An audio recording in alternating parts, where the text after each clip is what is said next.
All right, this is part 2 of the film analysis of Misery. So we pick up where Annie has returned from the store with the proper paper for Paul to type on. So the film analysis goes all the way to the end of the film, uh, even to the credits. And then there's an application of the 7 stages of setback that you were exposed to in part 1, and I give you another overview here, and then I actually apply it to the individual characters. There's also a special topic on goal orientation, and I link it to fixed mindset, growth mindset. So you'll be able to understand how each of the characters abandon their mastery orientation. And then, of course, there is the conclusion to the film. So this is part 2 of the film analysis. And then she comes in wondering what's been going on. Why is he so sweaty the way he looks? What have you been doing? Right? What have you been doing? And of course, he's not going to reveal that he just came back into the room without her permission. The irony is he gave her permission to learn about his work and title his work and tell him what the book is about, but she doesn't give him permission to leave out of the room. And so when she's asking, what have you been doing? Of course, she's not going to get the answer that she needs to know, because he needs to maintain the fact that, or he needs to hide the fact that he's been out of the room. But he also is hoarding knowledge as well. He's hoarding the idea that I know how to get out of this room. I know how to get out of this setback. Now, I'm not going to be able to fully get out of the setback because you have a deadbolt on the front door. But I have managed to find a way to get out of my setback, and I'm going to hoard this knowledge so that you are not privy to it, so I can continue to do it. And so what have you been doing says a lot, but it also reveals much about Paul and his acting abilities, right? And so he's asking for the pills, and she's saying, wait a minute, let me go on ahead and do something, go get something or whatever. And he says, I want the pain to go away. I want my pills, I want the pain to go away. Now, he doesn't want pills for real. See, now he is using pills to his advantage. She was using pills to solve his physical pain. Then the pills changed in purpose to solve the emotional pain after she had him to burn his book. Now, from his perspective, the pills can be used to distract her, right, from his really intended goal, okay? Because he's really going to try to use those pills to kind of drug her. So she goes to try to put him back in the bed, and he said, no, I want the pain to go away. I want my pills. And so in some ways, he's affirming and validating the nurse in Annie. Don't forget, you are the answer to my problems. Remember, you are the ones who gave me the pills. Remember, go get my pills so that I can feel better. Remember? And so she's forced to go and step back into her role of nurse. Whereas she wants to remain in this role of being a sort of co-writer for him, right, without actually writing anything, but just being an inspiration. He's trying to force her back into her setback of being a nurse. Because I think being a nurse for Annie, and I'm saying that now for the first time, that I think that's a setback for her. I don't think that was something that she really wanted to do, because if something is a passion for you and you really want to do it, you wouldn't have to kill babies. You wouldn't have to be charged with murder. These were no accidents. These were intentional acts that Annie did. And of course, we're going to find out later. But I think nursing was a setback. I think she might have been forced to become a nurse somewhere in her life. Maybe her father told her, maybe her mother expected her, maybe her husband expected her, something like that. I don't know. But you don't sort of trash something you believe is your passion or the thing that you want to do. A lot of times people get into these things because they don't have any other options, or they have left themselves without options, or they won't choose the proper option, and they try to get something and make it happen, and then it always has an end of the road. It always has a brick wall. I mean, how is it that some people can say they have a passion to be a musician or a rapper or an artist of any kind, and then they end up in jail? How does that happen? Because I would think if something is a passion for you, you would do all you could to protect it. You would stay out of trouble. You would not engage the wrong type of person. And all of us can be distracted by the wrong type of people in our lives. And it's not so much it's just the wrong type of people. We are our own distractions. People are not distractions. We create distractions. We are our own distractions, right? People are not in our lives because they force themselves into our lives. They are in our lives because we pull them into our lives. And so I think for Annie, nursing was really a setback, but he's forcing her. She hasn't really had to think about being a nurse, because she's more concerned about creating a writing studio for him so he can bring misery back to life. That's where her focus is. And so when he's asking her, I want my pills, I want the pain to go away, he's saying, I want you to operate in the position that you're supposed to operate in. I don't want you to operate in another position. Now we're looking at this as a possibility, as a hypothetical, just to sort of examine the theme of setback, right? But it's not that far-fetched, because of course he's acting here, he's putting on a face, right? But it has great implications for what he's really trying to push her to do, because he doesn't want the writing studio. But it's not as far-fetched to believe that he might need it as an escape too at the same time. He can't physically escape the house yet, but he might be physically able to escape mentally and psychologically by returning to writing. And so here's where he's saying, I want my pain to go away. And in many cases, he is actually in pain. He may be part acting here, but the pain that is in his body is still there. There are times that he's not really triggered by it, but having to crawl across the kitchen floor and then try to wheelchair himself back into the room took a lot of effort and energy. So then it brings back that pain that he was feeling. So in many cases, he's actually in physical pain, but I also believe that he's acting. And so Annie is moved by the fact that Paul needs her.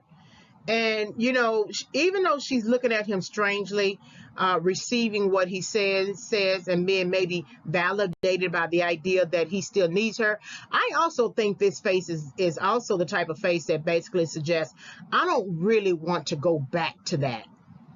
Okay, I'll go get the pills for you, but I really want to focus on this writing thing and trying to bring back misery and make me happy again. But she'll go on ahead and play along because after all, that's what she's supposed to do. And so she comes back with water and pills to give to him. He takes the water, right? And he's going to hide the pills in his mouth. And so then she wheelchairs him back, and she says something about, I've never been popular because of my temper. And that may speak to some past issues, right?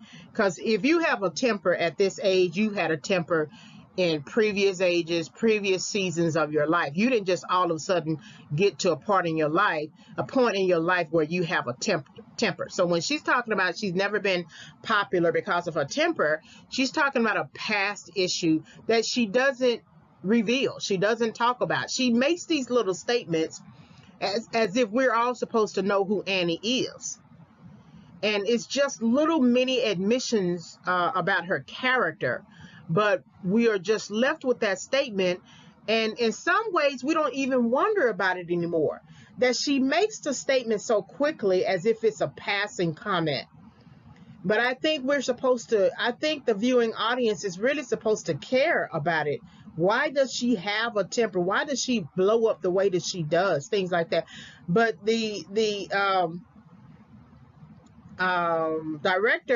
writer and director don't really reveal it to us. So she's helping him in the bed, helping him really back into his setback.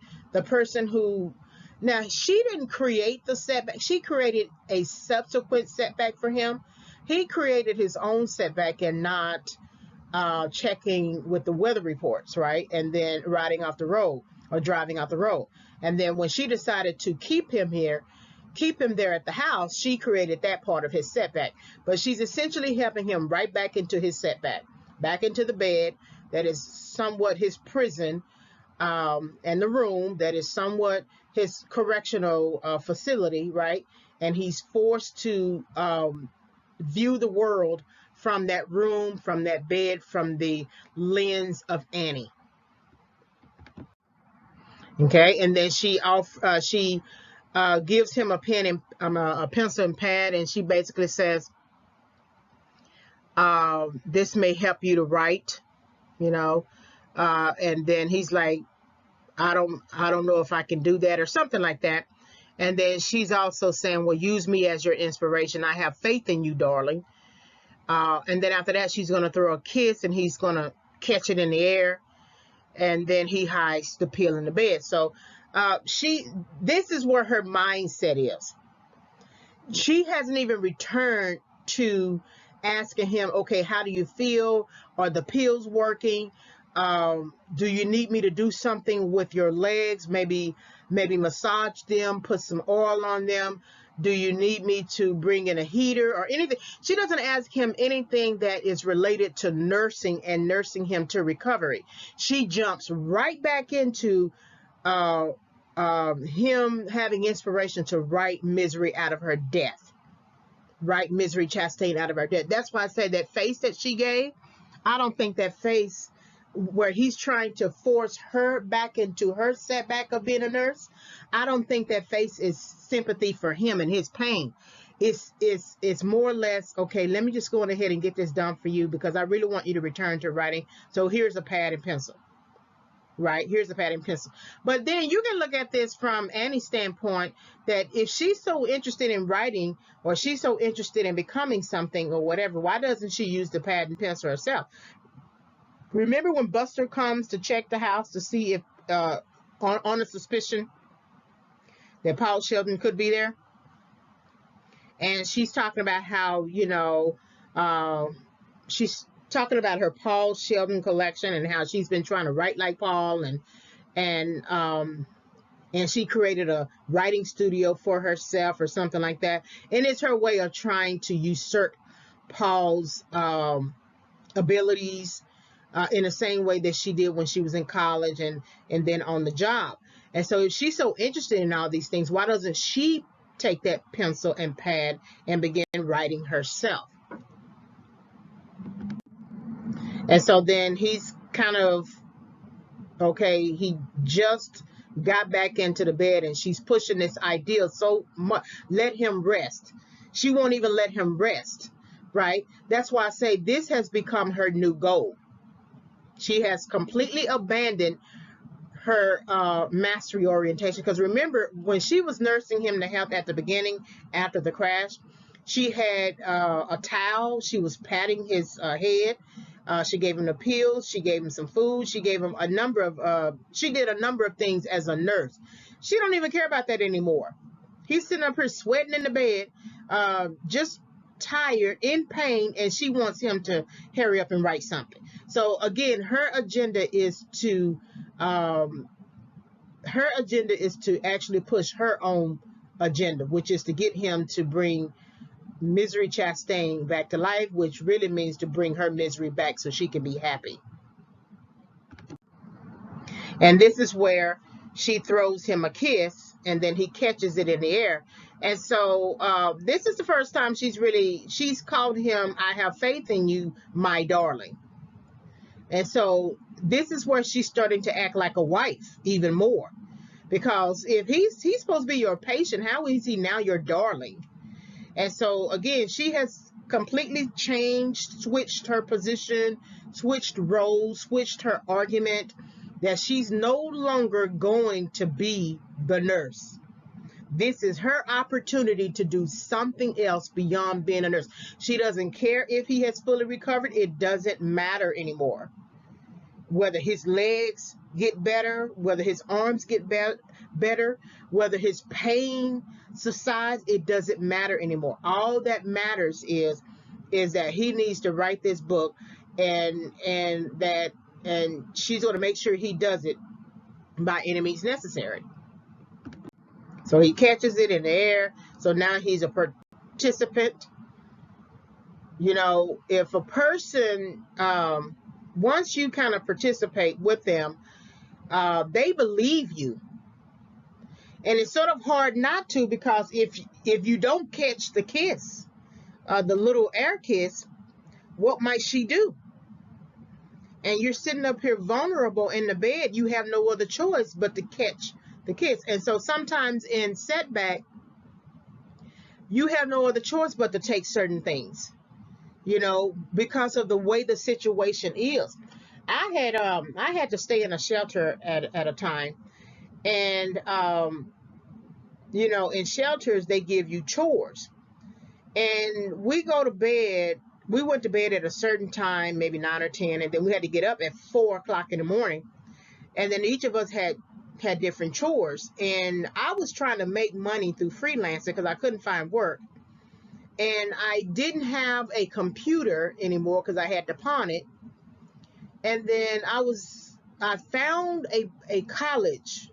I hadn't returned to my college yet to teach, but I found a college, a university out here, Southern Methodist University, and I was able to go there and use their computers, the ones that they had for the public. The problem was that you had to get there very early. I mean, extremely early. So they had breakfast at the shelter, and then before you left, you had to do some kind of chore, whatever your assigned day was, sweeping or something like that. Well, you had to do it while everybody left, and everybody didn't get to leave until somewhere around 8 or 9. Well, I needed to be on the bus and the train by 6 a.m. in the morning in order for me to get to that college by a certain time, so that I could be the first one to get one of the computers. Because once, and there were only about six computers, I think, out of the many that were in the computer lab that were dedicated to the public, for the outside public. If you weren't a student of the university, you couldn't use all of the other computers. And so, but it's something that I had to take, because if I didn't do the chore, I could have been kicked out of the shelter. And so I didn't mind the chore itself, because I don't mind cleaning or something like. I didn't mind the chore itself. I minded the time, because I had to get out and be out at a certain time in order to get to another place. And where I was, it was so far that it would have kept me from doing that. And because I had to try to make some freelancing money, and that's what I was doing. So sometimes when you are in setback, you know, I can think of any other type of setback, having to move in with a family member and having to deal with their sort of temperament, their inconsistencies in their behavior, and just, you know, different things of having to deal with them. That's an air kiss that you have to take, because you are under their rule, you are under their house, you are under their context, you are under their environment, and whatever they say goes, even if it's unreasonable. The shelter was not unreasonable. When you have to live with somebody and they require you to do something, it's really not unreasonable. But sometimes the attitudes they give, the little provoking games they do to try to get a rise out of you, right? Because they really don't want to help you, and they think you should already be well enough in a week after losing your job. You know, that's the air kiss you have to take.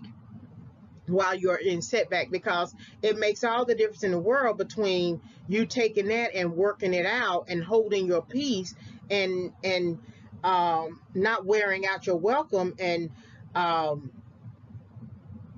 and doing what you need to do, or being kicked out and staying in perpetual setback. So it's like the air kiss you have to take, because what in the world is he going to do if he doesn't return the air kiss? She could do something to him, and he doesn't know what that is.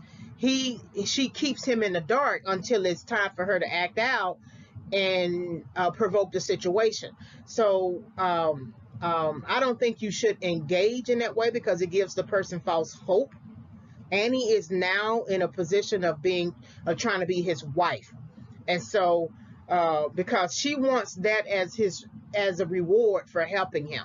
Remember how she acted about the paper. I do this for you, I clean you, I cook for one. You better show me some appreciation around here. So now she has escalated that statement to, now you better throw me an air kiss, because I do all these things. I came back with the paper, so I want the reward.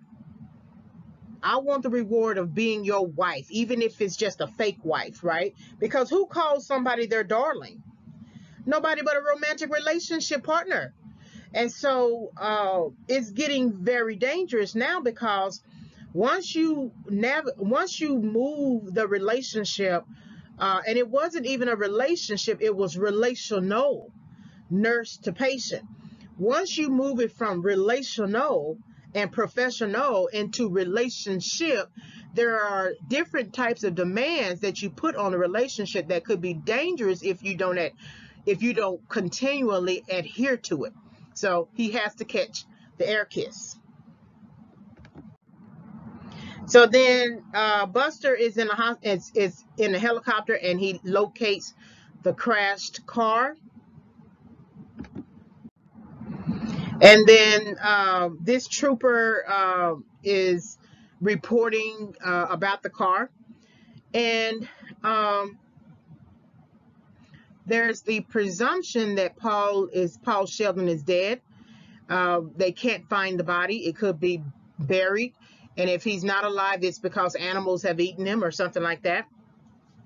So I don't know. It's kind of interesting that he would be so quick to report something like that, but we don't know what the time frame is. So we don't know if they've already searched, but I would think if they did, they would have revealed that.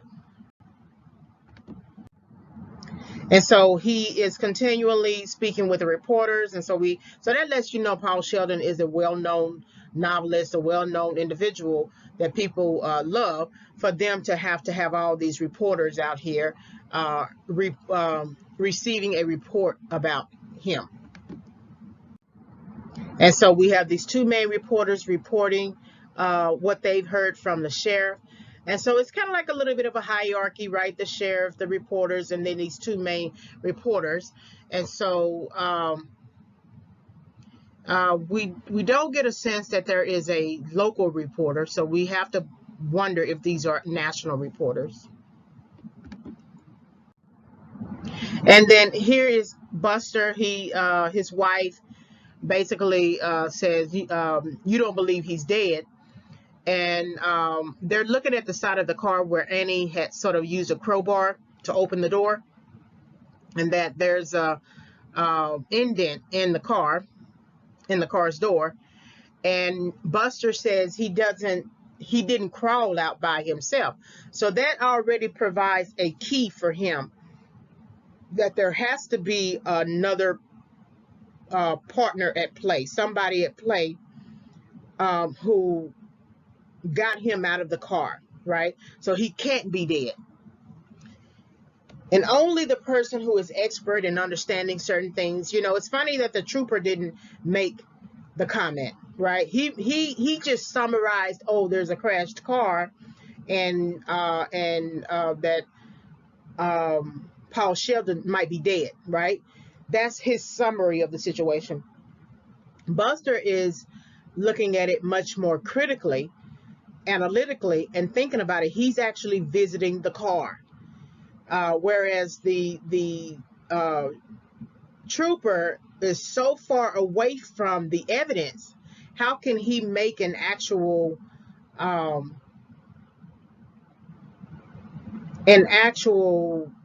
conclusion, right? How can he make a valid conclusion? He's too far from it. He doesn't even reference the car. He only references the idea that Paul Sheldon was trapped in the snow and he's out there, probably the animals have gotten him. Whereas this local sheriff here is much more inclined to walk to the car, walk to the evidence, look at it, examine it, think about it critically, and deduce he didn't crawl out by himself. So that tells you that he has a very good mastery orientation in terms of, you would think that would just be obvious, but sometimes it's not obvious because the trooper has much more, he's higher in hierarchy than this local sheriff here. And so he's not attuned to the fact that you need to examine the evidence before you go and make a report or offer a conclusion to the reporters, because they're going to print that information. Anything that you say via camera, they're going to print it. So it was very hasty in the trooper to just make an assumption or presume that Paul Sheldon is dead without any real evidence, or at least pointing to the evidence that there was a car.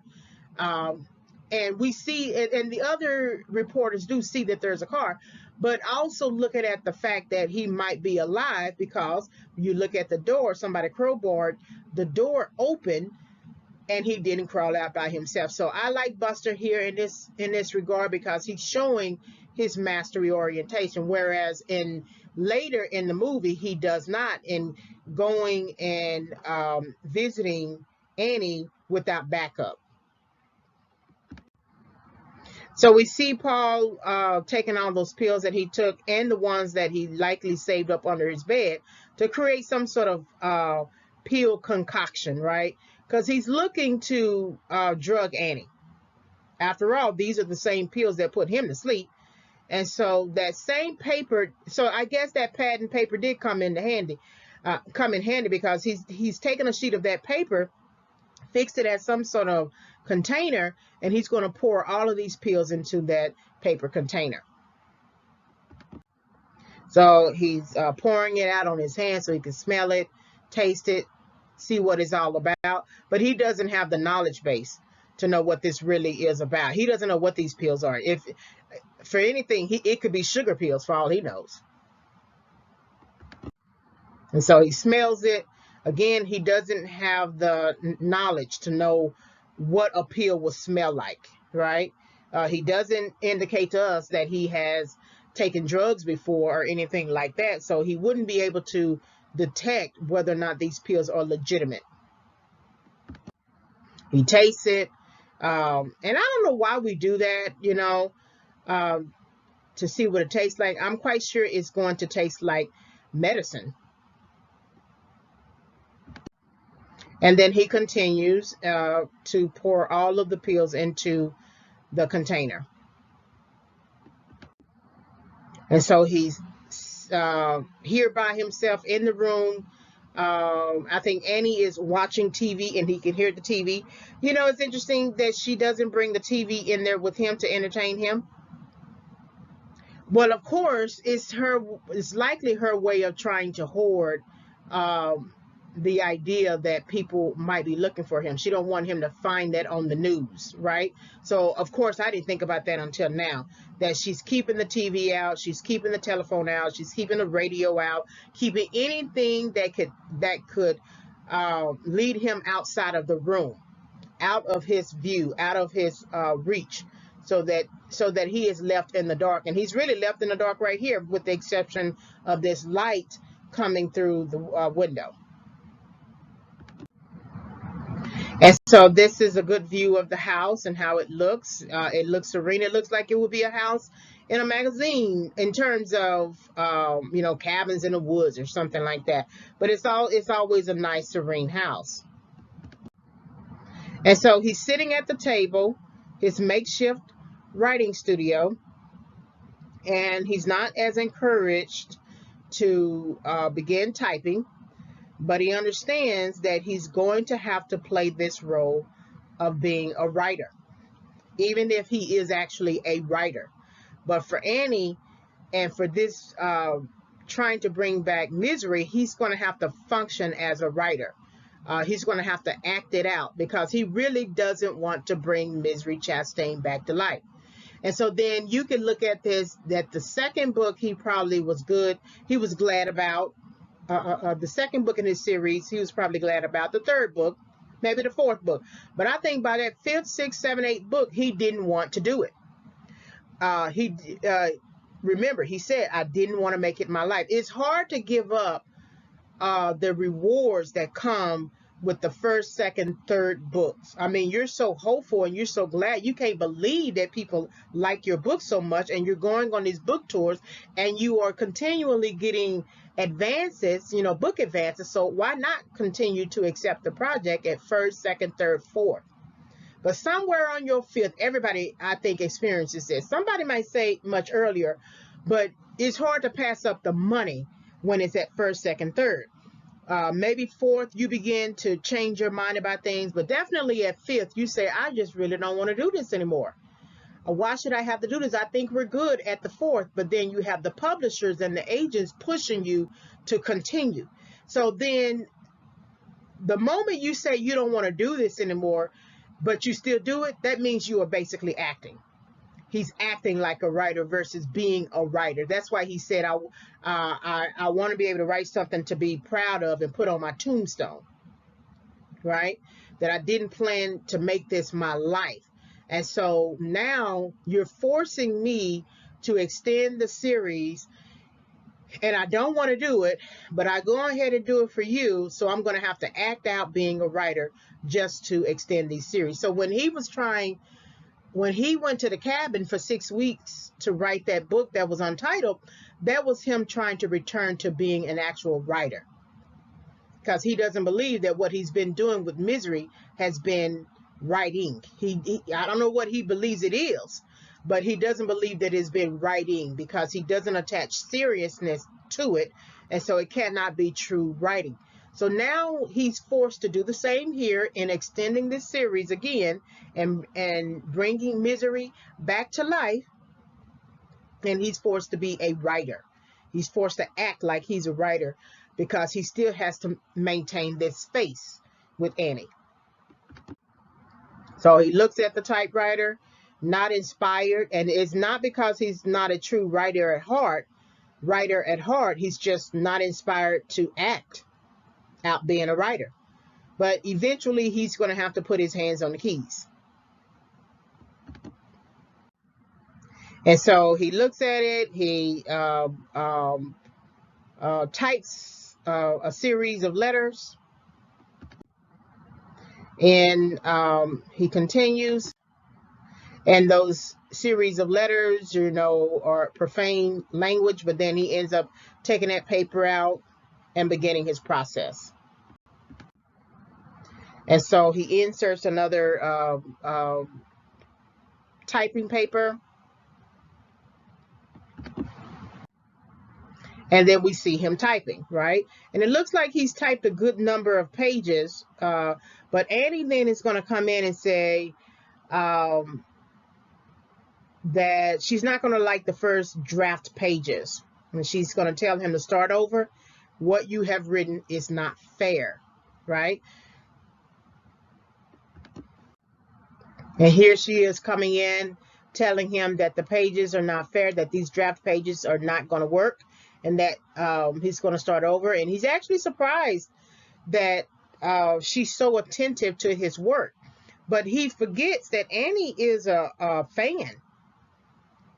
How many times has she said, I'm your number one fan? Now, I haven't heard her say that in a long time since this part of the movie. At the beginning of the movie, she was saying that all the time. She had the piggy say it, in a sense, right? His name was Misery, or her name was Misery. And so she was talking, I'm your number one fan. But she stopped saying that. She hasn't said that. And it could be because after reading that Untitled book, her whole demeanor has changed. Something about that book having no nobility and having all that obscene language has changed her view of Paul. we don't hear her say anymore that I'm your number one fan. And so she's saying here to him that you're going to have to start over. And that it's just not fair. It's what you have written is just not fair. And he said, I want to value you. I want to, respect what you say. But he's kind of accusing her of being kind of harsh, right? And so then Annie goes into this narrative. So she's telling this story about Rocket Man and how in a previous episode, he was trying to get out of the car, and then it went over the cliff or something like that, and then he died. But then when they came back and watched it and reviewed the previous episode, Rocket Man tries to get out of the car before the cliff. Before he goes over the cliff, he jumps clear. And Annie is suggesting that the viewer is cheated through the film, that this is not what happened before. He didn't get out of the car. And she's basically telling him that that he didn't free himself, right? What this says about Annie, it goes back to the attentiveness, that she's much more attentive as an audience, as a fan, as a viewer of another person's work. And that I've heard many people say, many writing instructors, many film producers, many writers of fiction, science fiction, that once you create that world, whatever that world is for the science fiction series, you cannot deviate, because there are people who are loyal to science fiction and fantasy worlds. And when you sort of change the game, they notice right off, right? Well, Annie is no different. She has read all of Paul Sheldon's books, and she knows how they should go. And trying to change the way Misery Chastain is represented in the book and the world that she inhabits is not going to fly. And so she's saying that you cannot cheat the audience. They know much more than you realize. She is a walking knowledge base of Paul Sheldon's work and what he has written. And so you are not going, she's basically saying to Paul, you are not going to cheat me. I know what's going on with Misery Chastain. I know throughout the series what she has done, what she's about, what her character is, what the other characters are. You cannot fool me into believing that she's that she can't be revived or something like that, that her misery can't be revived. I know misery. That's really what Annie is saying. I know misery, both misery as a concept, a noun or whatever, and Misery Chastain in the book. I know misery, and you cannot tell me any different than what I have experienced, what I have read about through your books, what I know about misery. So you're going to have to do a much better job, because you cannot fool me. So Paul is kind of shocked at how she's retelling this story. But you also have to say that Paul needs to be shocked at the idea that someone could be so in tune with his work and he not know it.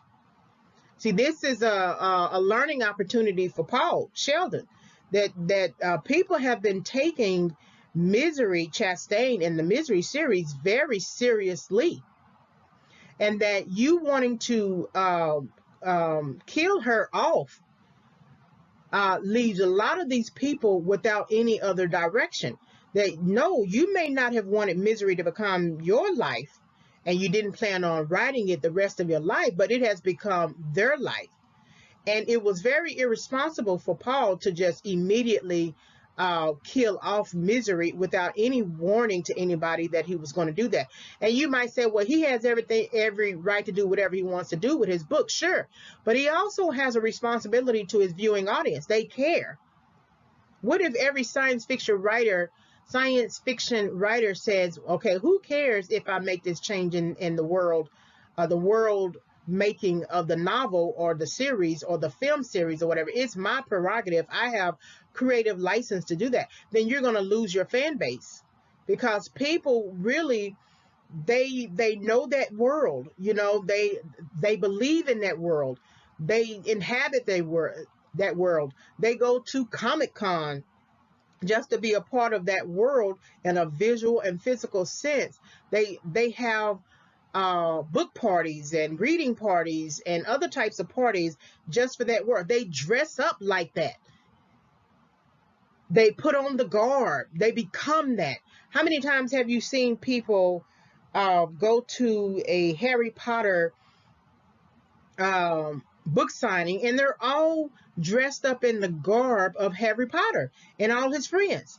They care about that world, whatever that world is.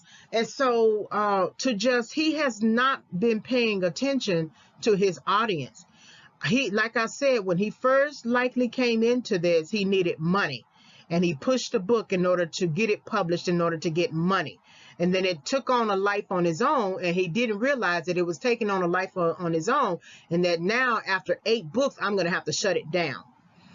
But again, that's irresponsible, because you have too many people who care about it. And so I think this is part of his learning process too, because he's realizing these looks that he has given Annie have been about maybe confusion, Lord, is she strange, or man, I got to get out of here type looks. I'm like, what in the world is going on with this woman type looks? But this is a look that's a little different, that he didn't realize who was really standing before him. And this is a look that's going to come much earlier than another look, when he's actually shocked about her violence towards him. But I feel like this is a look that's kind of revelatory, that he didn't realize what he was doing. I don't think he's had the full revelation of his part, the part that he plays in a reader's life. But I think on some level he's going to take heed, because then when he starts all over again, he writes better drafts, and it is much more acceptable to Annie. And something about her correcting him, because he's going through a correction. When you go through setback, you go through correction. Part of the 7 stages of setback is correction. That he's willing to be corrected, because then the quality of writing actually changes for the next draft. And so this is where Annie is retelling that story, and she gets very animated. And it just, what it does is, it doesn't to me reveal Annie as having a mental issue. It reveals to me Annie having a passion for the story. A lot of times people make stories very complicated when they are writing scripts or writing a novel, and so it's hard to follow. And then if it's hard to follow, it's going to be hard for the reader to follow. And basically all Annie is doing is retelling a story that she learned from years ago, and trying to make the connection that to Paul, that you cannot cheat your audience. We know much more than you realize. And to me, it looks like she's kind of, has a mental issue going on right here. But no, I think Annie is just excited and passionate about her ability to recognize story, and how important it is that you get the story straight. Because if you don't get the story straight, you're going to have a lot of problems with the plot development and scene descriptions and character descriptions and any other thing that you are trying to accomplish in that work. So I feel like it's much more passionate about what she is trying to reveal about story. So then she goes into her retelling of Paul's series, right? That she goes into really specific detail that kind of reminds him that sometimes you have written something so long and you want to be separated from it so bad that you forget some of the main details of your own work. And so she's reminding him of what Misery Chastain was about, what was going on with the other characters. And this should be something that kind of encourages him to rewrite the draft. It works almost like mentoring as well. Annie trying to mentor him back to writing Misery. Now, of course, she's mentoring him back to his setback, though. But she's also mentoring out of his setback, because if he doesn't do this, he's going to remain there. If he doesn't get to the end of the book, it's going to be even more challenging for him to stay there. So it's both mentoring in the sense that mentoring him about his own work and what he has done, and how much of an impact it has, and how much he needs to know this in order to rewrite the draft. But it's also mentoring him out of his setback, his current setback, so that he can. Because the setback is the draft that she's saying is not going to work, and so now he needs to be mentored out of that setback in order to write a better draft, so that Annie can accept it. And then once she's able to accept it, then he continues to write and write and write until the end of that book. And so Paul Sheldon, again, I think he's shocked. I don't think he's shocked by the fact that she may have a mental problem. He's shocked by how much she knows.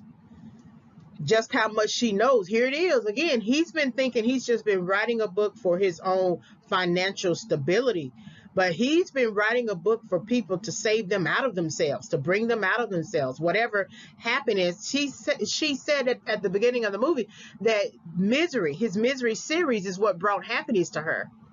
That's what brought happiness. That's why I don't think he should let go of the series. I think he should keep the series and also write serious work according to his standards.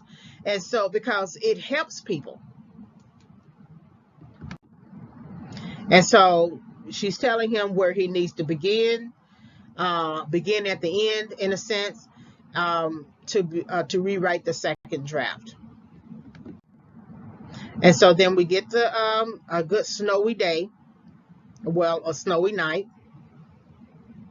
And I think this is kind of picturesque, right? It could easily go on a Hallmark card. And I also like this view. So the sun has kind of come out, right? And it's melting a little bit of the snow. And this could go also on a Hallmark card. And so Annie is now reading the new draft. And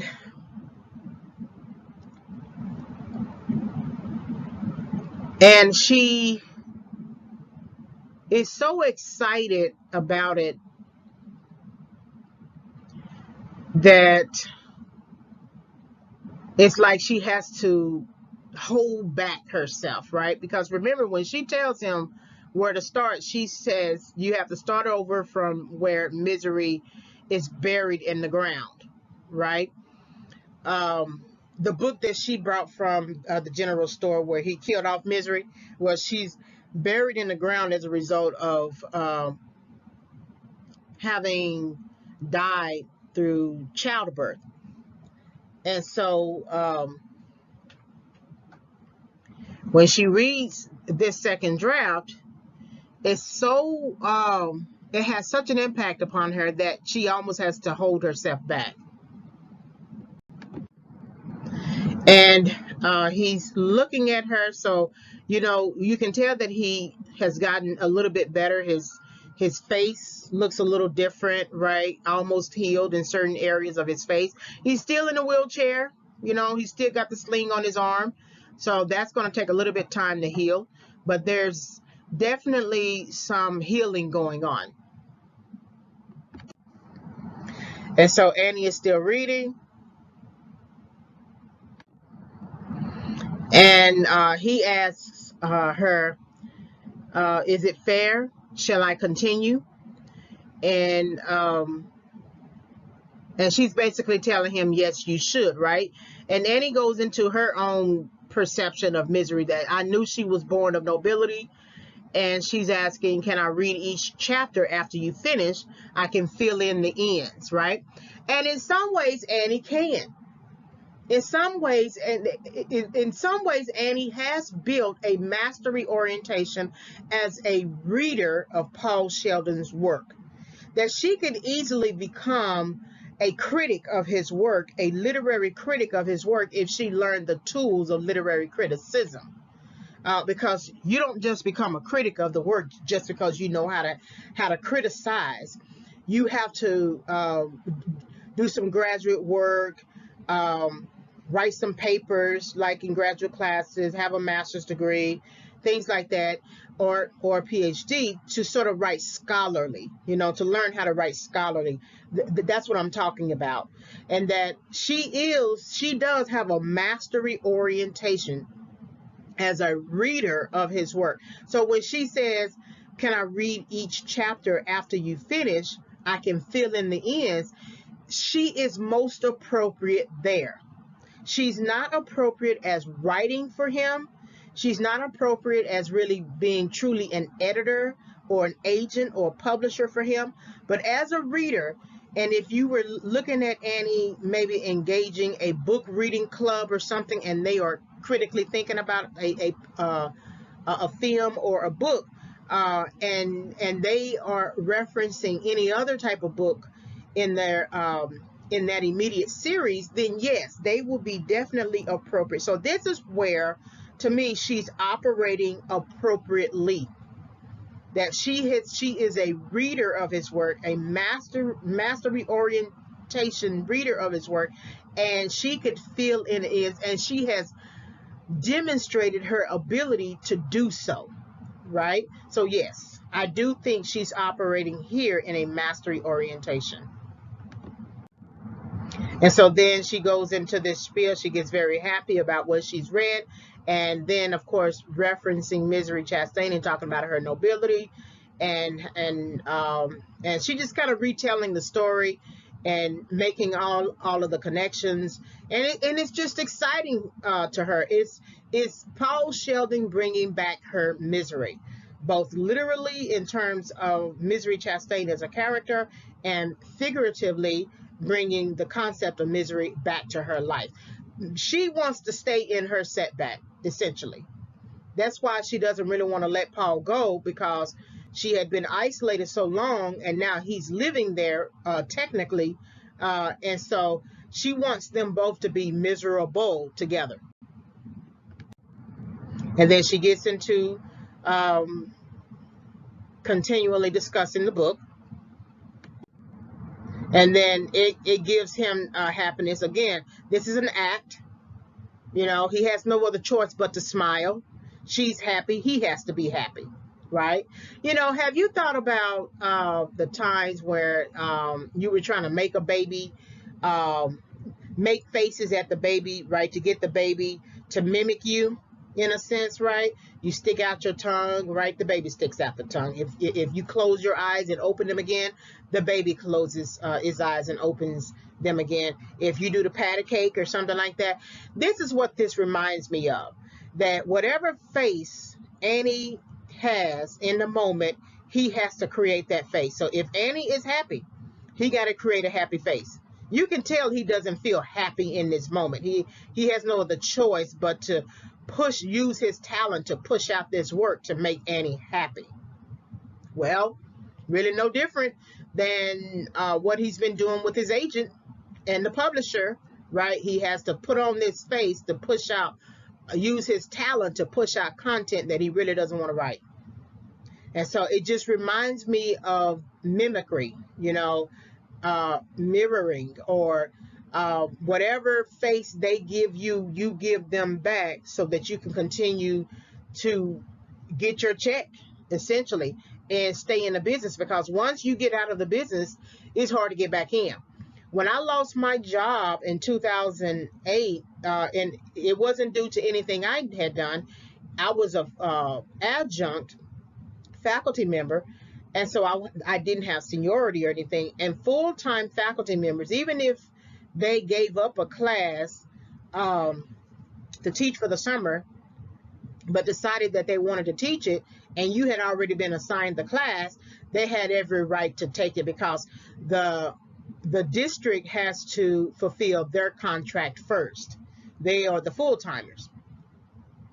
And so it took, so then I lost my job, and that was between 2008 to 2013 during the recession, when I couldn't get back on with the district and jobs were kind of shut down, furloughed, things like that. Uh, I didn't get back into the system until 2013, and that was due to a job fair. And so Paul knows he's got to put on this face, because if he doesn't produce another book, he's essentially out of the system. They only want people who are continuously producing for them in terms of capital revenue and profits and things like that, and producing in terms of promoting the publishing business, and then of course producing for him so he can get paid, right? But if you don't produce this next series, we're going to go with somebody else who will. And in some cases, the publishers will give you a certain amount of time to decide if you're going to write this book. And if you don't write this book after a year or something like that, we're going to hire a ghostwriter to write it, so we can continue this series, because the publisher knows the people want the series. Even if you don't want it anymore and you didn't plan on it becoming your life, that's beside the point. You keep it like you would keep a job, right? A job while you go after your dream, which is to write serious content. The same thing about a person, literally, like if you wanted to go after your dream, you don't quit your job. Keep your job, because that brings in cash flow. And then you continue to work on your dream and pursue your dream until it gets to a point where you can quit your job. Your dream is making you so much money, netting you so much more money, that it might just make sense to quit the job. But this is what is on his face, that he has probably likely had to show to his agent and to all of the parties involved in publishing. This face, whatever face they give you, you got to show. Again, it reminds you of a baby.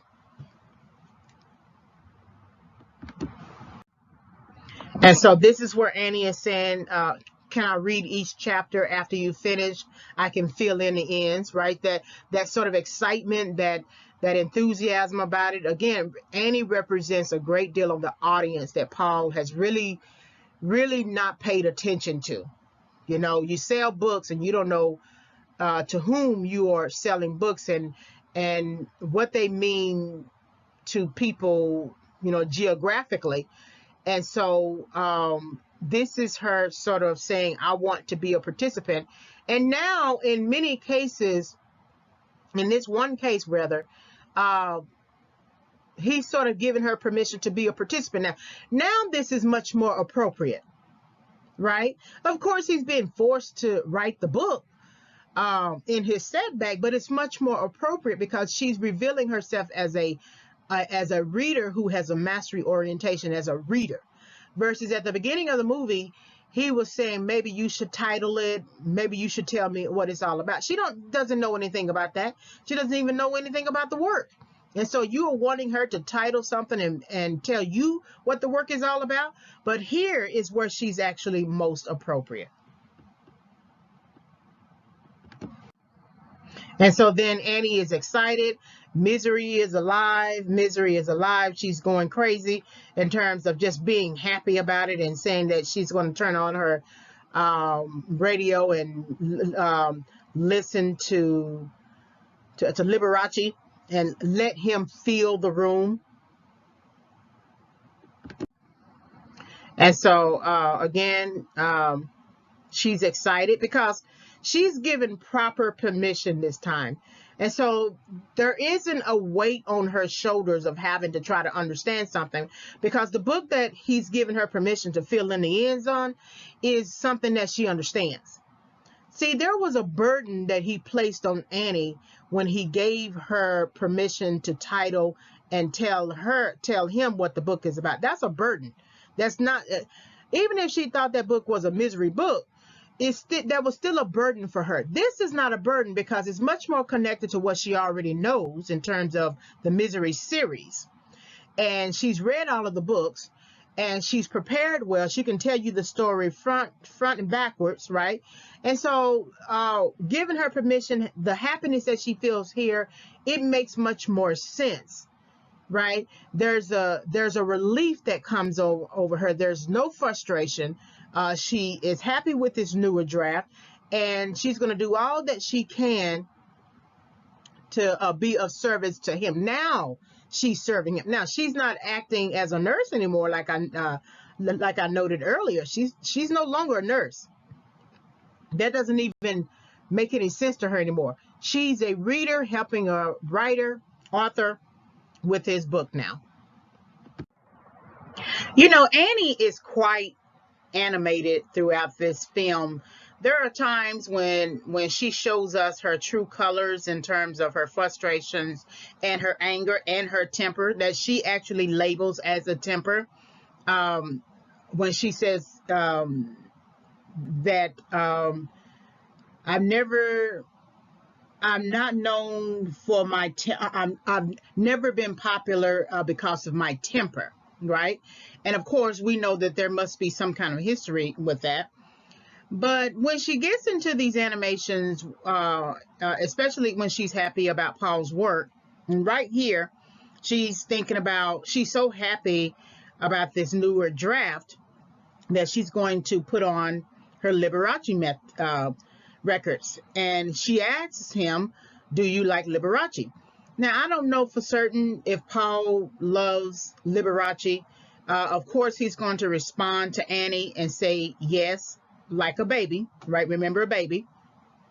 The baby is going to lick out his tongue and close and open its eyes and play patty cake, whatever you tell him. So when she asks him this question, do you like Liberace?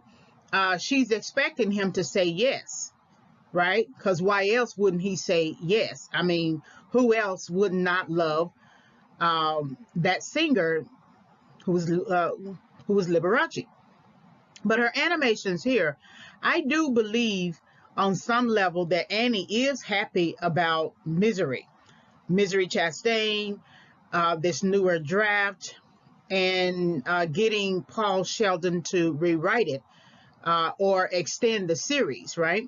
But I often have to wonder when you juxtapose her animations with her temper, which one is, we know that the temper is true, but I wonder if this heightened sense of enthusiasm is also true. And so oftentimes when we are animated, it is coming from a place of falseness because, we are putting on a show. I think we can always be happy and jump up and down and laugh and smile. But I think oftentimes when we are in front of people, I think we act. I think we put on a show. I think we get as exaggerated as possible. I don't know if it comes from a place of pride. It depends on what you are happy about in front of that person. If you are animated in front of a person because you just got a job and the other person, your friend, has been seeking for a job and has not gotten a job, but you jump up and down and say, I got a job. On some level, there must be some pride there. I think in one case, you can definitely be happy for yourself. It's possible to be happy for yourself. There's nothing wrong with that. And you should be happy for yourself. But you could miss the opportunity to be a little humble in that moment. You could always go to your house and jump up and down and be happy for yourself. But to be happy for yourself in the front of someone's misery, it just calls into question whether your animation is founded on sincere happiness, genuine happiness. Annie is excited and jumping up and down and animated in front of a person that she is forcing to extend his series when he doesn't want to. So she can't be happy for him, right?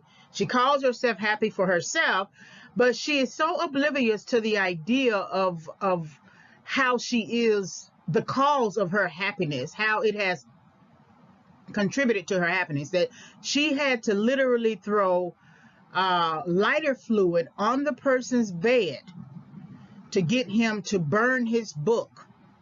And then she dropped the printing paper, the typing paper, onto his legs because she was mad that she had to go back to the general store to get better the printing paper that he uses.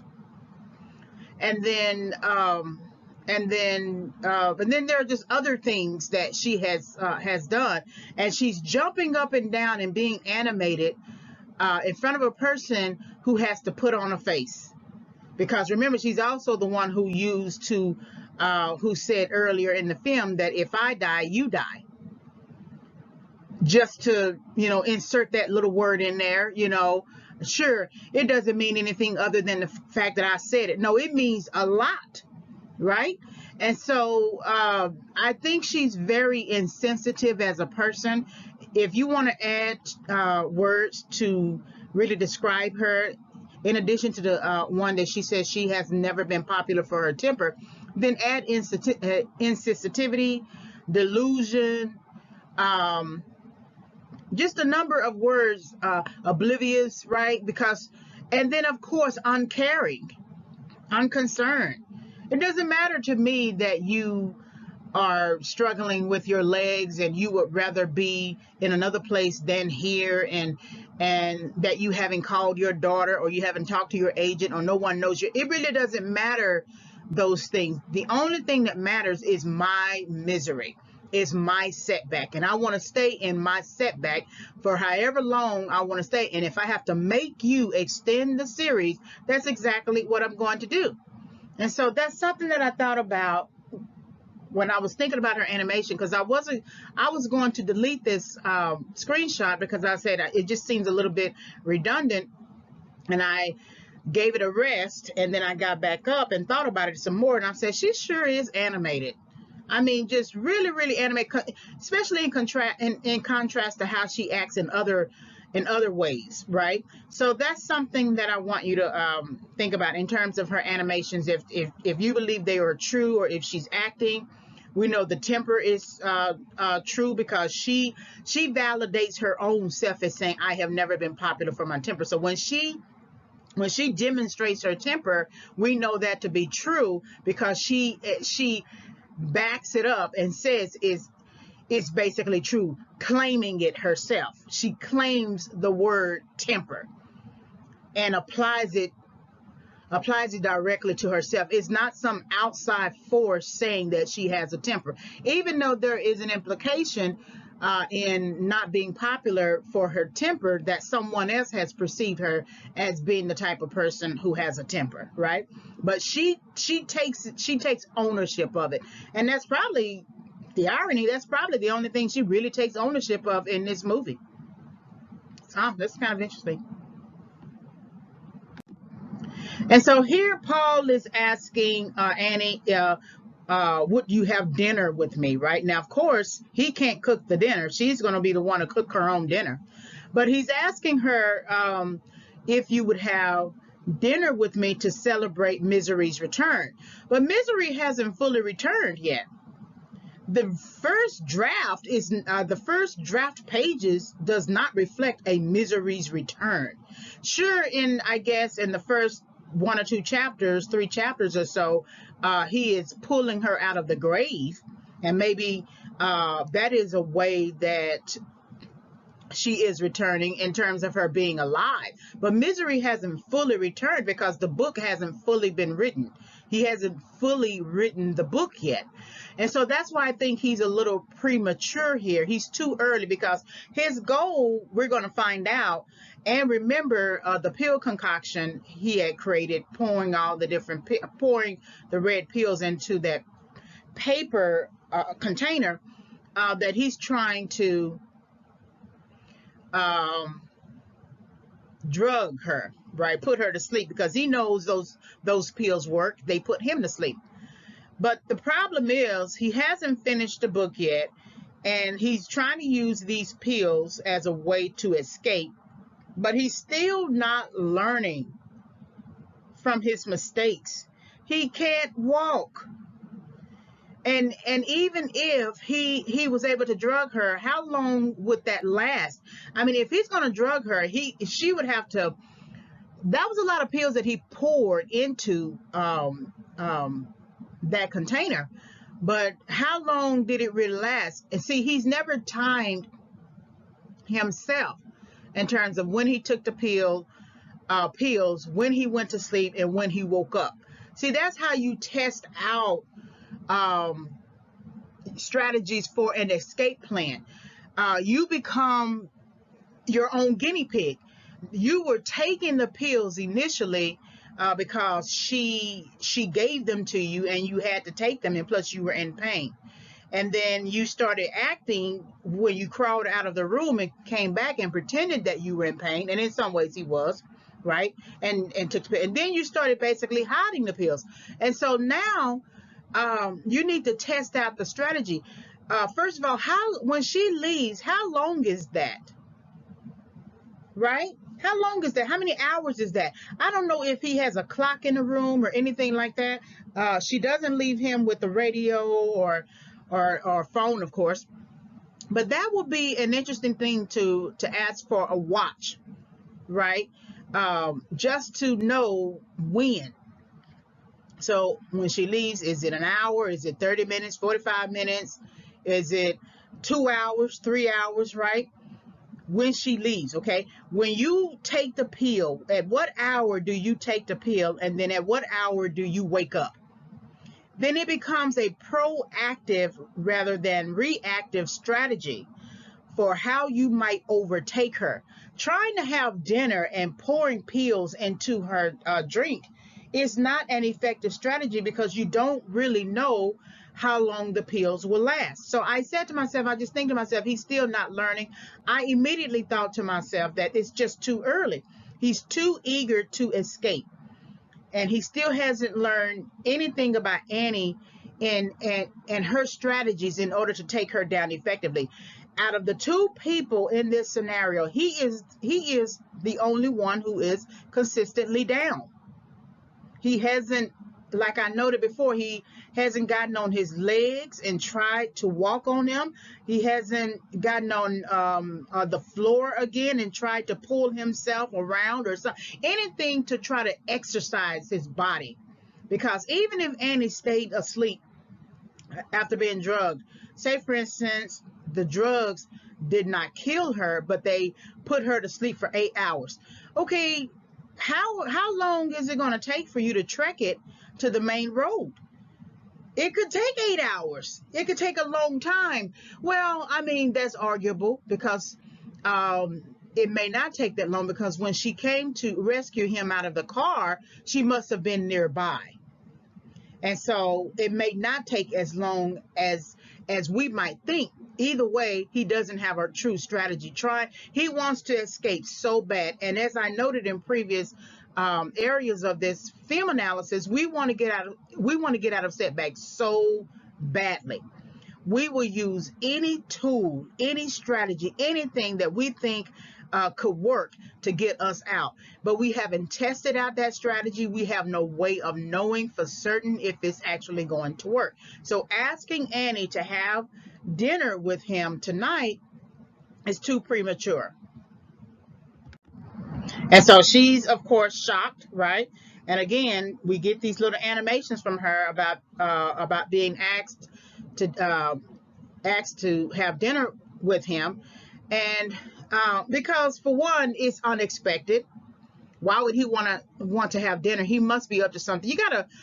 Our people, when they are kidnapping you, trapping you, taking you, or whatever, they always have a suspicion of how you react to them. No matter how, whether it's common sense, whether it's too thought out or something like that, they always have a suspicion because at the back of their mind they know somewhere where that they are wrong for trapping you, for kidnapping you, for taking you. And so how is it that a person who was resisting initially being there is going to now be more accepting of it? And he didn't really resist with her. He didn't, you don't hear him yell at Annie, call my agent, do this, do that, or whatever. You don't hear him yelling at her. You see Annie as being the primary aggressor. And so then you can look at Annie as more masculine, and then you can look at Paul in this context that's more feminine. He doesn't really challenge anything other than to say, why am I not in a hospital? And then have you, my daughter must be worried about me. I got to call my agent, things like that. But there's no real challenge, challenge of Annie. There is a little bit of resistance when he doesn't want to burn the book, right? Because who else, who would want to burn what they have written, right? But there isn't really just this whole sort of aggression on his part. And so there's always going to be a suspicion, and that's what I mean too. He's not thinking logically about the situation, that she's just going to all of a sudden be amenable to you in terms of having dinner and it just being an innocent thing. She's suspicious. That's why I say the faces that she gives us, the viewing audience, we can look at them and just completely expound on them in terms of the validity, the truth telling of them, the falsity of it, character development. There's a lot that we can do with just Annie's face. And so then we have a cut to Buster's wife, Virginia. She's still taking calls about Paul Sheldon. And Buster is going to come in, and he's going to have like a bag of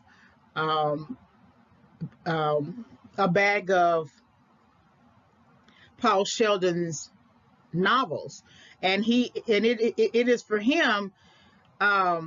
He wants to learn all about Paul's thinking, and he makes this statement: if I can't find Paul Sheldon, at least I'm going to find out what he wrote about. So there's this sense that he wants to become pursue a mastery orientation of learning about Paul Sheldon, because he has been unsuccessful in the physical pursuits and physical strategies of trying to find Paul Sheldon. He's fielded calls, he's returned calls, he's done a number of things. He's visited, the lodge manager, right? And later, when he is suspicious of Annie being possibly the one who has Paul Sheldon at her house, he's going to go into the general store and talk to the manager. So he's very actively trying to find Paul Sheldon. And so, and the only way now that he knows to really understand Paul Sheldon, where he might be, is to learn all about him. So we see Buster coming in with the bag, and it's going to be a bag of books, of course. And, there's that door, that entry going back and forth into doors. And this is his office, his sheriff's office. But it's still interesting that this door that he's coming into now symbolizes his willingness to learn, willingness to become a mastery or pursue a mastery orientation. Whereas when he first gets the call from the agent about Paul Sheldon, he's sitting back at his desk with his feet up, kind of comfortable, right? Talks on the phone. When she says, is Paul Sheldon the writer, the author, then he kind of comes up. He jumps up a little bit in his seat and turns around and takes note and actually began taking notes, things like that. And so there was a sense of urgency there. But this right here is a sense of trying to learn something new, the willingness to learn something new. Whereas before, when he was going in and out of that door, he was operating on his current knowledge of, trying to find someone who is lost. Right? Even when he visits the site where the car is located, where he found it, right, via helicopter, and then the state trooper gives a press conference a makeshift press conference, there was still some willingness in him to understand, okay, he didn't get out of this car by himself, right? Someone helped him along. But this right here, coming through this door, is a push towards becoming prepared enough to find Paul Sheldon.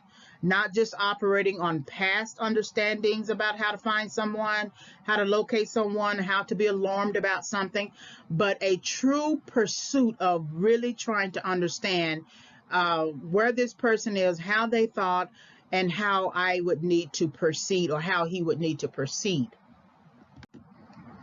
And so that's why it matters when you have a mastery orientation, because even though Virginia is looking through the bag of these books, and she's going to pull out some and read a few, not read the book, but the cover and the spine and possibly the summary, she's not willing to go beyond that. When they are sitting in bed together one night and he's reading one of those books, she's reading another book, a book completely different from that. And she's supposed to be the deputy sheriff, right? But she's not willing to be a co-participant in the learning process. She follows his lead in terms of when they are trying to search for him, and kind of adds a little bit of critical thinking there. But she's not willing to go beyond her current state, which is deputy sheriff, just answer phone calls, field any other types of inquiries, right? But he's actually willing to do much more. So she's reading the spine. She's going to open one of the books, read the summary, and then he's taking off his coat. And to me, this is far-fetched, right? But it is kind of symbolic, or we could make it symbolic, that he's taken off old things. He's taken off old strategies. He's taken off old methods, ways of thinking, that he's so willing to really try to understand and learn about Paul Sheldon, that he's willing to just shed anything that might hinder him, because no one wants to read in a coat anyway, right? That's the literal interpretation, of course. We don't want to read in a coat, right? We want to get comfortable enough in our seat and in our setting so we could read with understanding and not feel hindered. This is no different. That he's now embarking on a learning. He's kind of like embarking on a college course. Like a college course that he's now wanting to learn about Paul Sheldon.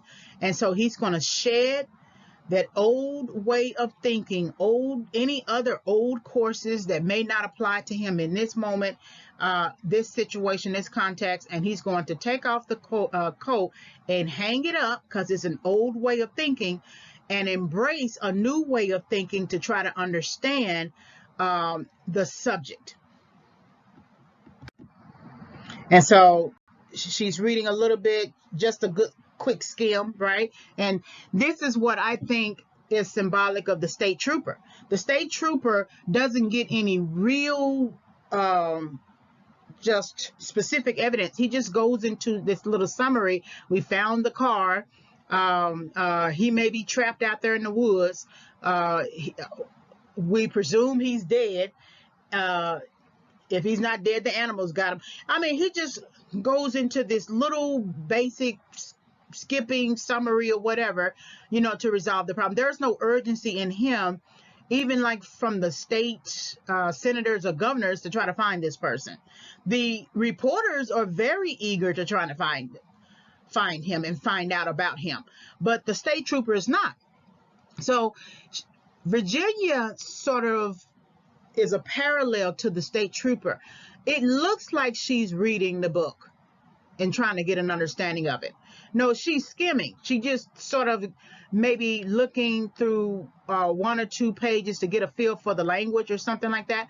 But there's nothing in her that says, oh, let me read one of the books and help you try to find out about him. And right here, he is bent over and saying to her that if I can't find Paul Sheldon, at least I need to find out what he wrote about.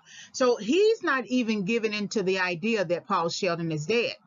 and that he's still, even though he can't find him in this moment, he's still willing to do something to get to the completion of his goal, because he set a goal to seek out what's going on with Paul Sheldon, to find him, things like that. And now he's enduring the goal through a learning process, right?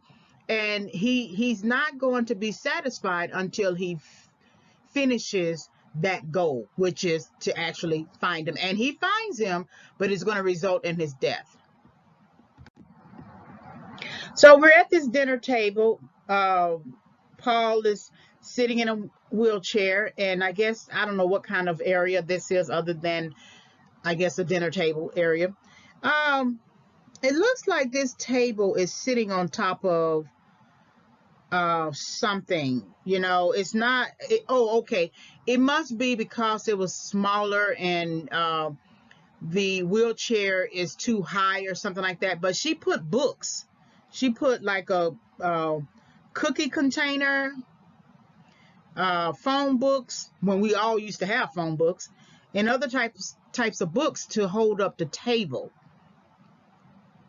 in order for them to eat, and in order for him to be pushed under. And this, I did not think about this. This is the first time that she brings him out of the room. Oh, wow. I didn't realize, because remember, he's already left outside of his room, right? He snuck out. He left outside of his room. And if you look at the penguin on the table, I think the penguin has been turned back around. And that, I had always wondered if when she found out he had left the room. And if this penguin is turned back around to face, and you got to look at it very closely with all of the other figurines, because remember, when he left out of the room, the penguin had fell off, and he put it back on the table, but in the opposite direction, as if it was facing the animals and talking to the animals. But when you look at it here, I think this is confirmation that she has known the whole time that he has been out of his room, right? Because remember, she goes through her statement when she's about to be violent with him and use the sledgehammer, that I wondered how you got out of the room. I wanted to know how you got out of the room. And this is confirmation right here. That penguin does not look like it's turned around, because the back of the penguin is black. And so that back is to, his back is to all of the other figurines. It's interesting that she doesn't put a pig figurine in front. I don't know what a penguin symbolizes, right? I never really researched it. I would have to think about that and take some time to research it. But it's interesting that it's facing. So she's known the whole time. So then when she drops, because I wondered when he puts the medicine into her drink, and then she accidentally spills it, I wondered if she knew then. This tells me that she did. So he's a sitting duck. He is literally a sitting duck, and he doesn't even know it, right? And the interesting thing is, she's never poisoned his food or anything. That she's been true to her nature and cooking him some food. And I think I made that point much earlier, but he is literally a sitting duck. So she comes in, she's dressed real nice, made up her face, because it's a date, it's a date. I don't know if he calls it a date, but he's asking if you would have dinner with me tonight, right? And so they have dinner, and there's a smile on her face. But now, as an audience member, I'm scared for him.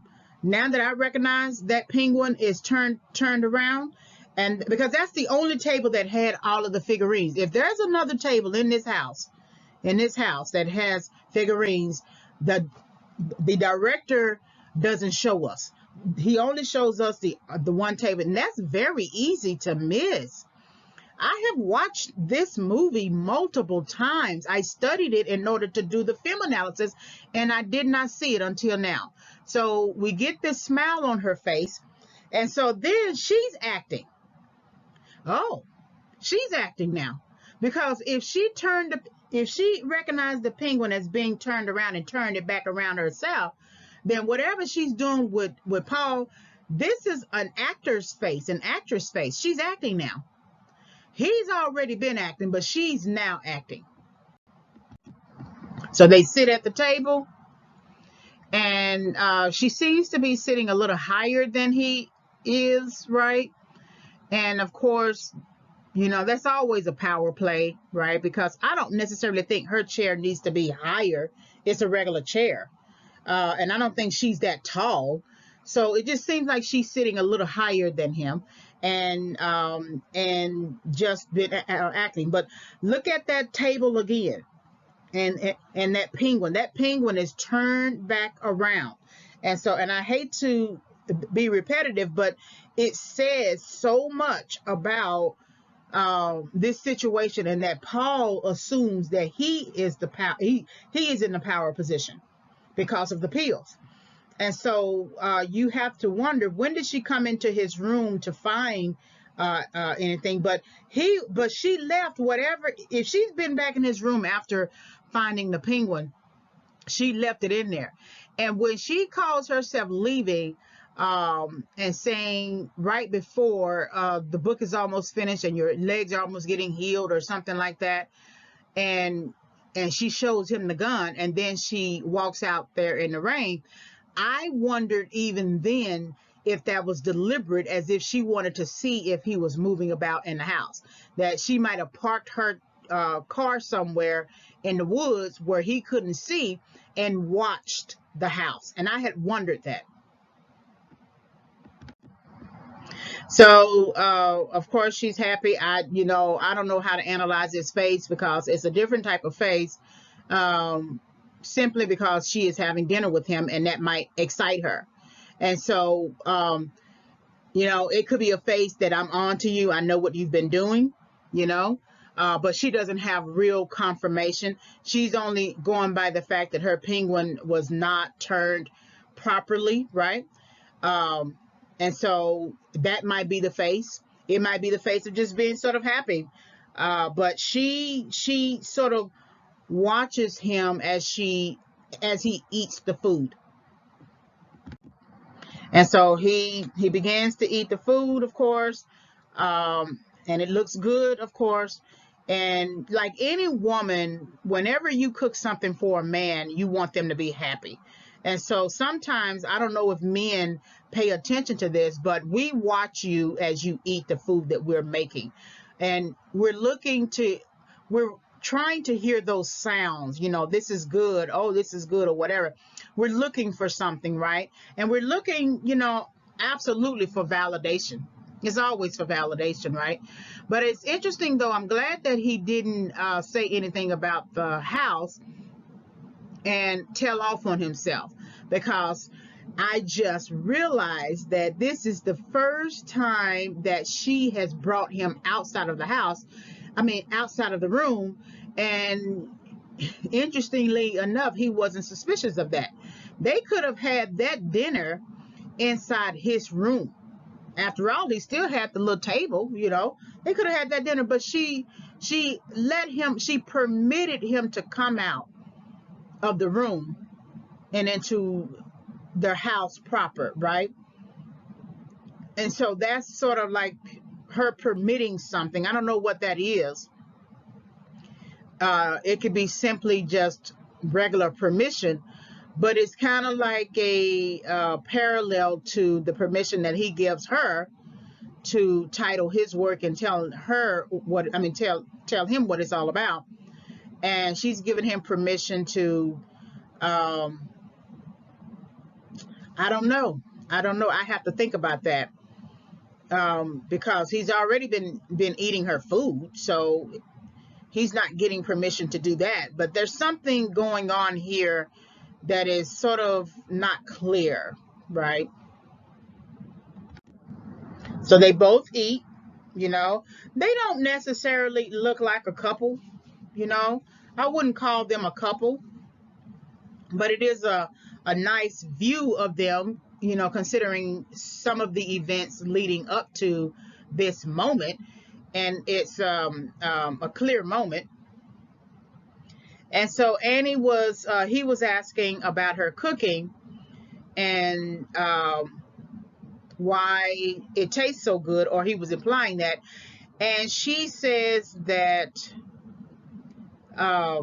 she put spam in the meatloaf, right, to give it a little bit of zing. And then he affirms her he likes it, and then he said, well, you can't get this in a restaurant. And they both kind of laugh and everything. So, but they're still not necessarily having a conversation other than just eating the food. And there's, even with Annie, she has the opportunity to learn even more about Paul Sheldon because she's holding all the cards, and she doesn't ask anything much more than, for him to extend the book. And of course, Paul is not going to be that interested in Annie, right? Because he's basically trapped. But isn't this actually the proper time to ask about Annie and what's going on with her and who she is as a person? Because don't you supposed to know your enemy? Learn about your enemy? See, this is a contrast to Buster, who is willing to learn about Paul Sheldon and his books and what he thought and what he wrote about. Buster is willing to learn. Paul Sheldon here is not willing to learn. This is absolutely the time to engage Annie in conversation. First of all, it gives you an opportunity to stay out of that room. I would use this opportunity as long as I could, eat my food as slowly as I could, keep eating, right, just to get her talking. That's how you learn about your enemy. Because Annie hasn't written any books. And she hasn't, and there are times when she's a little forthcoming. She'll say little things, little mini monologues or something, but she's not that much of that open book, right? So you have to read her like a book and find out much more about her. And it doesn't seem like that's what he's been doing. It isn't until the end of the movie when he burns the new book, the book that he has written to extend Misery Chastain's life, that he begins to understand truly who Annie really is. And so he pours the wine. Let's have a toast. Essentially, let's have a toast, and basically toast to Misery. And again, that's premature because Misery is not fully alive yet. Misery is not fully alive until the book is finished, right? Just because you pull her out of the grave is not enough to say that she has returned, as I noted. And so he's saying, let's have a toast to Misery. And then he's asking, do you have any candles, right? He also asks, did you study decorating, right? You kind of have a flair. And basically the toast is to Misery and to Annie Wilkes, who brought her back to life. So he's crediting Annie as the one bringing her back to life, but he's actually doing all of the work. See, that's another thing. He's slipped up again and gave her permission and gave her credit where credit is not due. Annie is not responsible for bringing Misery back to life. Annie is not doing the work, the writing work. And, just on a very general note, how many times have people been praised for something when they did not do the work? When it was someone else's work and they stole that person's work and then ended up getting the praise for it and the awards and rewards for it. And he's rewarding her with this praise that with a toast to Misery and to Annie Wilkes, who brought her back to life. You can't credit her that way. That's why it's very easy for her to try to take credit when Buster comes to the house and he's looking to see if Paul Sheldon is there. And she's talking about how she's been trying to write like Paul Sheldon, and he could read a couple of hundred pages of hers and tell her what he thinks. See, it's that parallel to Paul Sheldon doing exactly the same thing at the beginning. Maybe you could title the book, "Tell me what you think the book is about," right? And so this unmerited praise and credit that he is giving Annie starts from the beginning, and he just continues to perpetuate it. So it's interesting then, you have to wonder if Paul Sheldon is truly the person who has been writing all these books, because why would you give credit to somebody else for anything you have written? Why would you give credit to somebody else? Now, it's true that he's been writing the books, because after all, he's sitting there and he's writing the book, right? And she's reading the drafts, right? But it's interesting, though, that you would give credit to somebody else, even something that you have put all the labor into all these years, and you are, crediting somebody else. I don't know. Maybe I'm thinking too much of it. And so then while she's in the kitchen getting the candles, he puts the medicine, the pills concoction into the drink. And I was thinking to myself, he should have switched the drinks. Right? Or he should have put the pill concoction actually in the wine, because then even if she flipped over the glass of wine by accident or on purpose, it would still be in the wine. Again, not thinking, not strategizing, not really thinking logically. He's so preoccupied with trying to get out. It's like the person who's in jail or in prison. They're so preoccupied with trying to get out, but they don't know what to do once they get out. And so she comes in with the candles, with one candle, lights the candle, and this is reminiscent of when he had to light the candle to burn his book, right? And of course, I'm probably thinking that if she has matches, he's probably assuming that if she has matches, that she has a candle as well. But I'm quite sure that when she went back into that kitchen, she thought to herself that he was up to something, right? And so, yeah. And so as she's lighting the candle, the glass falls, the wine is spilled, and she's basically saying, "I'm sorry, Paul." And then she pours herself another wine. That's why I say he should have put the pill concoction into the wine. So, of course, he's shocked, because remember, he had a strategy. Whether it was good or not, he had a strategy, and now that strategy is not working. And it's no different than when he had a strategy to try to exit the misery writing business and try to do more serious work, that Annie comes in like a force and says, "No, you cannot leave misery. You have to continue to write misery, and anything else that is not misery has to be burned," right? So the strategy did not work, and it's no different than the type of strategy he was trying to adopt at the beginning of the movie. So they toast, and there's that face again. He puts on a smile like a baby. She smiled, he smiled, right? Because he can't let on with the idea that he just had a pill concoction in her drink that was trying to drug her. So now Paul, now we're looking at the back of Paul in terms of being in this wheelchair. I don't remember if we've seen the back of him in this wheelchair. I'm not quite sure if we've seen the back of him, period. I can't remember. But the back of him is still always interesting, because when we look at the back of him, we look at everything leading up to what we see now.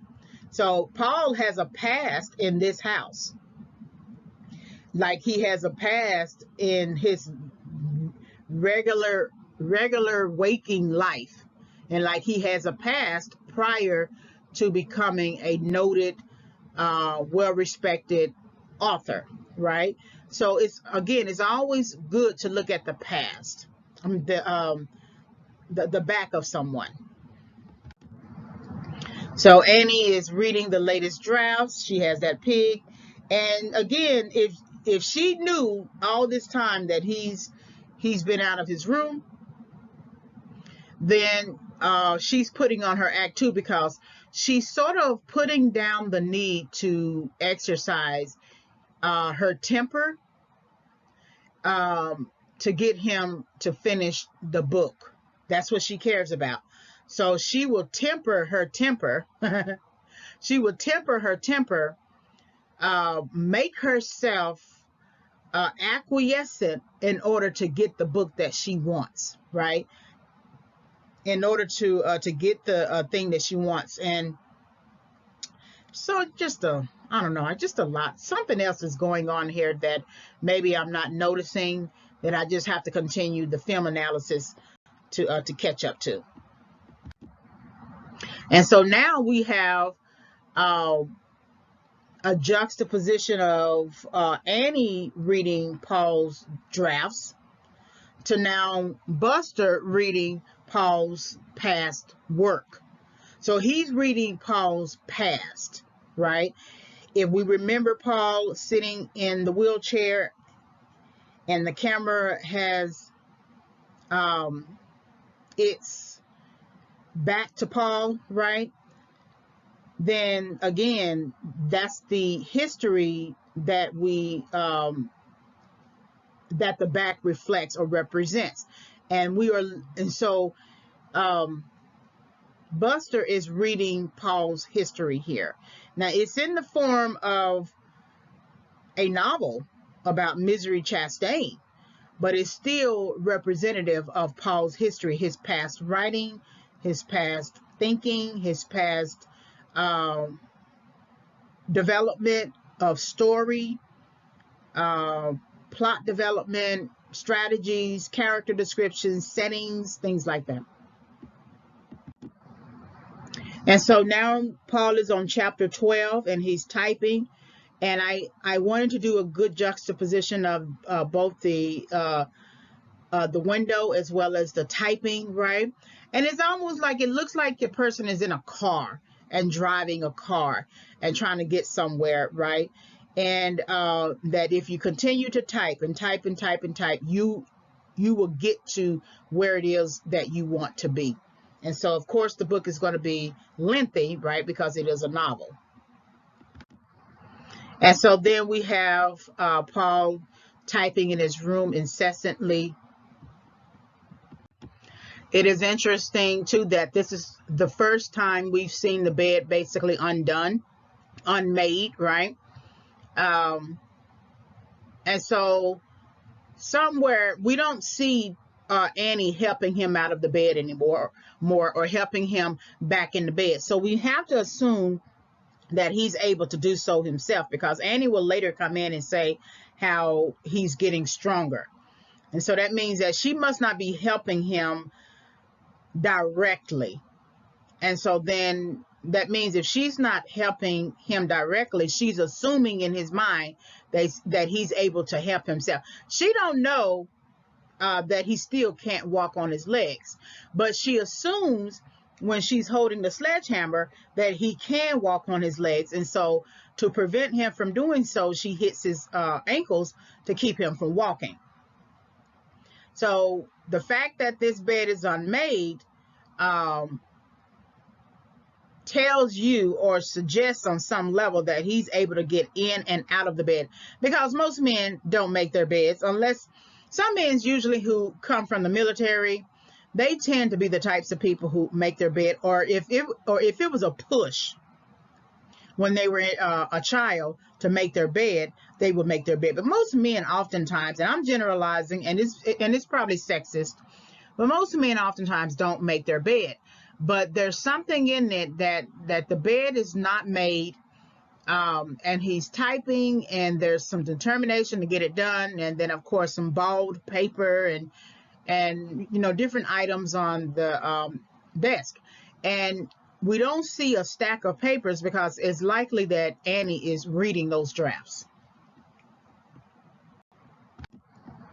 So she comes in and he's still typing, and she says that this is likely the best misery you've written, right?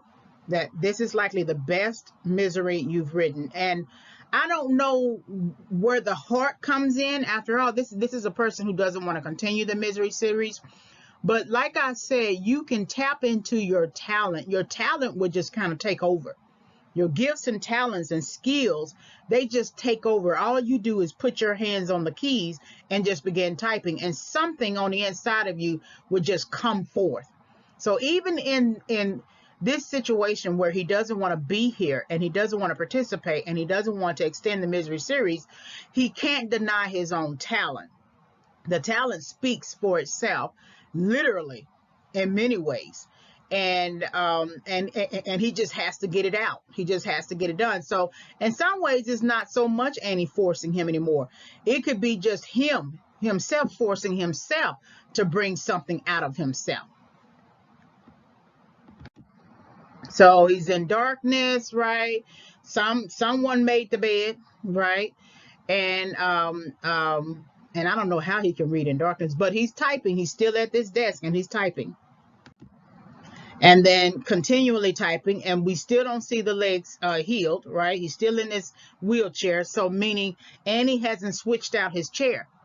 So then Annie might be assuming incorrectly that he could get up and walk about, because she hasn't changed his chair.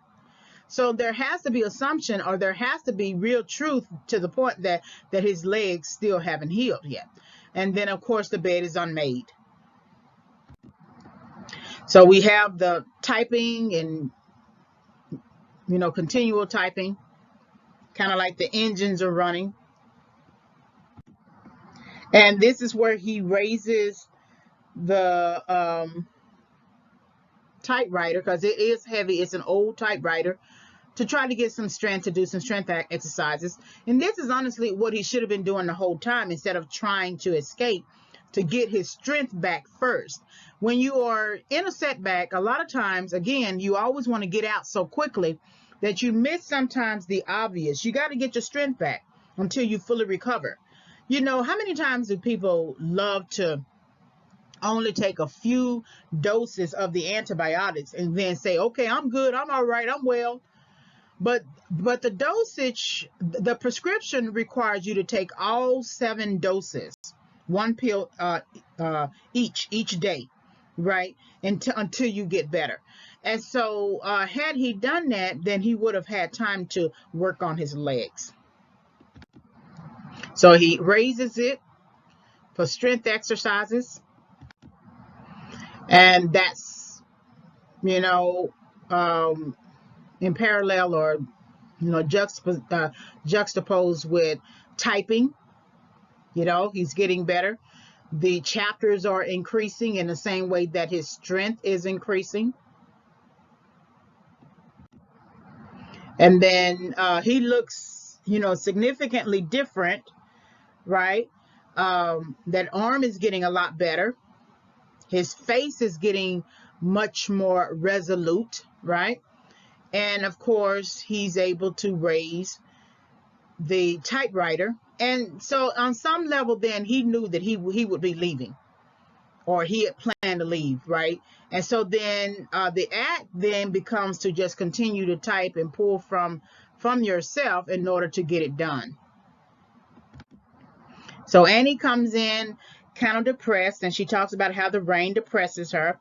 I think really here that Annie has realized that he has actually been out of the room. The penguin truly confirms it.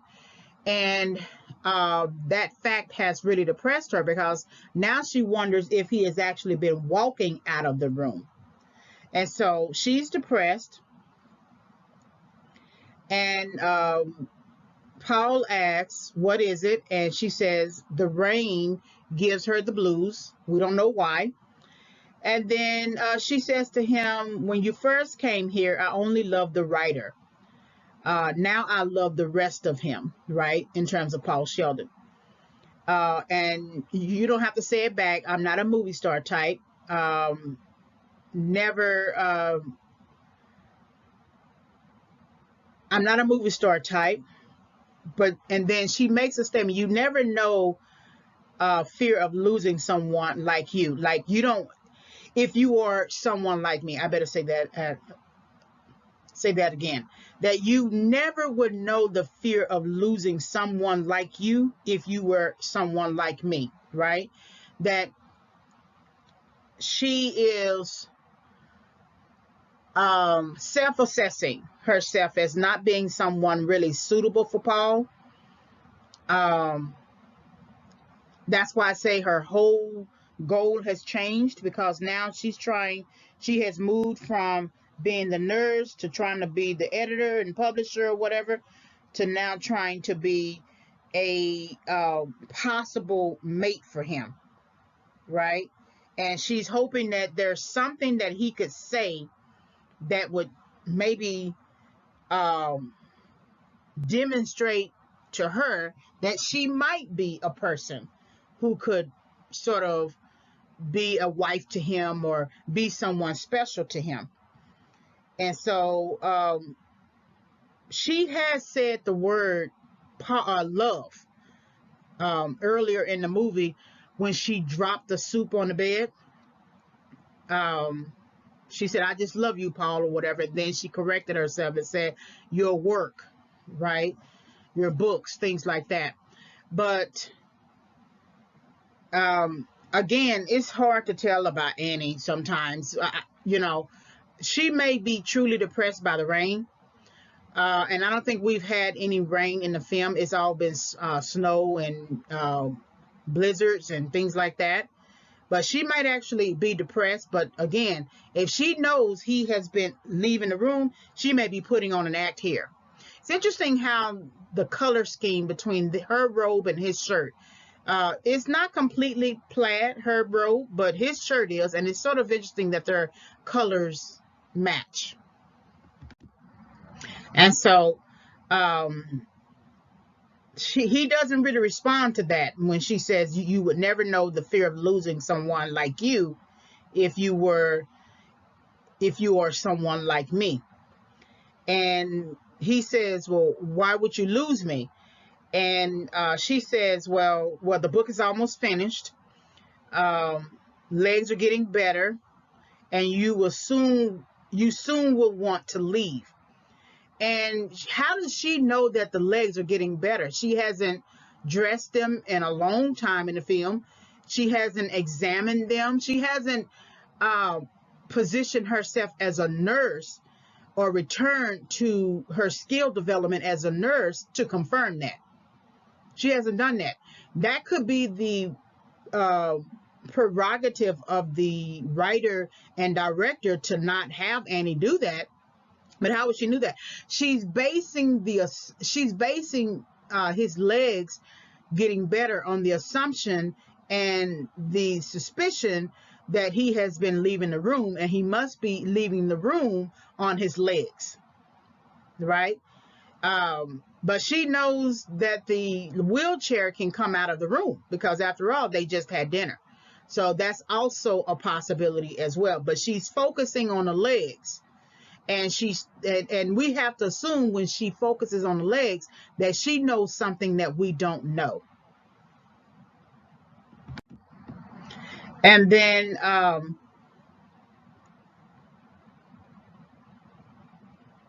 she gets into some kind of spiel here, just reflecting her depression, reflecting her feelings for Paul. I honestly don't think they're true feelings. I don't think you can love someone and trap them and kidnap them and keep them from the world and isolate them. I don't think that's love. That's something else. So then she pulls out a gun, and it's interesting. Paul doesn't try to stop her from using it. He doesn't ask, why do you have a gun? what are you going to do with the gun? See, a person who is concerned about another person will say certain things. Why do you have that gun? You don't need that gun. I'm here for you, Annie. It's going to be all right. So that lets you know Paul had already decided that he was going to leave. That's all that basically means. And so it didn't matter if she decided to shoot herself. Okay, all right, she shoots herself. It'll take me a little bit of time to get out of this house, but that's on her, right? But there's nothing in him that says, don't do this, Annie. You know, and maybe he is interpreted as her maybe wanting to shoot him. And I think it's a good bluff, right? That's why I say Annie is not as true to her nature as she's presenting, that she may be acting here as well. I often wonder why people like to use a gun as a solution to a problem. And she says here that I might put bullets in it. Why are you bluffing? You know, I've always wondered this, and this may sound kind of stupid, but I always wonder why there were murder-suicides, right? That if you just wanted to kill yourself, why kill me too? Why kill the other person too? Just go on ahead and kill yourself. Because they don't plan on killing themselves. Vain, narcissistic people don't want to kill themselves. Annie was never going to kill herself. I don't believe it. She has a gun and she put 2 bullets in the gun, and when she kills Buster and she brings back the needle with some content in it as well as the gun. So if the needle, the contents of the needle were going to be strong enough to take him out, why would you need to then shoot him? Right?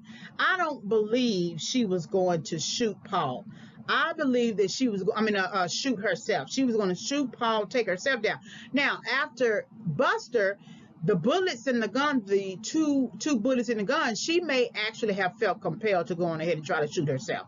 Because then everyone will be looking for Buster, right? He is the sheriff of the town. But when she's holding a gun here in particular, I don't think she's really wanting to kill herself. I think she's trying to scare him, right? Scare him out of leaving, scare him into continually writing the book or whatever. But it's just a bluffing tool for her, because I might put some bullets in it or whatever, like as if she's really going to kill herself. She's not going to kill herself. Vain, narcissistic people don't kill themselves unless they have no other choice, like the police are coming after them or something like that, and they don't want to go to jail, right? Other than that, I just never believed that she was going to do that. And so Paul looks at the gun, right? He's preoccupied with the gun. And I don't know what Paul's history is with guns. I mean, if someone is holding a gun, you expect them to use it, right? But he also understands too, much later in the movie at the end, that she cares about that book. But Annie's antics have really silenced him, that he's really not a man in this situation. He's really not functioning in the same way a man would. And Annie is really trying to pursue a love interest with Paul, but he's so preoccupied with the fact that she wants the book that he can't see that. Because if she had just come off like that at first, a man who doesn't want a woman would have initially started being very aggressive in terms of resisting her. But Paul acts very much like he's in his feminine here. It is unclear why Annie is looking at Paul, other than to say she's searching for a certain response from him beyond why would I leave, right? She's searching for something, and the eyes tell a lot, and we don't know what she's searching for because she doesn't quite tell us, other than the little moments that she might have, like when she dropped the soup and she basically said, I love you, Paul. But she doesn't really reveal too much other than that. And of course, her love for his book. But when you look at Annie, you have to wonder what she is thinking, what she is planning. If she's going to make good on her promise to put bullets in the gun. But she's up to something. And I don't quite believe that she's going to just sort of return to the house without any real purpose behind what she's saying. She's not going to kill him early, of course, but she's up to something. These eyes say a lot about Annie. Her hair says a lot about her. The fact that she's in a robe, and it's evening, she would be in a robe, but every time she has entered that room, she has entered that room with regular clothes on, as neatly as she can get them based upon her own style. And so to come into the room even at nighttime with a robe and hair disheveled and no makeup, nothing to say anything beyond, this is how I look, accept me for who I am. And maybe that's what those eyes are telling us, to accept me for who I am. This is me. This is really me. All those other times I've been showing you a face, right? But this is truly me. And yes, it's raining, and I'm saying that I'm depressed because of the rain, but this is truly me. Well, Paul in some ways is saying or suggesting the same thing. There's a real him that wants to come out, but he's been hiding behind the misery series because it's economically, financially feasible for him to do so. But as he has noted, I didn't plan on making it my life, meaning that he's been wearing a mask. Maybe the first book, maybe the second book, maybe the third book, maybe the fourth book. But by that end of the fourth, beginning of the fifth, he's been wanting to take off the mask. And it just seems like no one will let him take off the mask.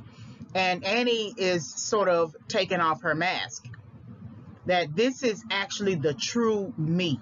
And whatever I have been presenting to you has been fake.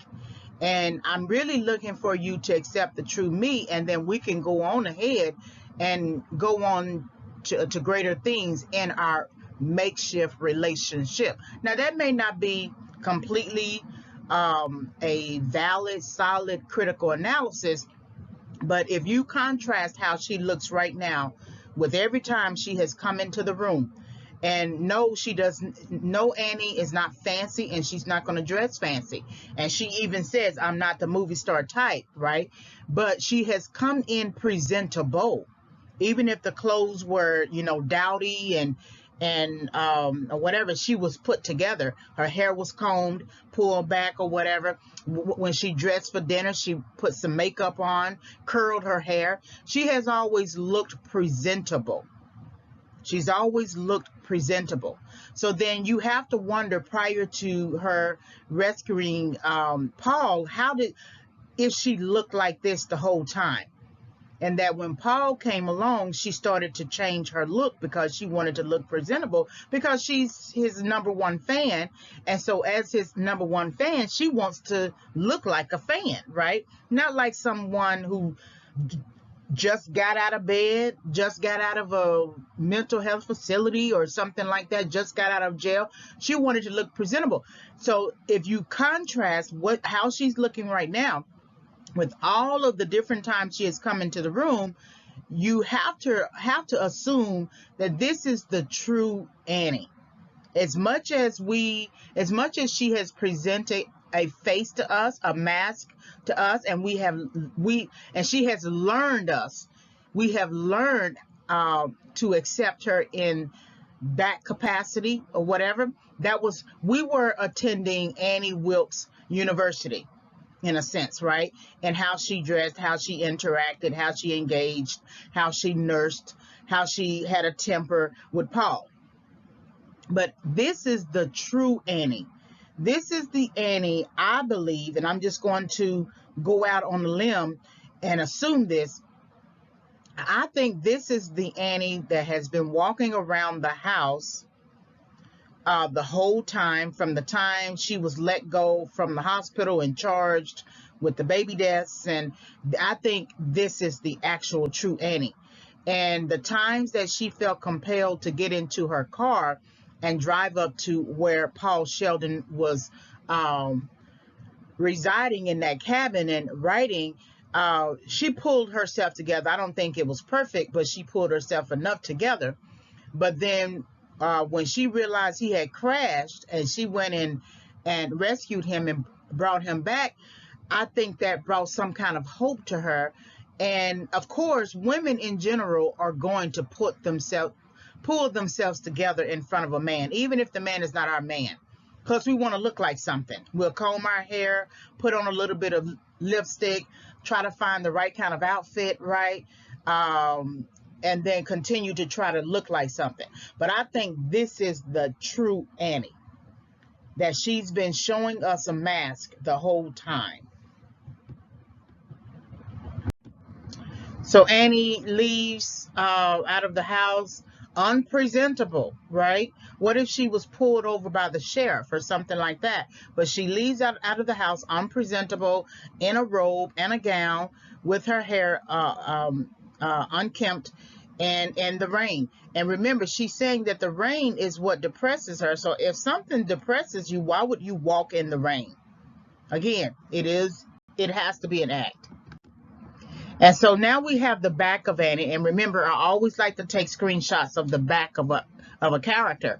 And so again, we don't know what Annie's history is, what the back reveals, what the burdens she has had, the past responsibility. So then we're now going to get information about Annie's past, Annie's back, Annie's history. When Paul leaves the room again and he finds her photo album on the table, and he reads the history of Annie, essentially. And again, I think that was a whole setup, that she left the photo album on the table on purpose. And that could have been just to see if he turned the pages and if he remembered to leave it on the page that she was on. And so Paul turns his head to look out at Annie, because remember, this is Annie's habit. She goes, she leaves, she drives off in the car, and Paul looks out the window to see where she's going. Of course, he can't go where she's going. And so Annie is walking down the stairs, and I don't think it's just the rain that depresses her. I think it's the idea that she's going to have to give him up. That's really what that look is, that she knows that she has to give him up, but she knows it, and maybe she can visualize it, but by the end of the movie, she's not going to want to do it. And she's going to fight him at every turn to keep from letting him leave. But I think this is her feeling, that she doesn't want to give him up. So Annie drives off, of course, which is the standard habit that she does. And then Paul makes it out of his room, and we basically know how that actually happens, that he makes it out of his room. He retrieves the knife. There is a knife that is missing, though. There's a knife that's missing. You see that hole right there. So I don't know where the other knife is, and I don't know if she has taken out the knife, but there is a knife missing. And so Paul is struggling to get that knife, but he manages. So you can tell that his strength has just really increased, because he wasn't able to do that before. Of course, he never reached for the knife before, but somehow his strength has increased enough for him to be able to do that. So now we have, remember what I said, that it is Buster who is willing to learn about Paul Sheldon, what he wrote about, how he thought. And he's willing to endure a learning process, in contrast to his wife, who is reading a different type of book. And this Misery's Trial is actually a different book. So he's probably finished at least one to two of Paul Sheldon's books, because this looks like a different different cover. But this is what it looks like when you are willing to learn a new way of thinking, because an old way of thinking of trying to find someone who is lost was not working for him, working for Buster.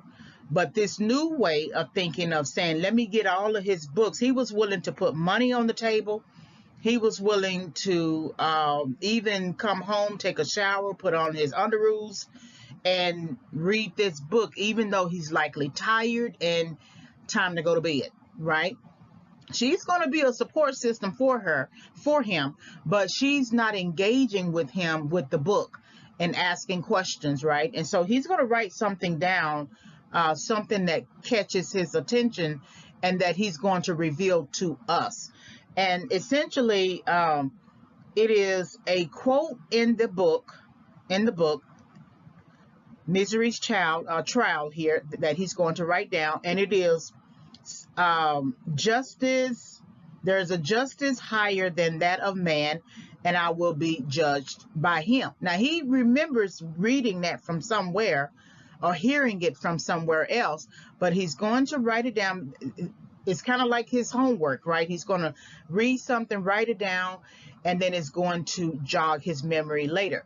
Well, that statement, there is a justice higher than that of man, and I will be judged by him, is what really connects Annie to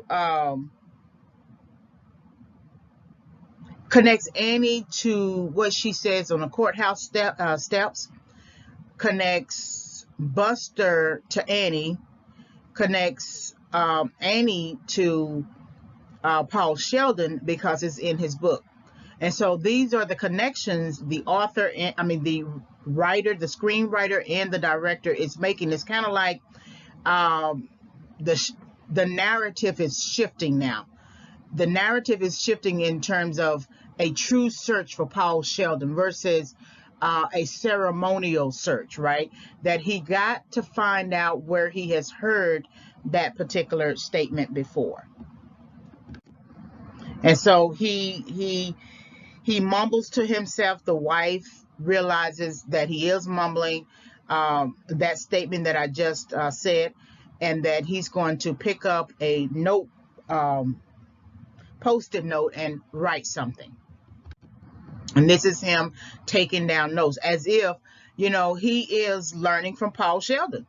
He's in his own university course, so to speak, learning from Paul Sheldon. And that's what you do when it's time to learn a different way of approaching maybe a similar situation. We often think that we're going to take our same old habits, old philosophies, old standards, ways of thinking to approach a situation that we believe is familiar. But there are different seasons in life. And the way you approach something when it's fall would be a lot different than the way you approach something when it's spring. And that's just a simple understanding. And so, again, his standard way of trying to find someone who is lost was not working.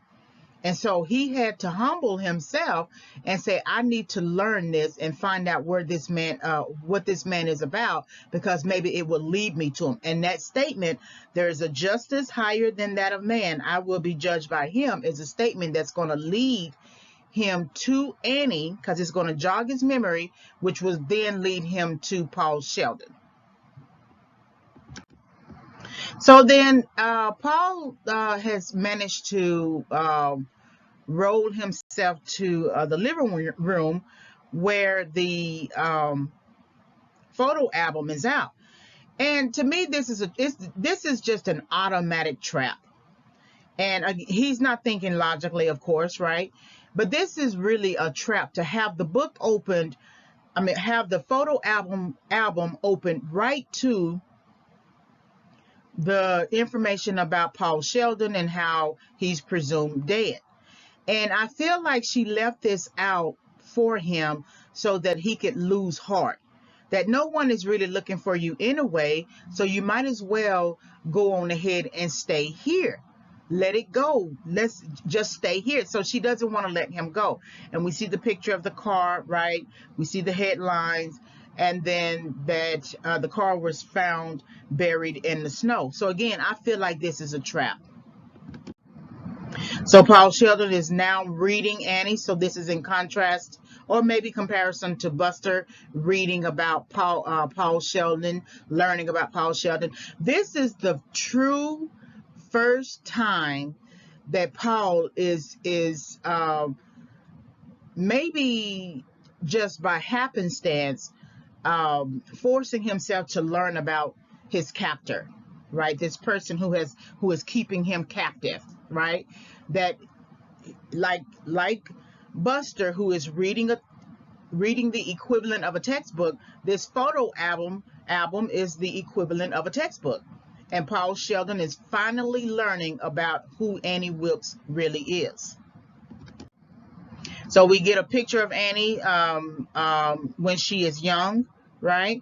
And so you wonder then, how is it that this young person who is definitely hopeful, with the world at her fingertips, how does she turn into the person who then kills newborn babies, or I believe who actually killed her husband, or who is now trapping a well-renowned, noted author in her home, and then later is going to use physical violence and kill the sheriff and do all that she can to try to keep Paul Sheldon.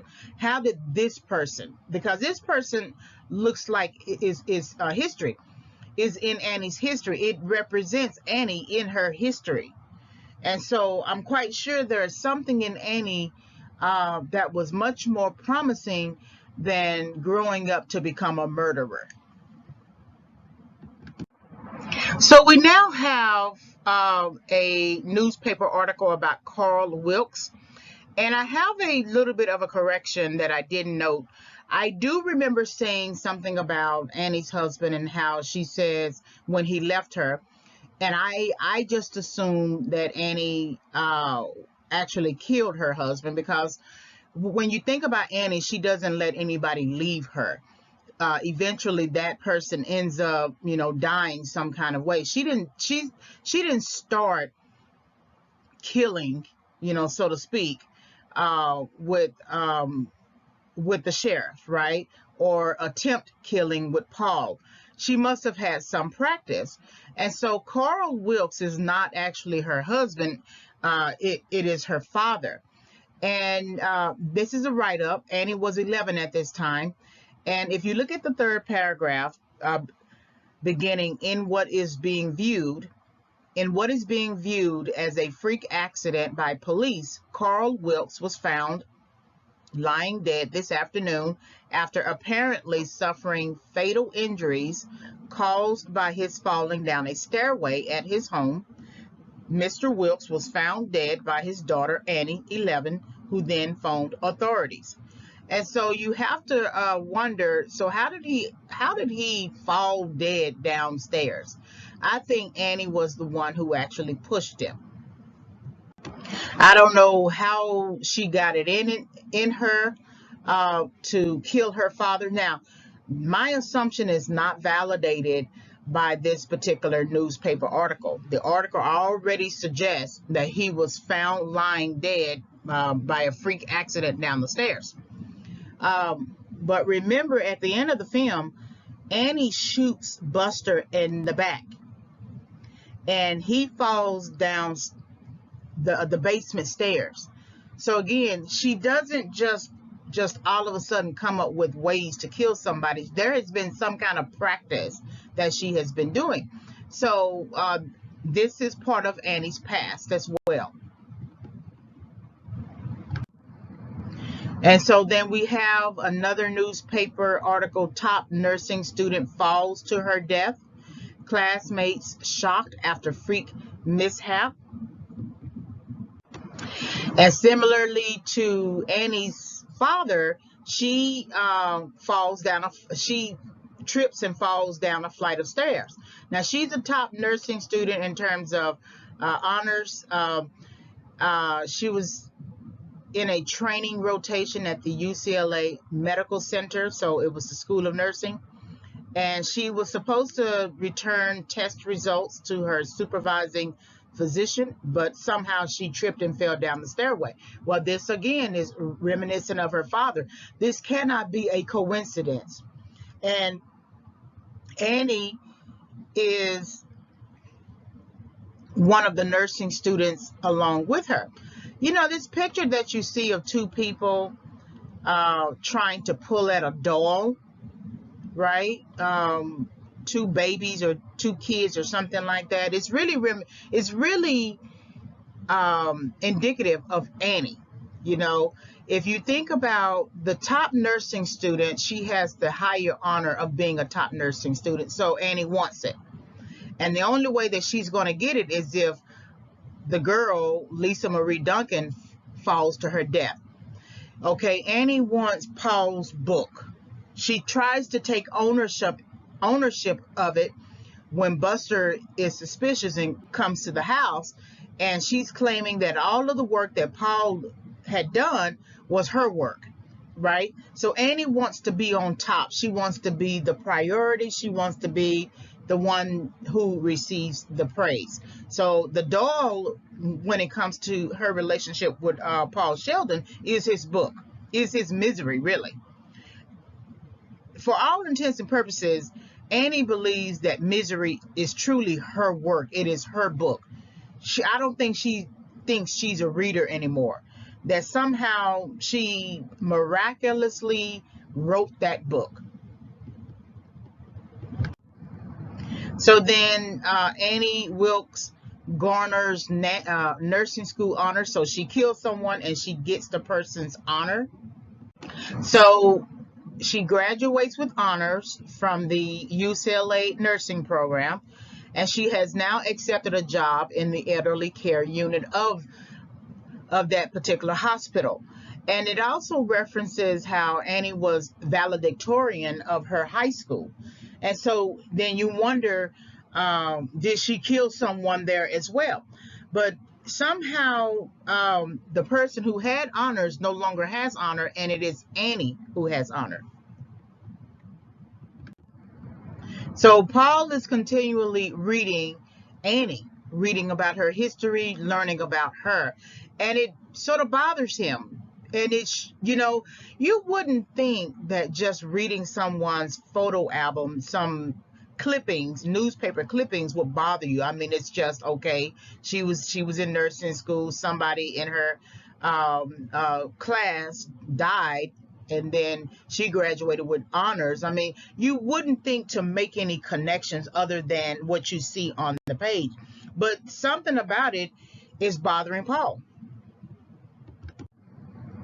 And then Annie Wilkes heads the intensive care unit. Essentially, the newspaper article is just about how Annie is being introduced as a member of the staff at the hospital, and she's going to head the intensive care unit. And there's just other information about how to resolve any debates, things like that. And then we have Annie, there are two types of news clippings here. There's one that's a veteran pediatrician dies while in coma at local hospital, and then Wilkes named county's head maternity nurse. I often wonder why she put these two news clippings together. It's interesting that she would put these as if there is some sort of relation, that a local pediatrician with his wife dies in a car that was struck head on, and that he had remained in a coma. The driver of the other vehicle, who was legally drunk, escaped serious injury. And that's one of the things I always note. I have an actual YouTube audio about this, that the drunk driver never gets killed, meaning that everyone in the car dies, pedestrians die, everyone in another car coming the opposite direction dies, but the drunk driver never gets killed. And so this could be a literal drunk driver, as indicated in this newspaper clipping, but it also could be someone drunk on their own vanity, drunk on their own narcissism, drunk on their own ways of handling problems. You know, when I ask, why do people use a gun to resolve problems? I'm also asking, why does Annie kill anybody to solve problems? We don't know for certain if it's Annie who was in the opposite car who struck the driver, and plus there is some indication that the driver of the other vehicle, who was legally drunk, escaped serious injury, but the person is not named. But then we have in the other newspaper clipping how she is made head maternity nurse. And so this veteran pediatrician, and now she's head maternity nurse, is something, I don't know if we should think about it, but there's a card in remembrance, and why would she create a card for something that may not have been connected to her directly? So there must have been some connection to her. And then now we have the baby deaths. So baby Lucy dies after 5 week struggle in hospital. Parents are distraught over the death of their child. And so, and this basically happens once Annie has become head maternity nurse. So the baby was essentially born prematurely. The mother had to have a C-section, and she began hemorrhaging. The baby was delivered but put on a heart-lung machine, and that lasted until the baby's lungs could strengthen, and then for her to be able to be taken off the machine. She, however, remained in an incubator until her death. And so the baby was born with an acute cardiomyopathy, and she fought for survival for 5 weeks. And then her heart gave out, and the doctors were unable to resuscitate her. So the time period, it looks like she was able to survive in the incubator, but somehow maybe someone intervened to either take her out of the incubator or unplug something or whatever. But it doesn't seem like that she would not have been able to make it as long as she stayed in the incubator. So the incubator is the key, right? Because if she was able to remain in the incubator and still be alive, why wasn't she still alive? So it's interesting what this all means, that Annie is likely that intervening force that comes between something, right? And why would she want to kill a baby? You know, for one, it brings attention to her in the same way that she likely killed the previous people, and it brought attention to her, and it elevated her, because it seemed like when one person died, she received the honors. When another person died, she became head of a intensive care unit, and the baby was likely a part of this intensive care unit. And then there's a second newborn death at Eldridge County Memorial. And so we have two parents who lost their son. He died quietly in his sleep. He was born 7.5 pounds. He developed flu-like symptoms. He remained hospitalized while receiving antibiotics. Doctors say he was improving and was scheduled to be released. And then the hospital report that the baby died. So it seems like right when the person is improving, that's when Annie sort of shuts it down, intervenes and shuts it down. And you could say the same thing about Paul Sheldon, that right when it looks like he's improving, that's when she decides to take a sledgehammer to his ankles, right? Because he's improving. just when he was improving, that's when she all of a sudden became depressed. And so some depression hits her and kind of leads her into horrific decision making. And then the nurse's question in hospital infant death. So Anne-Marie Wilkes called into questioning concerning the death of an infant. She had joined the hospital earlier during the summer. She had worked at several other hospitals. Couldn't explain the death of the infant. The hospital officials report that the autopsy of Michael's body revealed he died of a brain hemorrhage, but the cause of the hemorrhage is unknown. Wilkes joined the hospital, and she had already been part of other hospitals in different states. So she previously worked at several hospitals throughout the country. So in New Hampshire, Pennsylvania, Minnesota, North Dakota. So that lets you know that that Annie had been running. She had been running because if you are still in a residency, you tend to stay at one hospital. If you are starting out your career, you try to stay at that one hospital, right, to gain enough experience. But to continue moving about in this way is already suspect.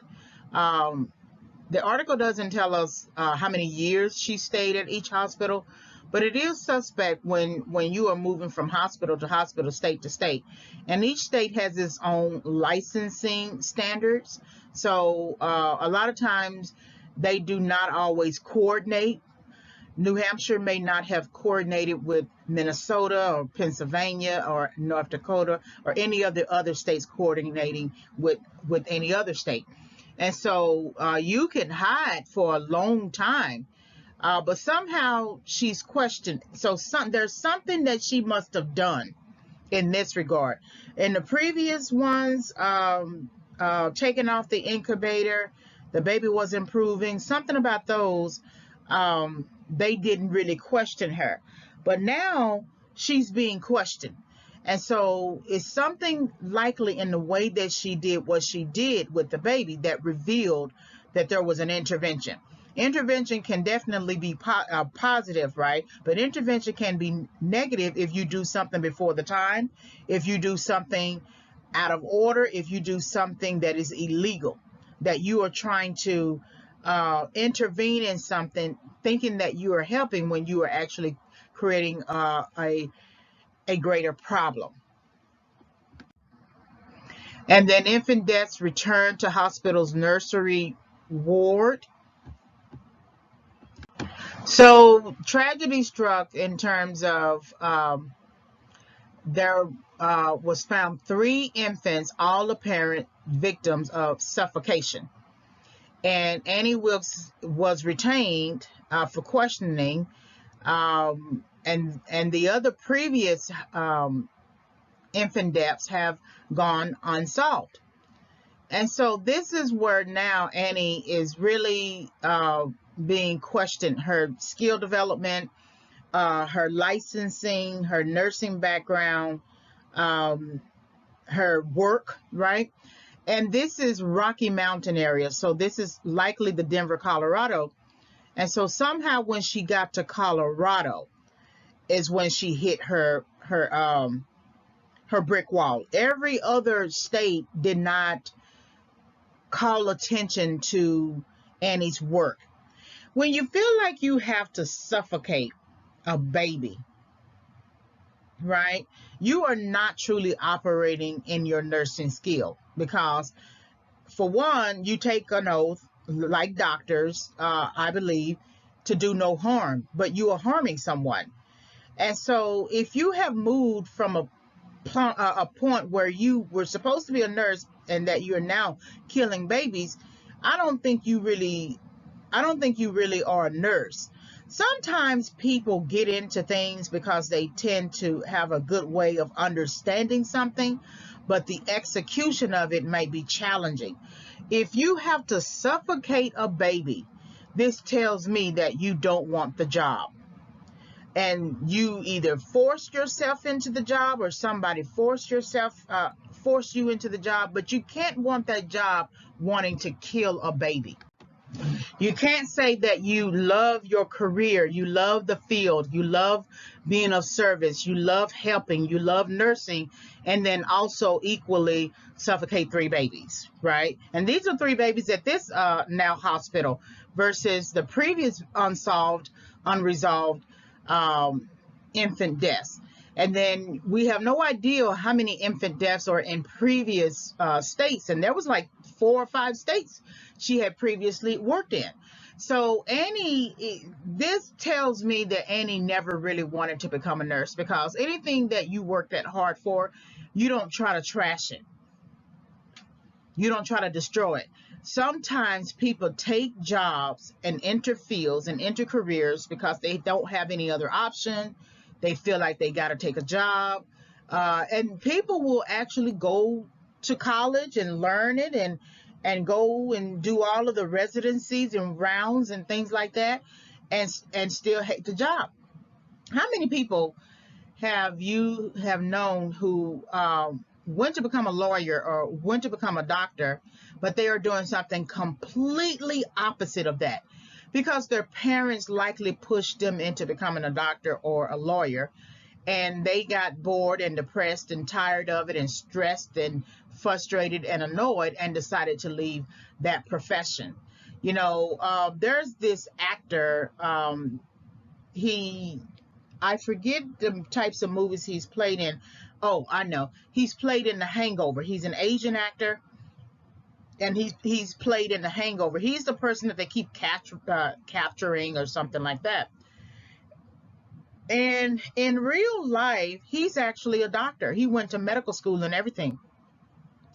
But he's not operating as a doctor. He's not functioning as a doctor. He's functioning as an actor. There is nothing in him that wants to be a doctor. And of course, I wouldn't trust him to be my doctor if he hasn't been practicing or working as a doctor. But he is actually a licensed medical doctor. And so he must not have been happy in that field. You got other types of people who have entered fields and they are not doing that thing that they were supposed to do. And, you know, I think about people who are doctors who then decide they want to become a politician. The problem with that logic is, you know, they want to say, well, I want to serve my community. I want to serve my state. I want to serve the, you know, federal government, be of service. The problem with that, however, is that your mastery orientation is in you becoming a doctor. You went to undergraduate school, you took medical school-based courses, then you attended medical school. You likely got another graduate degree, right? And then you did a residency program. You served at a hospital, and you began to build your career brick by brick. And you have been in that field for 25 years or so, right? Well, that's your mastery orientation. You running for office, entering an election, running for office and winning is not a mastery orientation. Now, there may be an exception to the rule in a sense that if you did a double major or a minor in political science and you have actually served on city council, maybe been the mayor or something like that, and you are working your way up to becoming state senator or federal, right? Or at the federal level, that's a little different. You have been serving as a doctor, but you have paired it with politics, basically the same amount of time that you've been a doctor. I would say 10 years might be necessary. But many people that you see who are doctors, who are legally licensed doctors, and who then become politicians, especially at the federal level, you can tell that they don't know what they're doing because they don't have a mastery orientation of being a politician. So they don't have ideas. They don't, they just go with whatever flow there is because they don't have really, they think the fact that they were a businessman, a billionaire, or they did well in business, that automatically translates into serving as a politician. That cannot be, further from the truth, that you don't have the mastery orientation. And so when you see her killing these babies, she's missing something. Annie is missing a link of something. She's definitely missing the do not harm aspect of being a nurse or being in the health professions, right? She's missing that sort of screw in her head, but she's missing something else. And Annie would have been, it's interesting, Annie might have wanted to become a novelist or a writer because she's so drawn to it, and she seems to be operating outside of her mastery orientation in her dealings and engagement with Paul Sheldon. And the fact that she tries to take over and tell Buster that she had been writing all of those pages might suggest that Annie really wanted to become something else. If she really wanted to become something else, then that basically means Annie stayed too long. She didn't necessarily have to become a nurse. She could have become, if she wanted to be in charge so bad, she could have become a business administrator for the hospital. And during these times, sometimes women had made a lot of strides. This looks like 1984. Women have made a lot of strides, but there might have been a lot of hindrances along the way that a woman, she can only really become a nurse, or there are very few who become doctors or something like that. And I'm just kind of guessing, right? I could easily take some time to research this 1984 decade, right? But regardless, she stayed too long in something that she didn't want to be in. So then you contrast that with Paul Sheldon. He stayed too long in something that he didn't want to be in. He didn't want to make Misery, writing the Misery series, his life, right? And so by the time you get to the 5th part of the series, in the 6th and 7th, you have stayed too long in something that you didn't want to do. And so now he's experiencing the negative consequences of it, because when you write a 5th, people are already expecting a 6th. When you write a 7th, they are already expecting an 8th. And so he created the ditch that he's actually in, because he didn't have to create a whole series either. I understand that publishers want to know more of what you have and what you got, but if he really wanted to start off in the right way, then he should have just, started off in the right way. But he has stayed in something for which he no longer wants to be in. And by the time you take a pillow to suffocate a baby, and maybe she was using her hands to suffocate the baby's neck, by the time you are doing that, you are in something that you really don't want to be in. And so then we have this reference to Annie as being the dragon lady. She is now being arrested in the recent baby deaths, and that she is behind bars. Essentially, Annie really is a fraud. She's really a fraud. You might not think that she is, because she has an actual license, nursing license, and you have to take different tests, right? And state-based tests, and then of course school-based testing in order to get that license. But she didn't come to the profession with the best attitude. She didn't come to the profession with the best work ethic. Sure, she garnered honors, but she just could have been the kind of person who made good grades. Sometimes you can be the type of person who is just very good at schooling. You do well school-wise, but when it comes to work, you struggle. And so if she's killing babies and have to be arrested, they are punishing her really for being a fraud. So then you got to think about Paul Sheldon saying that he didn't want to make the Misery series his life as being a fraud. Sure, he wrote the book like Annie, who is very good at doing well in classes, he's very good at writing. He writes very well. He can create a narrative, sustain a plot, develop the character descriptions. He does that very well, but it's not something that he wants to do. And so that makes him a fraud in that regard.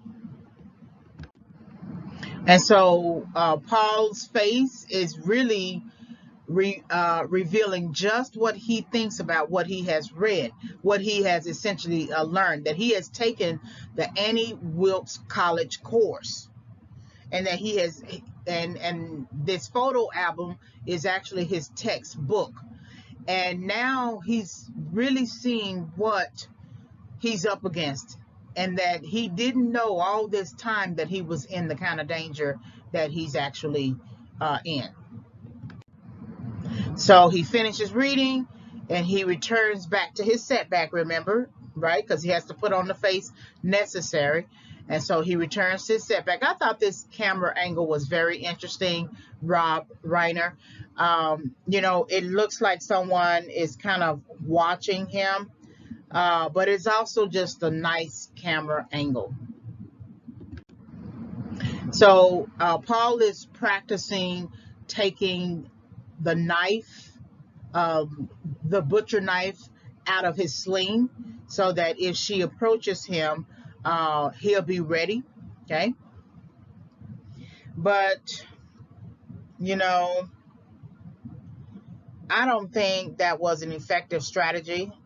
We don't know if he also placed the book back in the proper place and kept it on the page, or the part of the photo album, how he found it. So we don't know that.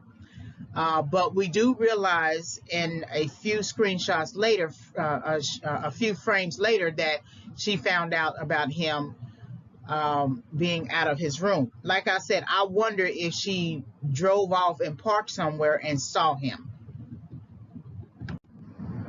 So then we get this look here that I think is very interesting. It's just such a nice, neat look. Paul Sheldon thinking, just reflecting. I don't feel like he has been learning other than what he just learned from the book. But, I just don't think that he was in the mindset that when Annie left, that it could have been a trap. What if she had returned? Sure, the door was closed and he saw the car drive off, but what if she had returned just to come back, right? And he was already outside of the room. So then this confirms to us, because we know Annie is not here, not in the house. This confirms to us that he has been helping himself get in and out of the bed. So now we know beyond a shadow of a doubt he definitely has strength. That is not just the upper body strength, but he's able to use his upper body to raise the lower body as well. So this nice view of the house with lights on, of course. Annie is going to return. It's not raining anymore. And we don't know where Annie went, where she goes when she is depressed. And so I think he hears her driving up, and so it's going to be alerting as well. But we also can see with his sling that he's holding something. And so it does make sense that he would put that knife up under the bed, but I would have thought that it would have been much better to hide it somewhere on his person, maybe in his pants, right? And because to hide it under the bed is easy, it's very easy to come in and search the room. It may not be as easy to search between your legs. And so, I don't know. So Annie stops by the door and essentially to listen to see if he's still up, right? Because he has been typing on a typewriter. And so I'm assuming that she's listening for those sounds. But she doesn't come in, she doesn't engage, she just assumes that he is essentially asleep. And so Paul is saying essentially, um, that, you know, I'll see you in the morning or something like that. So he is so sure of himself that he got this strategy down packed, that he can take Annie down. But he's not paying attention to the fact that Annie has taken every opponent that she has encountered, even the babies. The babies were her opponents as well, that she felt like she had to take down. And so again, he's just not moving into a real logical thinking about something. I would have liked for the director to have Paul maybe go through his own dialogue. It's Annie who goes through her mini dialogues, but we don't get a mini dialogue from Paul. Why isn't he talking by himself in the room? You know, why isn't he having discussions and going? He's kind of mute, essentially mute. And I don't know, you know, Annie's influence definitely has made an impact on him, right? But it's just interesting that he's not going through sort of like a mini dialogue of his own, a monologue of his own. Also, he's not taking pen to pad to sketch out a strategy. We don't see him really strategizing. Going in to go get the knife really isn't strategy. Pouring the pills into the contents of the pills into the paper container is really not a strategy. It's all desperation. Let me just try something to come up with some idea so I can get out of here. Like I said in previous frames, that when you are trying to get out of your setback, you just try anything just to come up with anything. It's kind of like throwing the dart to the dartboard and hoping that it hit the bullseye, right? Just eventually it's going to hit the bullseye, but sometimes it doesn't. Sometimes you have to take a step back and look at the dartboard and really strategize how you're going to throw the dart in order for it to hit the bullseye. And that's what I feel like he just coming up with makeshift little ideas that he thinks will work in order for him to take down Annie, not understanding that Annie is on a power trip, for one, which is revealed in many of the newspaper clippings. She's on a power trip, for one. She holds all the cards. She knows her context better than she knows, because when she comes back in with the needle, she knows just what type of tool to put him to sleep and keep him asleep while she searches the room. So Annie is operating with a much better advantage and than Paul, and that's why I say Paul should have taken some time to walk about the house. Walk about the room at least. Try to work on his legs. Try to move them. Try to raise them. Do a number of things, because you're still essentially immobile. And that if you fall on the floor, you cannot hoist yourself up. You only are able to hoist yourself up because the bed is at the same level of the wheelchair. But you haven't had any real and going into the kitchen, leaving the room and going into the kitchen is basically falling down on the floor and crawling. But you haven't practiced trying to move about, and that's why I say what he's doing is, just really premature. So he places the knife up under the mattress, hoping that his little secret, right, will be concealed. But then also Annie goes into her kitchen, and I don't remember him eating anything, so she hasn't served him any meal. And all women go into their kitchen, and I'm quite sure that she noticed a big butcher knife is missing. It might have been better for him to take one of the knives that are less likely for him, less likely for Annie to notice, right? And so anyone would notice a big butcher knife, missing. And so I thought this camera angle was interesting, that we get to see Paul from a higher view, right?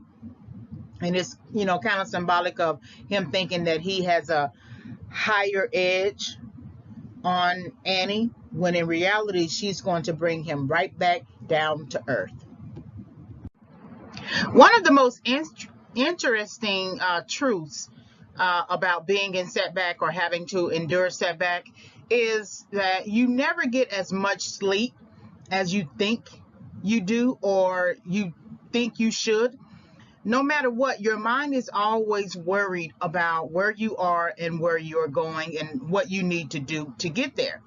And so as much as Paul is lying down, sleep in the bed, and really in a deep sleep, until he senses Annie in the room and he wakes, he is under the assumption that he got this strategy all worked out, and that when she comes in, he's going to be awake enough to be able to take her out.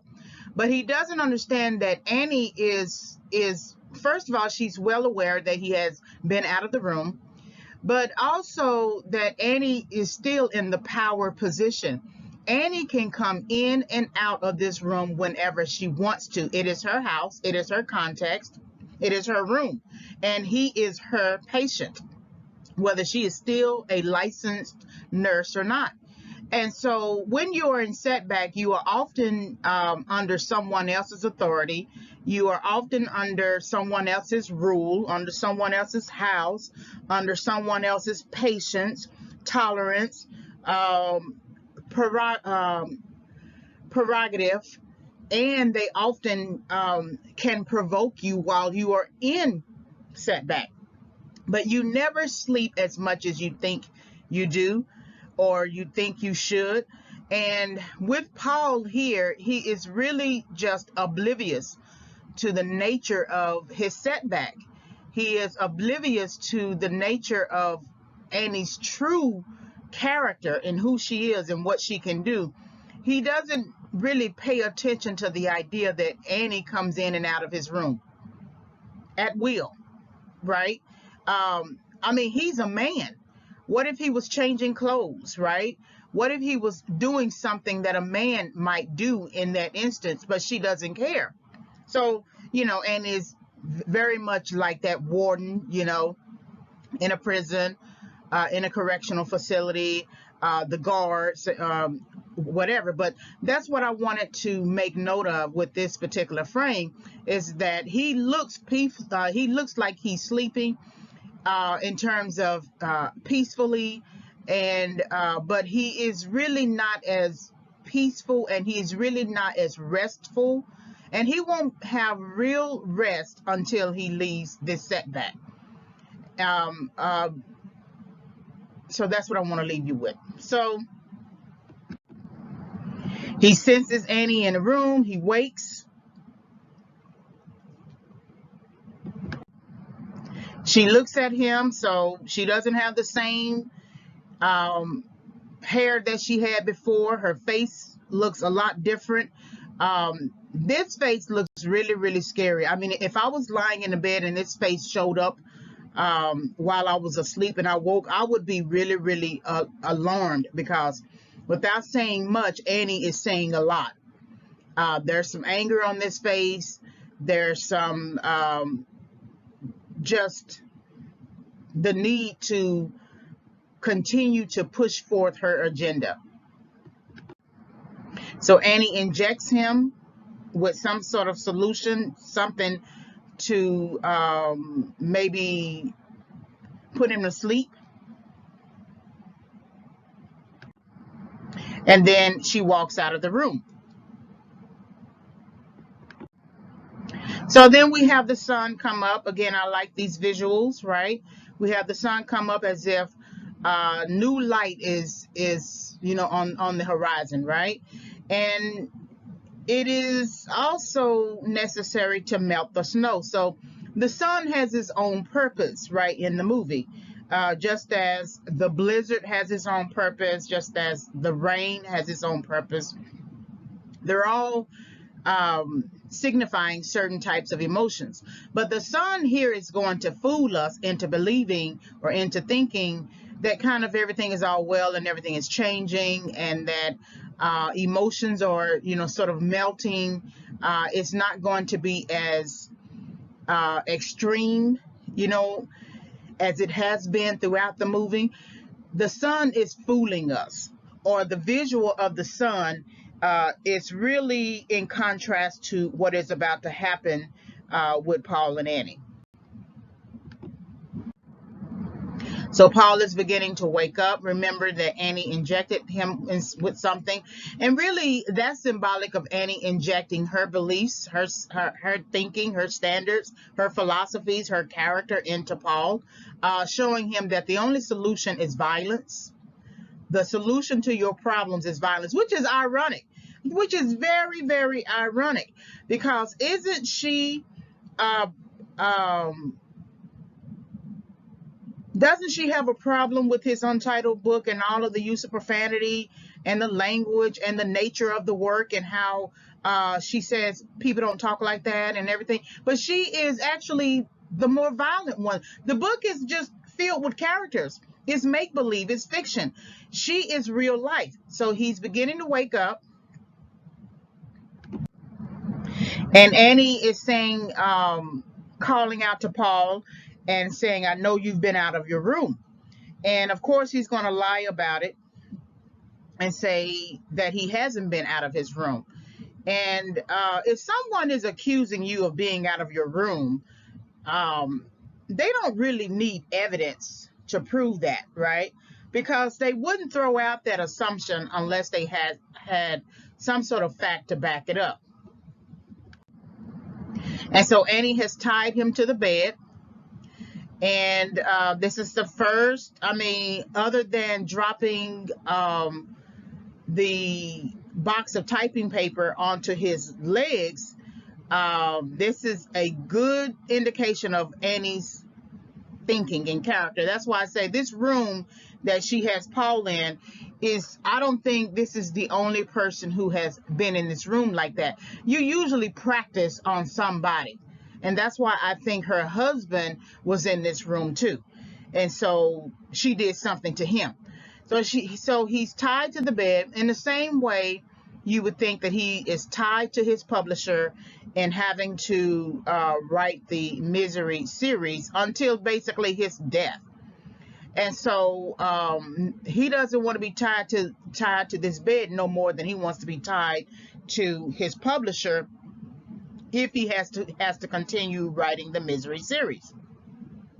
So he's tied to the bed, and she's trying to explain to him that I know you've been out of your room. I found your key.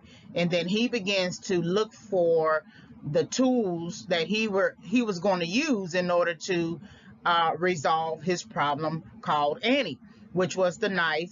And he didn't really learn anything, because the pills, they didn't work, right? She ended up turning over the wine. So it's that enthusiasm to try to get out, that eagerness to try to get out, that hastiness to try to escape your situation, but not really learning from what you need to learn.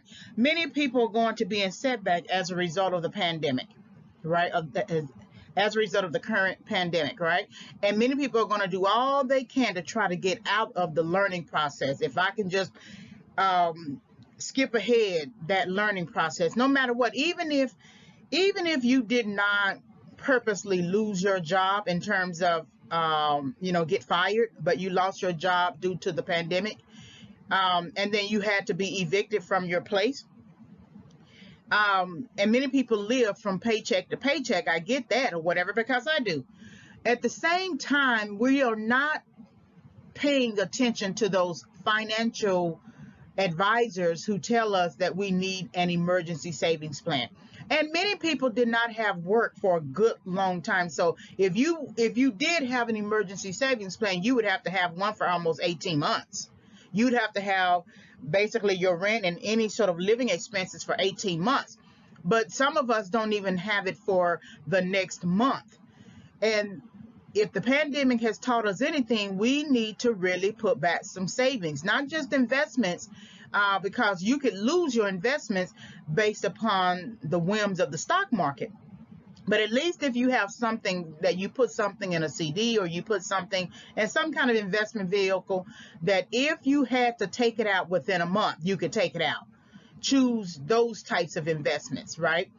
And so that's sort of like the learning process. There was a learning process that I had to undergo when I was a government contractor, and I still am. I'm just not active right now. I'm signed up and registered, but I don't have any contracts. But when I did have one contract some time ago, back in 2012, I took the contract thinking that I can take the purchase agreement to the bank and get a loan, because after all, it's the United States government who wants goods and services. And so, but I still did not have the credit. I still did not have the assets. I didn't have anything to leverage. Even though I had the purchase agreement, I didn't have anything else to leverage to be considered a good risk.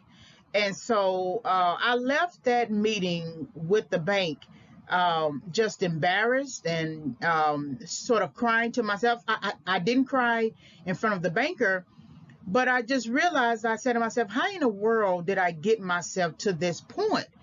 To the point that I'm so financially unstable.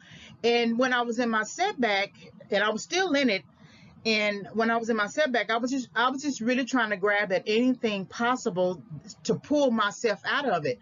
And so I became a government contractor, and I did that much earlier in 2006, but I decided to take a contract in 2012, and I thought I could fulfill the contract. I was certain that I would be able to get a loan and everything.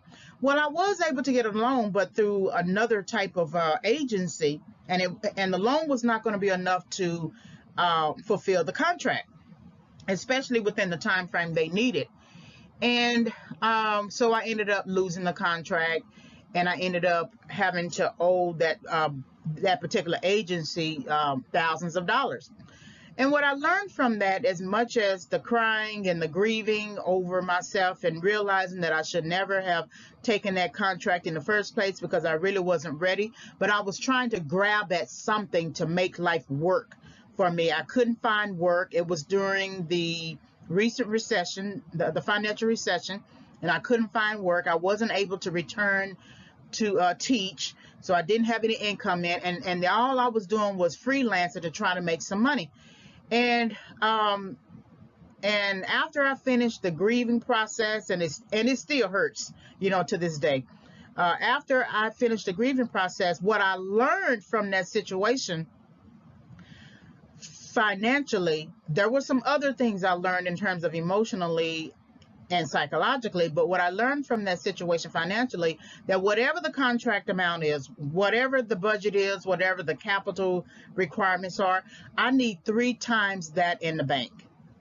So if it's a contract that's $5,000, I need $15,000 in the bank.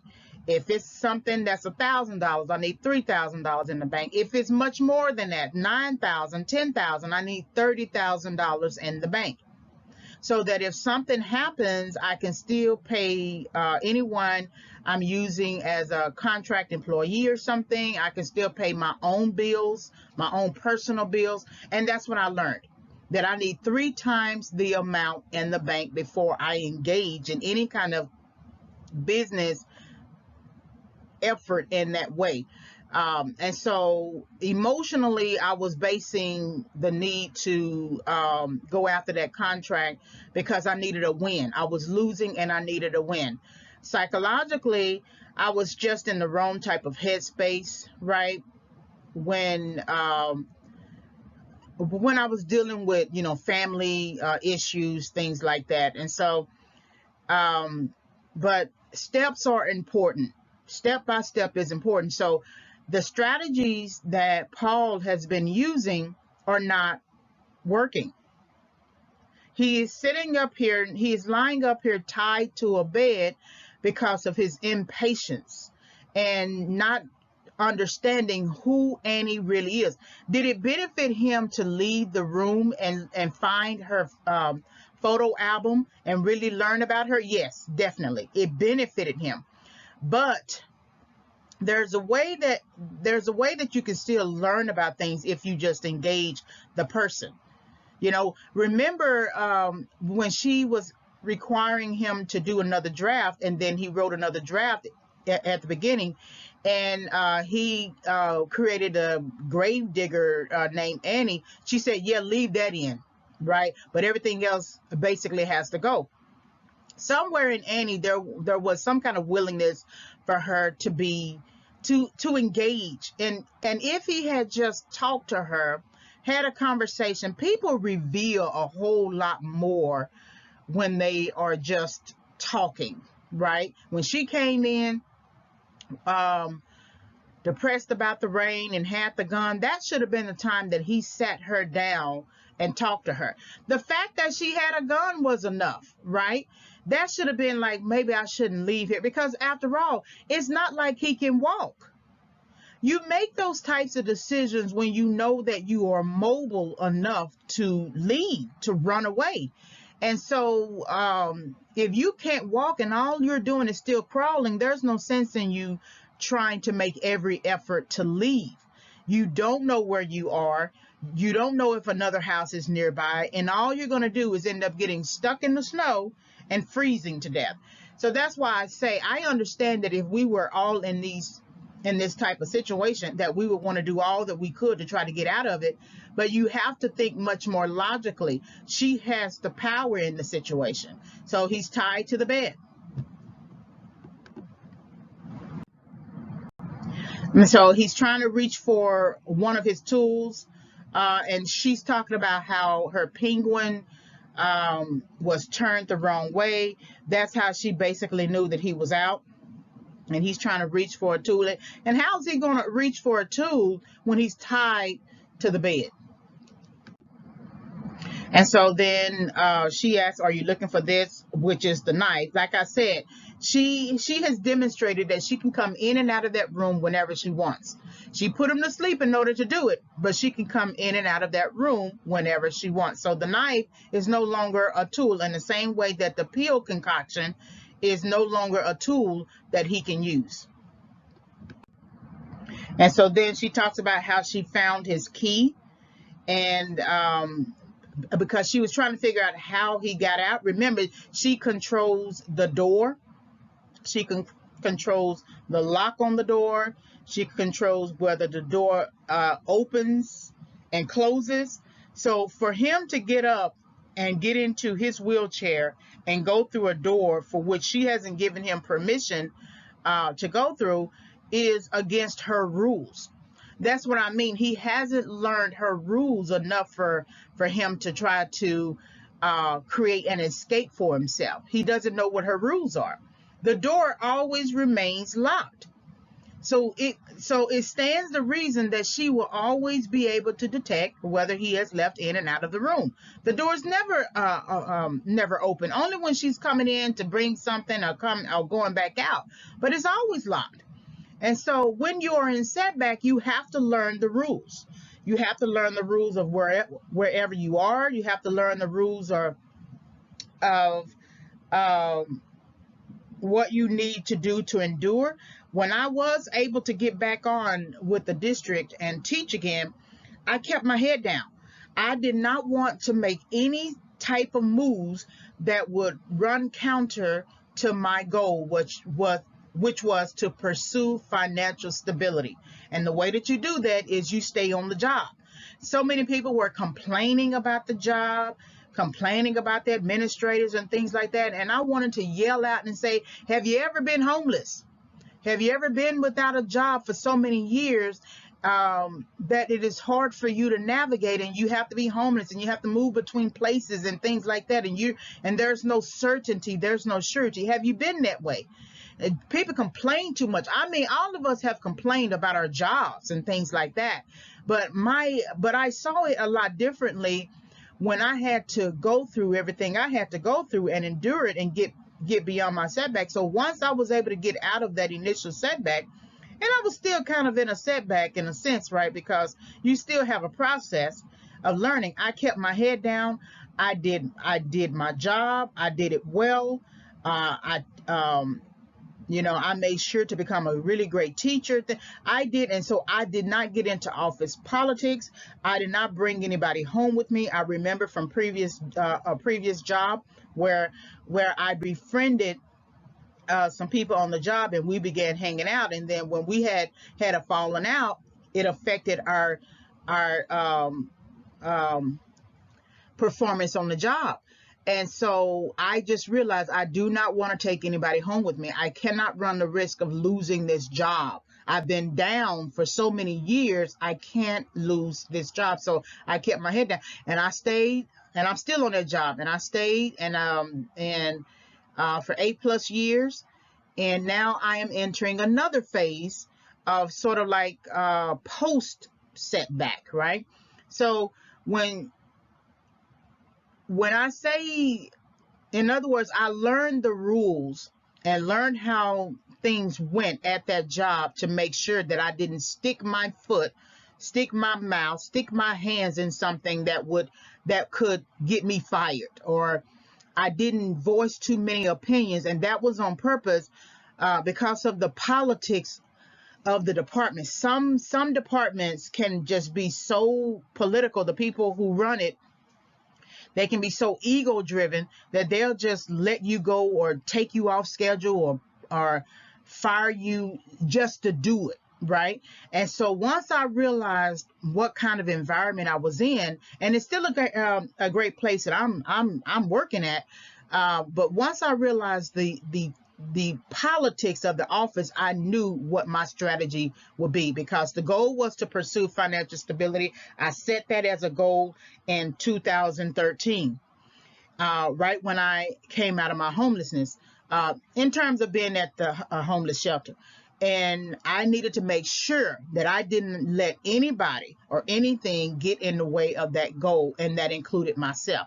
So that's why I say, trying to use these keys, trying to take the knife, trying to leave the house, trying to get out of the room. He hasn't learned Annie's rules yet. See, he's being punished. He's about to be punished right now because he went against the rules. And so he could have learned a lot about Annie had he just let her sit there and talk. That's really what Annie wanted to do, is talk. And because she doesn't get enough of an opportunity to talk. When she was trying to talk at the trial, she was being accused of this and that or whatever. She was probably trying to talk to her husband, and something didn't go right for them. Annie has been trying to talk. That's really what those looks are. When she was standing there in her robe and talking about the rain and how it's depressing, and had that gun, that face was really a face that wants to talk. And the problem is, we don't notice that until it's too late. Why do you think somebody goes out and just automatically shoots up a store, or shoots up a school, or shoots up a hospital, or something like that? There were many steps prior to that where they just wanted to talk to somebody. I can always tell when there's a student, where there's a student. Sometimes the student is not rowdy or anything like that, but I can always sense something in that student that wants to talk. And I'll appeal to that student. Anytime you want to talk, I'll let the class out early, and you can, have your say. I won't interrupt you, right? And so they won't take me up on the opportunity that time, and then I pray about it. That God will kind of set up the situation where they can, and there's no one else in the room. And when that happens, and I can always tell, and so this has happened a few times in my teaching career, and they will stay behind. One of those days, they will stay behind, and they will go through whatever spiel they have to go through, and even cry and go through it. And then once I'm able to let them do whatever they're going to do in terms of saying whatever they're going to say, then I go into whatever comes out. I've already prayed about the situation as they were talking, and then I'll encourage them. I'll say whatever I'm going to say, and then they will feel better. And there was one particular situation out of the few times I've helped a couple of students, a few students rather, that I just had this feeling that I might have prevented a future, I don't know, a potential threat. I'm not going to say shooting, but threat. And so sometimes people just really want to talk. And I feel like in some ways Annie wants to talk, but she's not getting, or Paul is not understanding. He's not getting it. So she found his key, which runs counter to her rules. And so now he must be punished. So, she says, I know you looked at my photo album, and she's basically wondering what you must think of me, right? And she doesn't get into a discussion about it or anything like that to try to make herself look better. Annie is so preoccupied with keeping him there that she's not even willing to sort of appeal to Paul to make herself look better, try to provide some kind of rationalization. But again, I think she left it there on purpose to check and see if he really had been out of the room. And most people, when they're trying to go behind your back to check stuff, they forget to leave things the way they found it. Now, at the beginning, he had remembered to close the door the first time he left out of the room. But this time, I just have to assume that he forgot to put the page back on, put the photo album back on the page the way he found it. And that's how she likely found out, too, that he had been out. But I think she had known about him being out much earlier because of the penguin, the penguin figurine. So she goes into this spiel about this little narrative about hobbling, and she is discussing the diamond mines and how natives who stole diamonds, the way they resolved that problem was through hobbling, which has two goals: is to keep them working and to prevent them from running away. And so Paul is essentially living out this narrative, hobbling, because she's about to now break his ankles using a sledgehammer. This means that her violence has escalated. We thought her violence escalated with the gun, but I told you she doesn't plan on shooting Paul. Well, she doesn't plan on shooting herself, at least. But she has moved from saying, look at what you made me do, to dropping the the typing paper box onto his knees. And then now using the needle, tying him to the bed, and now using a sledgehammer. And she's using a narrative to validate and support her argument, and to justify her decision to basically keep him there until he dies. And so, of course, he's going to be alarmed, but he has to listen to the narrative. And Annie has been telling her little narratives, her little monologues for a long time, but I just think he hasn't been listening. Like I said, Annie represents his audience, his reading audience, for whom he has not been listening. And so now the fact that he hasn't listened has now escalated to this situation here. Now, not all viewing audiences, not all reading audiences would trap Paul Sheldon in their homes and tie them to the bed and beat them and all that kind of stuff. No, not everyone would do that, but she maybe represents an amalgam of certain people who are so extreme in their views about misery and misery chastain that he's not listening, he's not hearing them. It's funny that he has never engaged the city at all. He doesn't know the general store manager. He doesn't know the sheriff. He doesn't know anybody at all. If it, and he visits this area of Colorado all the time to write. And so it's funny, had he engaged the city and learned about the inhabitants of the city, he might have learned about Annie. Now that's very interesting, right? That's extremely interesting. That if he had learned, that if he had just been a part of somebody's house or something, visited somebody's house, especially the sheriff, someone would have gotten into a conversation about Annie Wilkes, which likely might have created a book idea for him. But it's just funny to me that he comes to an area that he should be well aware of and know the history of, or know some of the major players in the area who have been in the news. Annie was in the news. She was charged. She was charged with murder of strangling the babies, and he's never heard about that.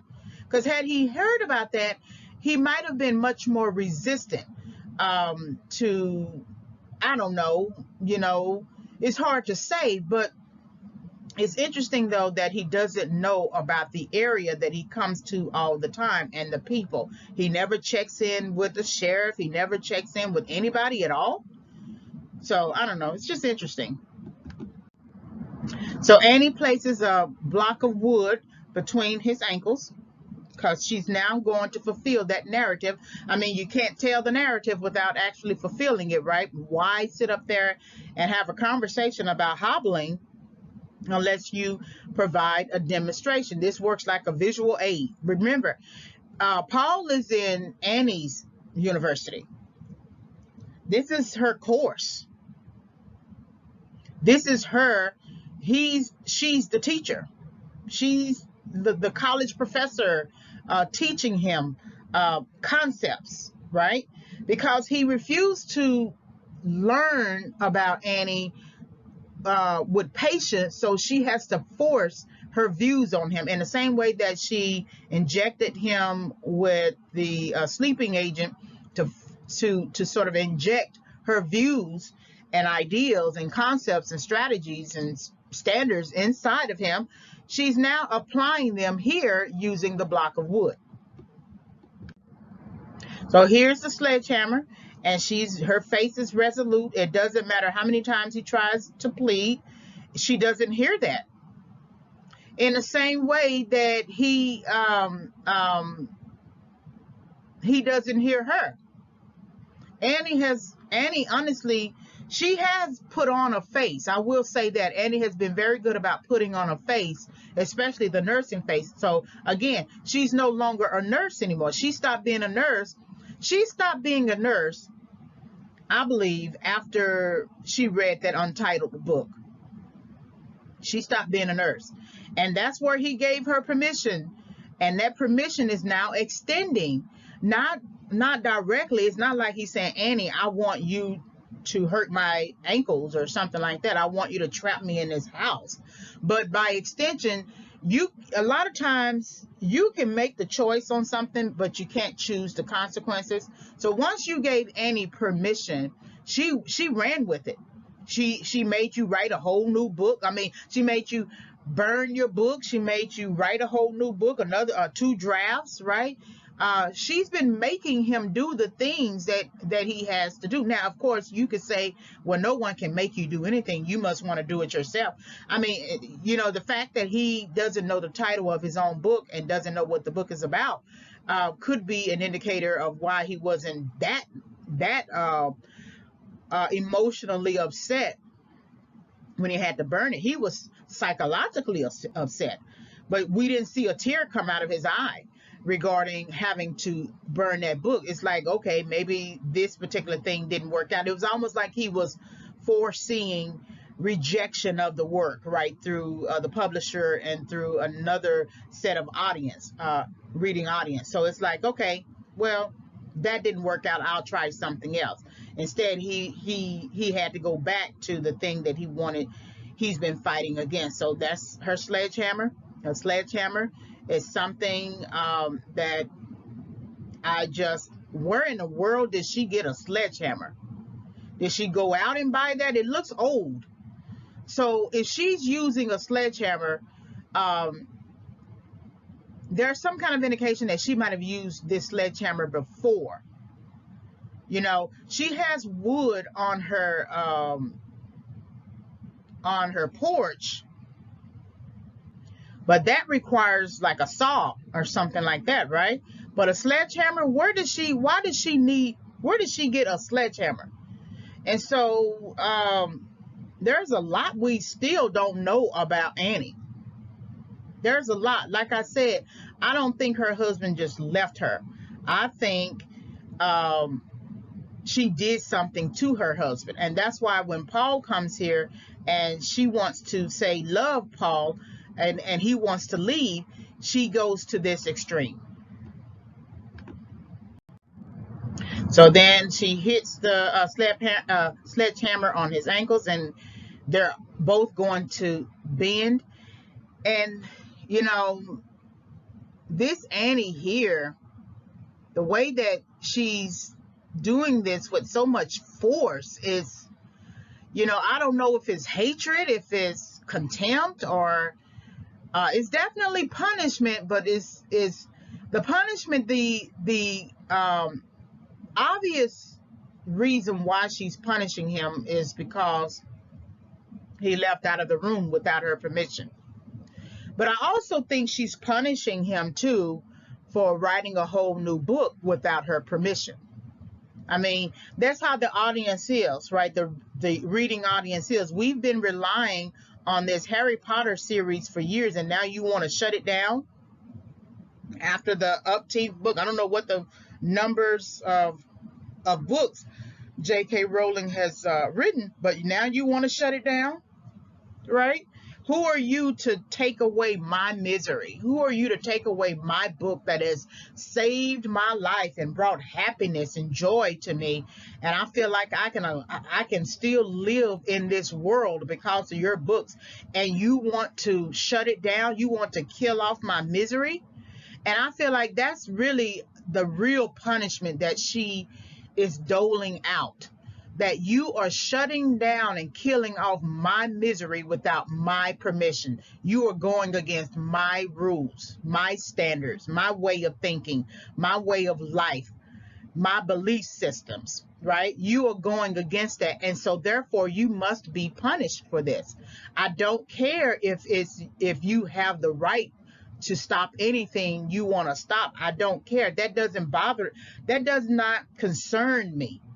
The only thing that concerns me is that you continue writing this series so that I can continue to be happy. Of course, he feels the pain and the weight of that pain. And so this particular act, this extreme act that Annie is doing has really set him back even more. Even if his legs were getting better, and we have to believe that they were, this hit to the ankles is going to affect him even greatly. At the end of the movie, he is actually hobbling, so to speak. He still has his legs. He can walk on his legs, but he's walking with a cane, and there's a little bit of a limp to his walk, right? Whereas when he first come out of the cabin, he's confident, he's happy, he's walking, he's throwing snowballs at the tree and saying, I still got it, right? He still has it at the end of the movie, but it's a different type of habit. It's a different type of thinking concerning how he is going to live his life. So he's feeling the weight of it. And Annie says, she's basically saying, I love you, right? And that is a release for Annie. So Annie must have been feeling some sort of pent up energy because she can't sort of express herself and there be a return from Paul. That's why when she was standing there with the gun, she was looking for a return. And his mouth, it was closed mouth. He didn't say a word other than what's wrong and why should I leave or something like that. But when she pulled out the gun and said how depressed she was and how much he means to her and everything, he didn't say anything, nothing.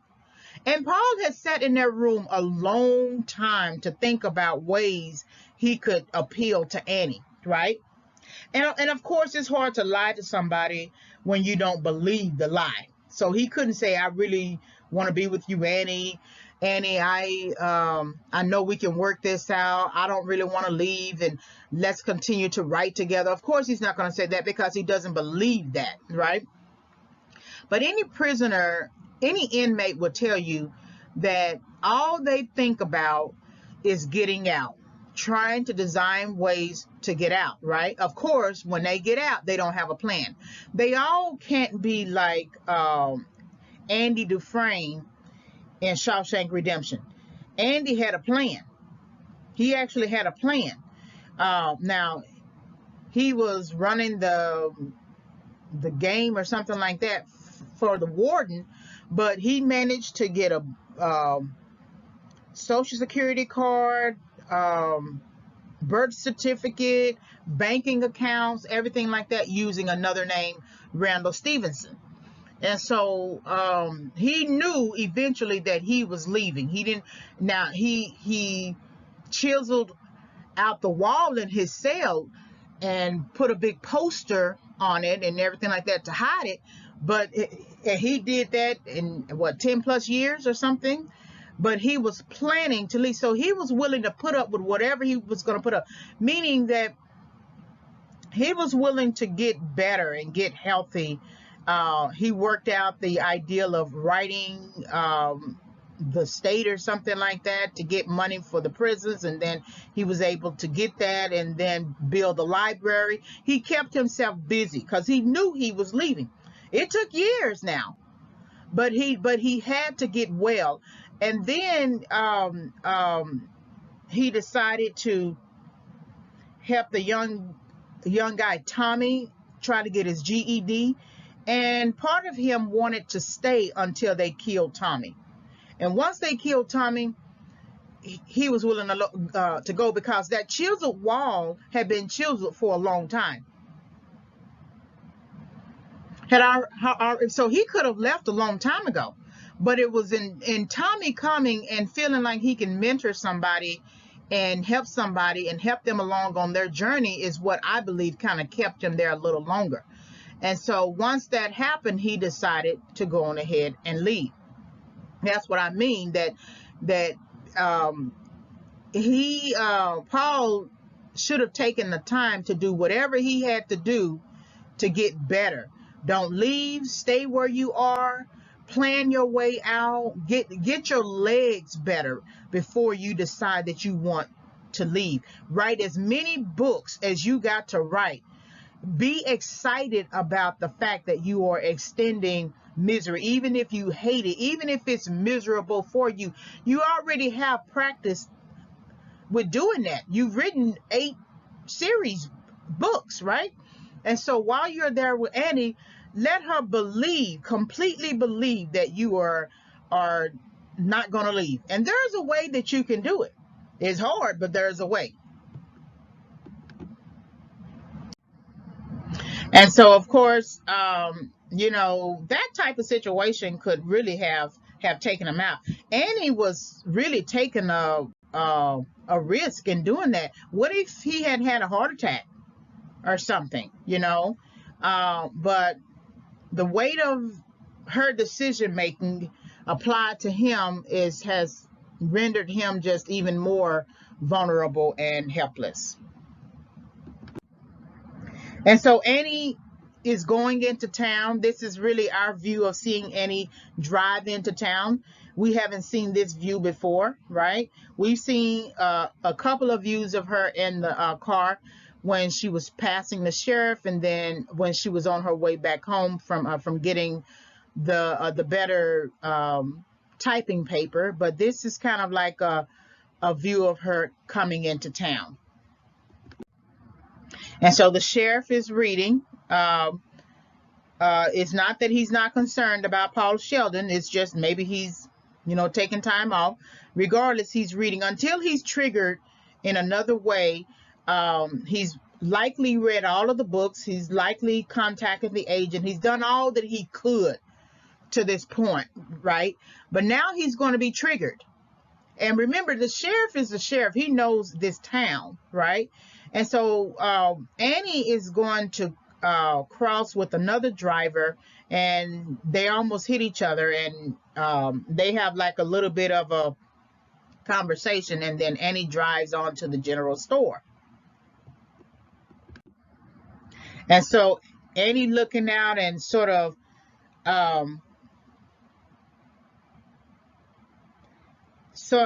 yells at him, and it catches the attention of Buster, and something about that person reminds him of something else. And so, of course, he looks out because, they are loud enough, right, for him to look out. And, of course, he's the sheriff. And so that pulls him out of his office. So whatever funk he was in and trying to figure out where Paul Sheldon is, Annie wakes him up, so to speak, right? Annie wakes him up. It's kind of like a contrast to Annie waking up Paul to dole violence on him. Now Annie indirectly wakes something up on the inside of Buster. And so Annie walks into the general store, and this causes Buster to think about her. Remember, everyone in town knows who Annie is, right? Considering what happened with the hospital. And the sheriff definitely knows. That's why I say it doesn't make any sense that Paul would come to this area and don't engage any of the, the citizens in the area, because people usually talk about other people in town. They always do. Someone would have said something about Annie. And so Virginia is at the sheriff's desk, and she's trying to straighten things up for him. And the problem with that is that only the person who sits at the desk knows what the desk is and knows where everything is on the desk. And as much as people would like to come along and straighten things out for you and help make your life a lot better and organize things or whatever, it only makes it worse. In the same way that Annie thinks she's straightening out Paul's life. I'm going to make things better. This book that you wrote, this new book, is not going to work. It's going to only bring, chaos and disorder to your life. So now I'm going to make it my goal to bring organization and structure and return you back to the way things should be. That's why you need to write this book, write Misery's Return, because your life is only good when you are doing misery. The same thing the agent is implying and saying Paul needs to continue the misery series, right? The publisher or whatever. So Virginia is sitting at the desk trying to make Buster's life more organized, and is only going to make it more disorganized, right? Because remember, he is the boss, right? And you see that at the back on the wall. And coming along and trying to boss his area is only going to make it more frustrating for him to find and do what he needs to do. And so he tells her, don't worry about it, don't touch it. And he's trying to retrieve a particular paper, the paper that he wrote when he read that line in the book. There's a justice higher than that of man, and I will be judged by him, because it's something in Annie that triggered him. And now he needs to go and find something that he wrote that might connect that statement to Annie. He doesn't know that, but it's like it's something in Annie that triggered him to go and find that particular statement. And so of course Virginia is a little bit offended at the idea of him saying don't touch it, don't worry about it or whatever. That's why you need to stay in your own lane. You are the deputy, assistant deputy or whatever.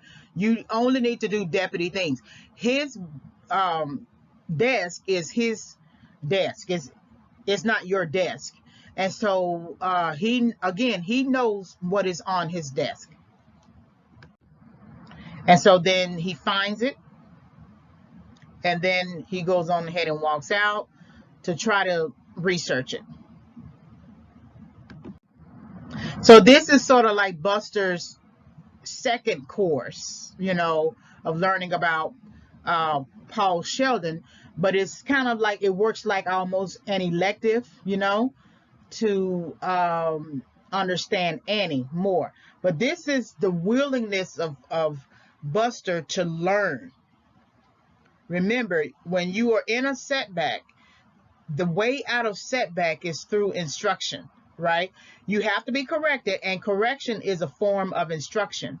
And the way out is to learn what you didn't get the last time, to be corrected, and then move forward. And so he's willing to sit down and learn and do whatever he needs to do, and he's actually in a library. So he's going through the books, right, to try to learn as much. This is sort of like in contrast to Paul Sheldon going through Annie's photo album with news clippings, right? They're both willing to learn. Paul just happens on learning about Annie. I don't think there's really an intent for him to learn. That's why I don't think there's really an intent for him to learn about his audience. He's writing from a place of financial need, and initially, and then later to sustain himself financially, right? I don't think that he's writing with the audience in mind. He's just hoping people will purchase books. I don't think he's really concerned about learning about Annie. He just happens to find her photo album, which was really planted. I believe Annie planted it there, of course. But Paul really is in contrast to Buster, who is actually trying to learn, reading all of the books. And he's not a reading audience of Paul Sheldon. He's not a reading audience, but he's making himself a reading audience as well as an expert to try to understand Paul Sheldon, what he wrote about, and anything else that might be connected to it. And so then we have Annie in a news clipping. So we didn't see this Annie in a news clipping, I don't think, in the photo album, but we see it now. And remember, there's a caption here. Wilkes told reporters on courthouse steps, "There is a higher justice than that of man. I will be judged by him." And that is what actually validates Buster's suspicion that she might be connected to that statement. And so now it's proven. And so he positions what he has written on top of what he is reading, and they match. So then if they match, then that suspicion is going to now lead him to drive to Annie. The problem with that, though, is he stopped learning. That once he drives to Annie, he has stopped his learning, because then it should have taken him to learn more about Annie. See, he was learning about Paul, and then a statement triggered him, and then he found that statement in a newspaper clipping, and he connected it to Annie, but he stopped learning. because then there's the eagerness and the enthusiasm to try to rescue Paul. In the same way, there's the eagerness and the enthusiasm for Paul to try to escape. And so Paul, no one is really learning about Annie, because as soon as he matched that statement, he should have taken some time to research Annie even more. The newspaper clippings that Paul saw in the photo album, he should have further researched to find out about who Annie really is. And that would have then prepared him before he went off in a huff and a puff to try to prove his suspicions, because it only led to death. So Paul is sitting here. She has wrapped him up, so I guess she has returned to nursing, right? In a sense, right? She's wrapped him up, his legs up. They are likely worse off. So sometimes Annie is just such an interesting character. She uses violence against him, but then turns around and wraps him up like she's concerned about it. It's almost like two different people. Like Annie is this extreme violent person, aggressive person, and then when that turns off in her head, she becomes this nurse who really cares about her patients. So then you have to wonder, when she was strangling the babies, who was that person? That must have been the extreme violent aggressive person. And then the nurse on the courthouse steps, I mean, that's not really me. You can't put that on me. But regardless, there's a justice higher than that of man, and I will be judged by him. So somewhere she must have done something and believes it. So then she's outside with her piggy Misery, and she says, "Hi, pumpkin." And again, Annie's thinking is just so interesting. I don't even know what to make of it. That you could do what you did the previous day or so, and then turn around and be outside and yell, "Hi, pumpkin." And even the pig is looking at her. Of course, the pig is stopping because she stopped. In addition, the view that we see of Annie holding her hands up and saying, "Hi, pumpkin," seems like a huge contrast to the view of her standing on the courthouse steps and saying, "There's a justice higher than that of man, and I will be judged by him."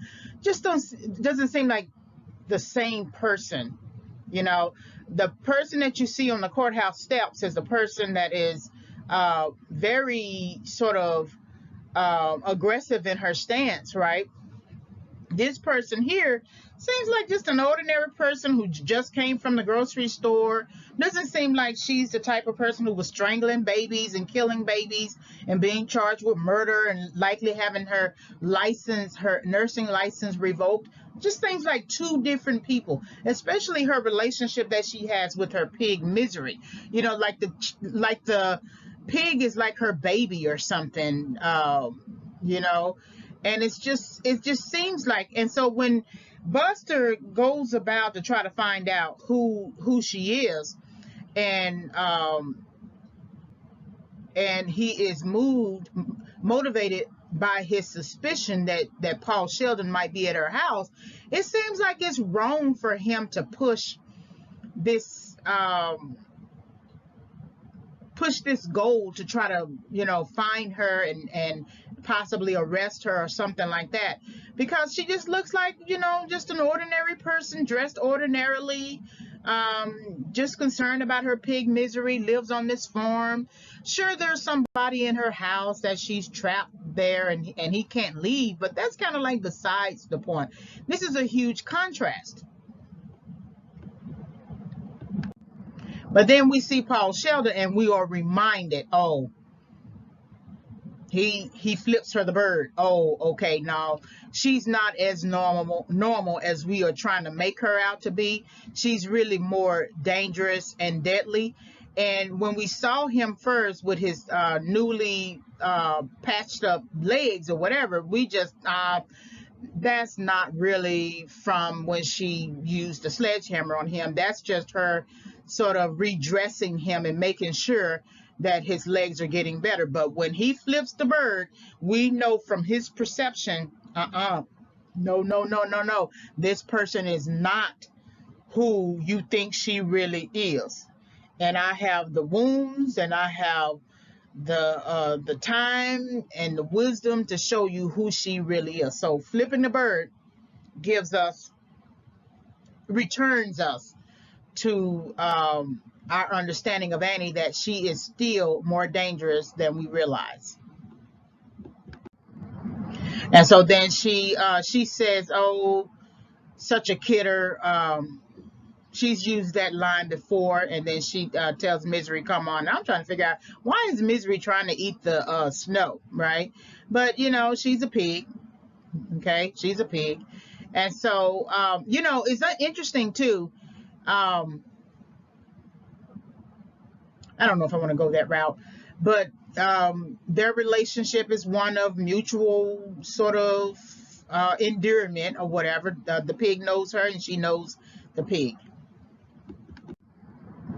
So then Buster goes into the general store to ask some questions.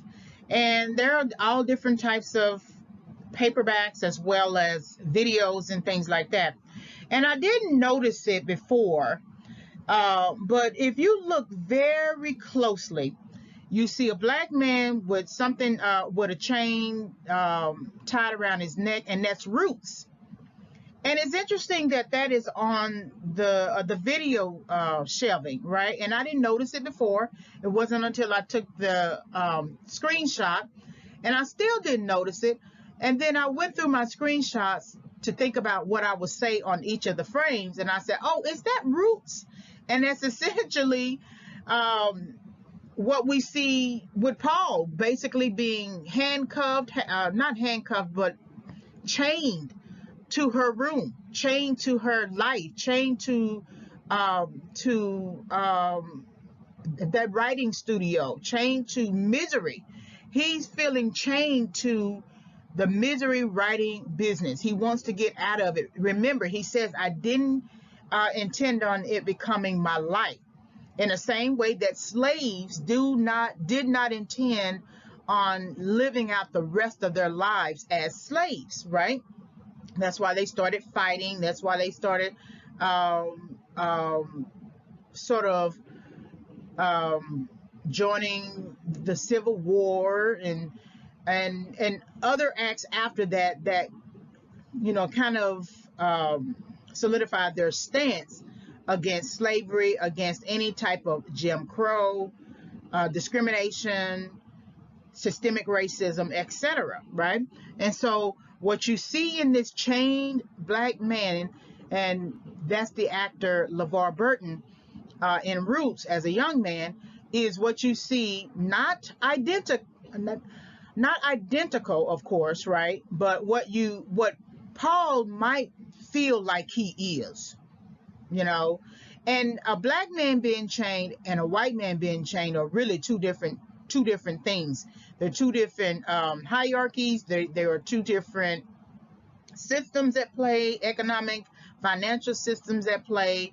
But in some ways, white men and white people in general feel oppressed when they can't move about the way they want to be able to move about. Throughout this pandemic, people who did not want to wear masks, especially white people, said they felt oppressed. They even connected it to slavery. And all of us were, shaking our heads. We couldn't believe it, right? We were getting all upset and everything. And you had to wear the mask because the pandemic had hit so hard and people were dying, and death the death rate was very, very high. And then it was, of course, a global phenomenon.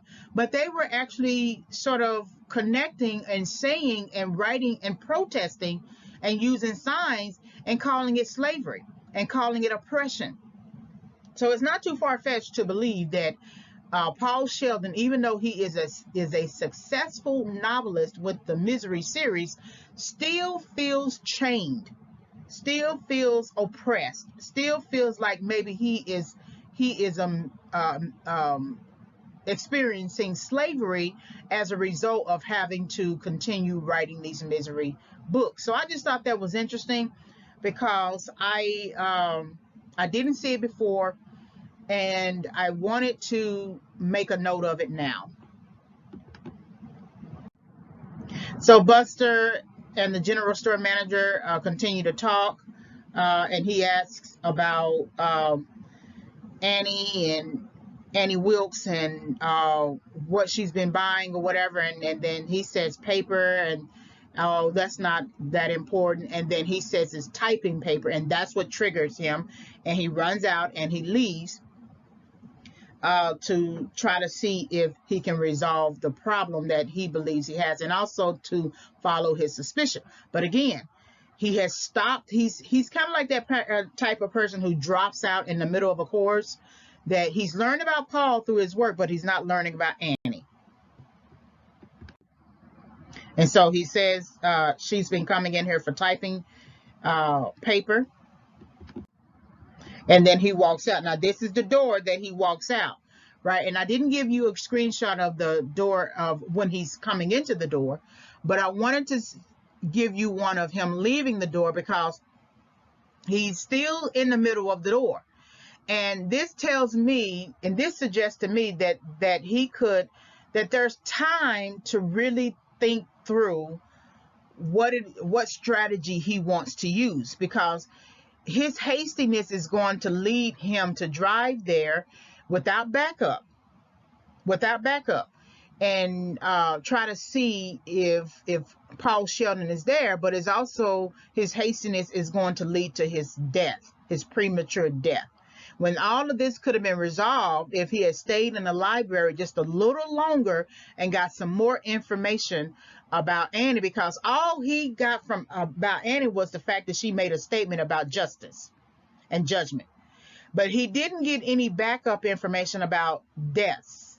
He didn't read the news clippings that you see Paul Sheldon read. If he had read that about strangulation and deaths and things like that, he might have thought to himself, I better bring backup, right? But his ego and his eagerness to try to resolve this problem is what actually gets him killed.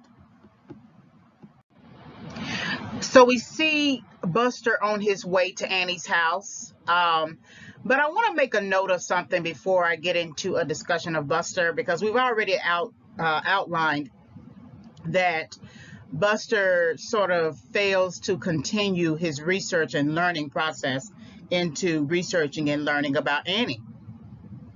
But I want you to notice the ring on his finger. And the reason why I want you to notice the ring on his finger, because remember, he's married to the deputy sheriff, and her name is Virginia.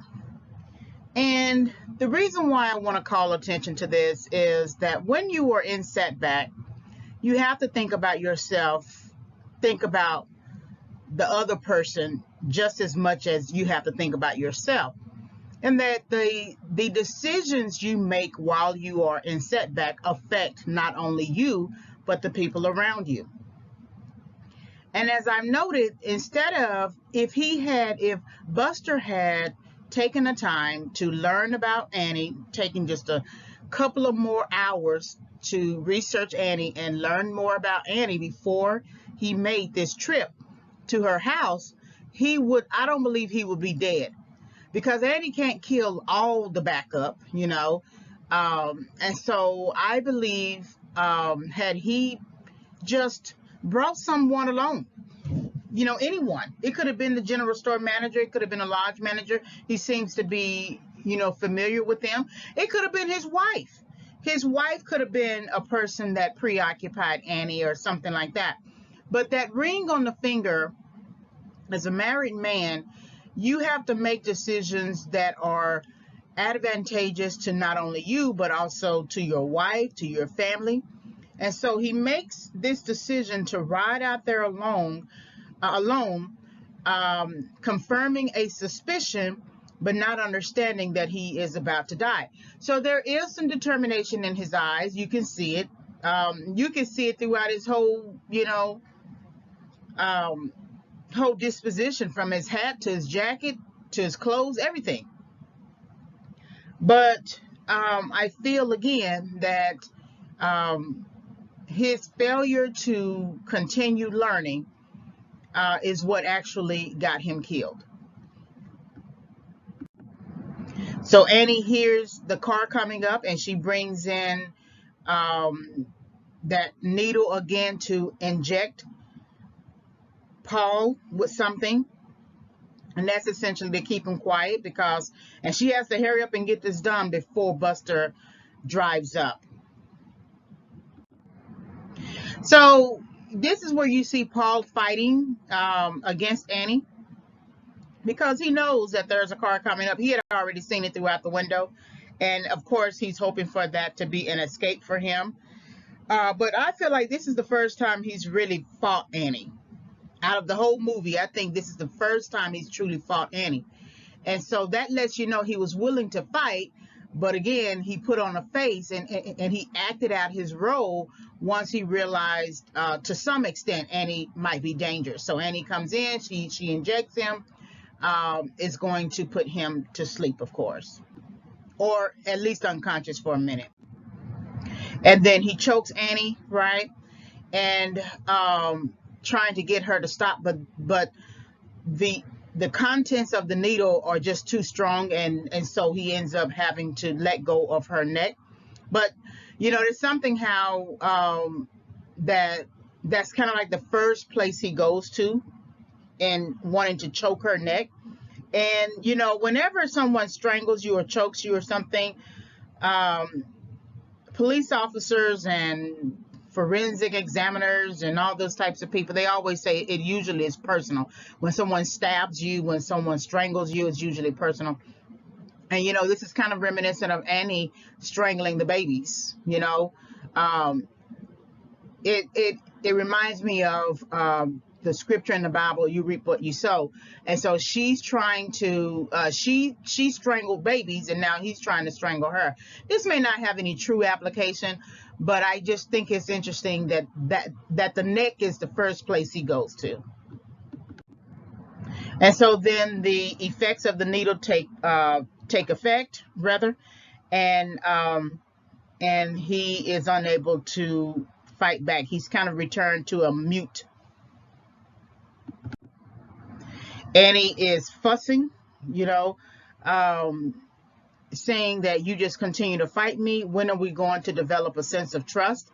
And that's so interesting that Annie, I don't know, this may be a third personality of Annie, I don't know, but she really believes that Paul should trust her while she is keeping him bound and trapped and breaking his knees, and breaking his ankles and preventing him from getting to full recovery.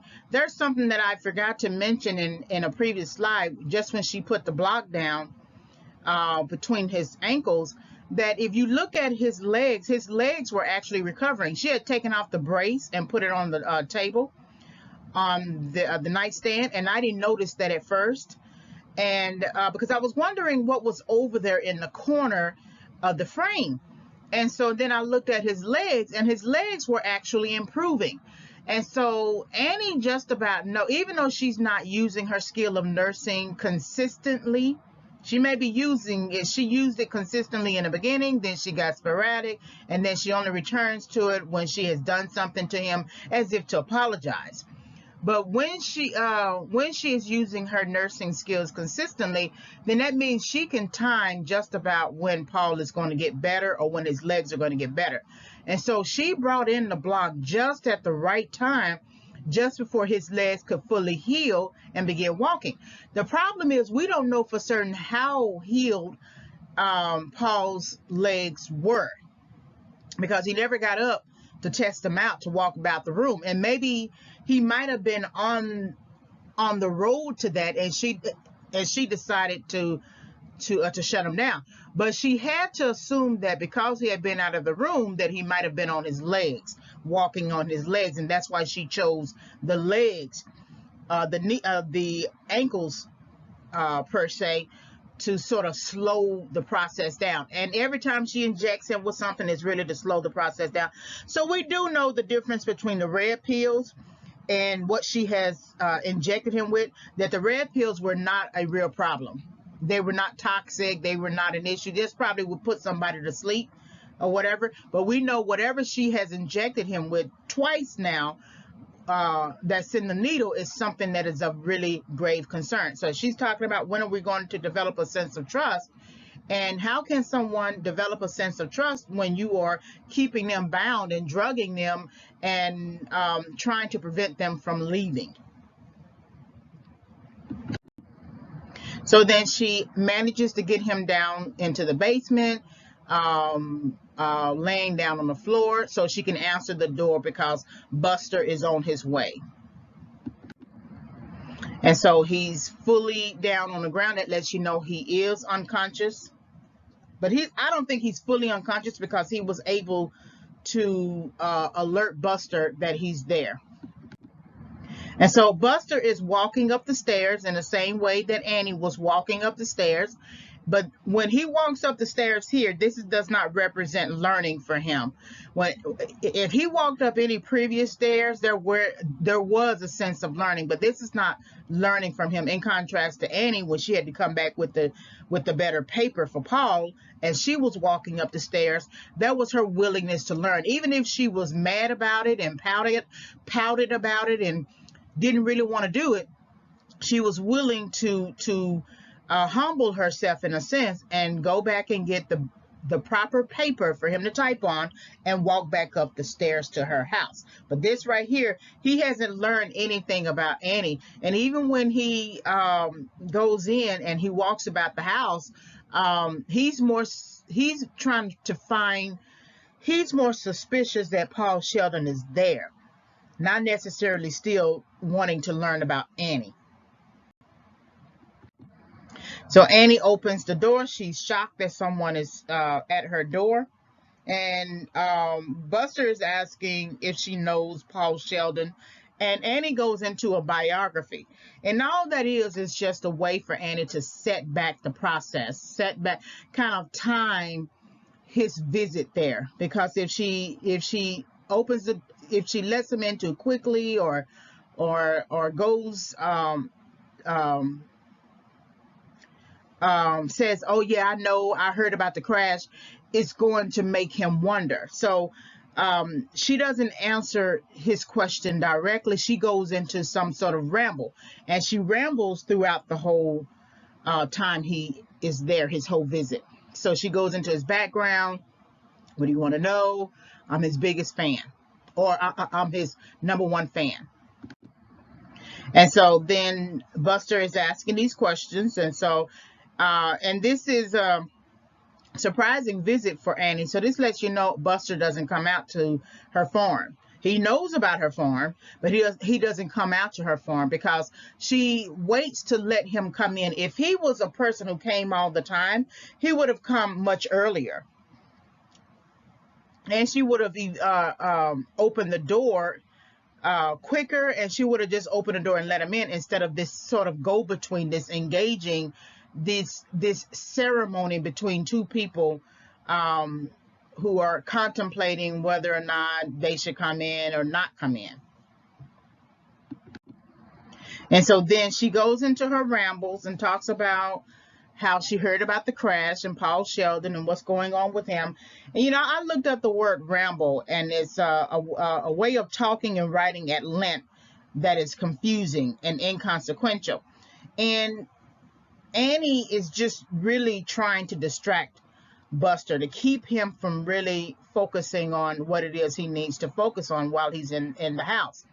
And it is hard to determine if Paul Sheldon is truly there. I mean, anyone could be in the guest room, right? But the fact that there's a writing studio in the guest room with a typewriter and a typing paper and everything tells you enough that he's there. It's just that Buster doesn't know how to doesn't really go about it without searching, looking to see if he's hiding behind a door or something like that. But Annie goes into her ramble here, and she's talking about how she knows that Paul Sheldon is missing and that she's his #1 fan. And she talks about that horrible accident and then how she's proud of her collection of Paul Sheldon's books. So this is where she's proud. And it's almost like a little shrine to Paul Sheldon. If it wasn't Paul Sheldon, it would be Liberace. But this is the picture of him. This is when he had, I guess, was shaking the hands of Queen Elizabeth, and then just all of his books, right? And this is where she gets into how she feels like it was God who told her to sort of get ready to be Paul's replacement, right? Now remember, Annie is not is not even a writer, let alone a seasoned writer. She's not even really an editor. She's a great reader, as I've noticed. She's a great reader, but she doesn't have the qualifications, and she's never pursued the qualifications. And the fact that she gravitates to that, to wanting to become a writer, even though it's fake, might be an indication that that's what she wanted to do in the first place. And I noted that earlier, that's what she might have wanted to do, but wasn't willing to sit down and write herself. So she just projected her needs onto someone else who is actually a writer and would do the work, and just essentially say, I'm just going to take his work. So Buster goes about looking to see if Paul Sheldon is there, and he's basically searching the house, right? And it's shocking that he didn't go too far enough to locate the basement. These old houses tend to have a basement or an attic. And again, that tells you he didn't really have a plan for when he got there, because that's something that is obvious, that most of those houses have that. I mean, if he thinks about his own house, I'm quite sure his own house has a basement or an attic or both. And so he didn't have a plan for when he got there, because that should have been something he thought about. That's an obvious thing. He didn't even go through the kitchen to see if anything was at the back of the house, whether or not she had hid him at the back. He just kind of walked about the house, and Annie is rambling on. And so she talks about how God told her to get ready to be Paul's replacement, and that she's his #1 fan, and that it is up to her to make up new stories, and that she has a guest bedroom with a writing studio. And she basically said, I know how he wrote, the types of words he used, the stories. And the last few weeks, she's been trying to write like him.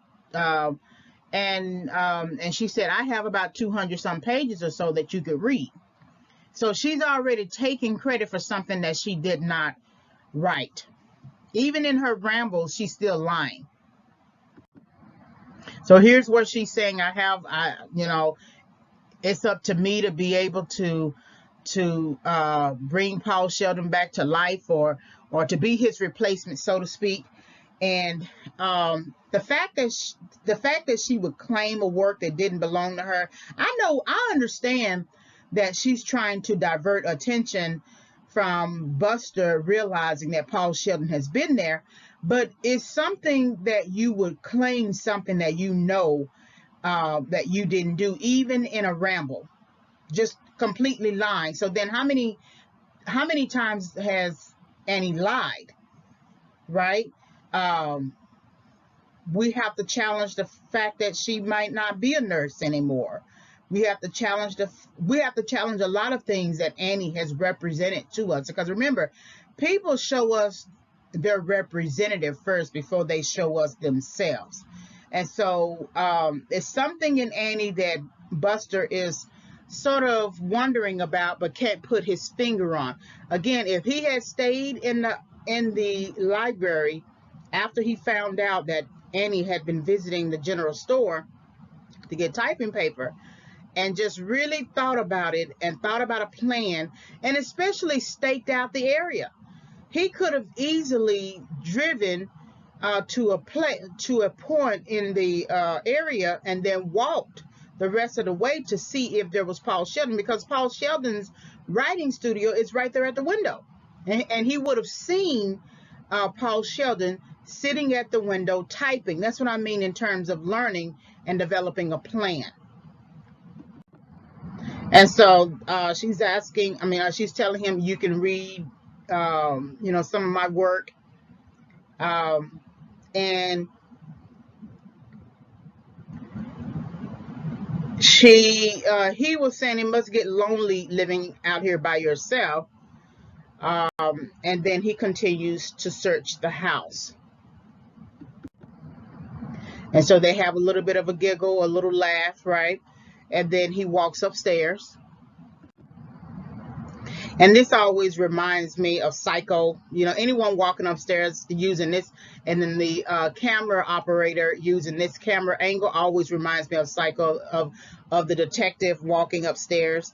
And you always think that someone is going to come out of the room and sort of kill him. And honestly, it would have been Annie. If Annie wasn't downstairs, and Annie is really downstairs, she's claiming that she's making him cocoa, and she is. And she's going to bring him a cup. But she's likely trying to find that rifle, right? Which is, we don't know where it is. But I always think about this angle in terms of Psycho. And it's funny that he's visiting the house of a real life psycho. And he's not going to learn that until he's shot in the back. And then learning no longer exists once you're dead. And so Paul is moving about while lying down on the ground because she didn't really get a chance to inject all of the contents into his arm like she did before. And so he's waking up and moving about, and eventually he's going to topple this barbecue pit. And this is the same barbecue pit that Annie brought up to use for Paul to burn his book. And so he goes into this room, and his house, although it's very old-fashioned, she keeps it clean, however way she keeps it clean. And so he doesn't see anything in the house that gives him any indication, other than the writing studio of the downstairs bedroom, any indication that Paul Sheldon is there. But again, he didn't come with a plan. Because if you're looking for somebody and you see that there's a typewriter and typing paper and a room made up, you got to know that that person is there. And he doesn't go, even Annie is really not preventing him here from going into the kitchen, from going to the back of the house. This is on him.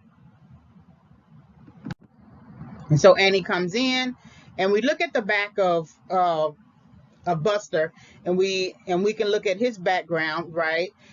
If we think about his past, what is his past? How did he make it to this town to become sheriff?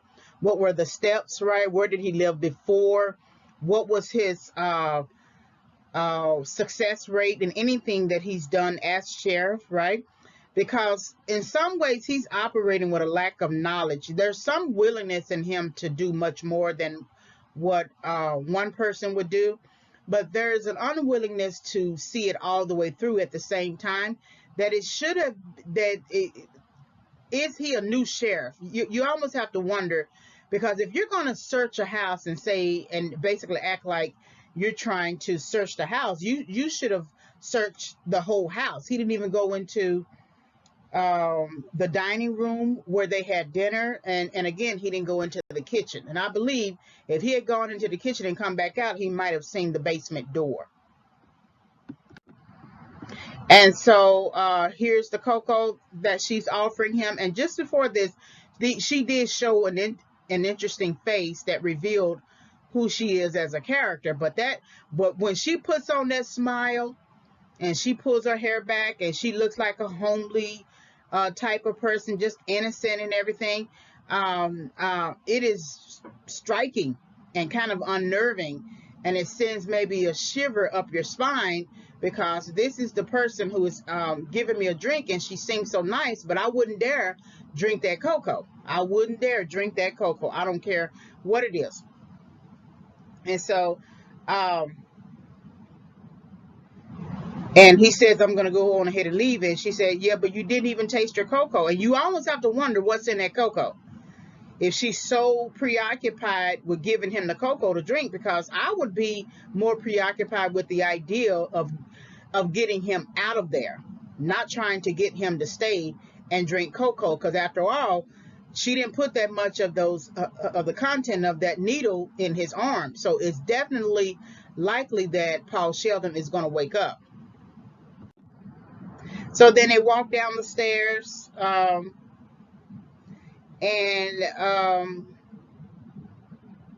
this is where she said, you didn't even drink your cocoa. And it basically said, I didn't really want it, or something like that.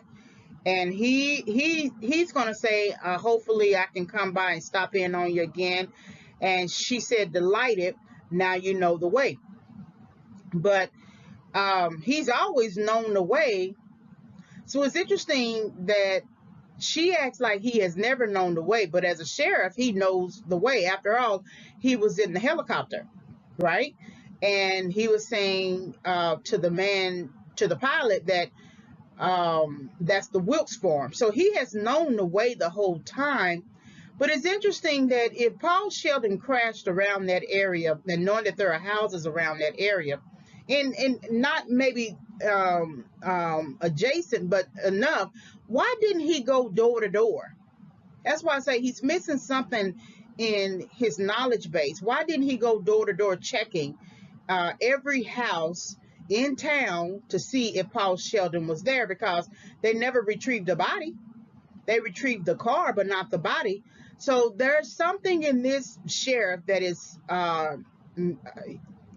he's missing something. He's missing some kind of training or something like that, because anytime someone is missing, especially someone of great repute, people go out and look for that person and make sure they have covered their bases and everything. And he never came to this house all this time that Paul Sheldon has been there. He's never come to the house. That's something that I didn't even think about.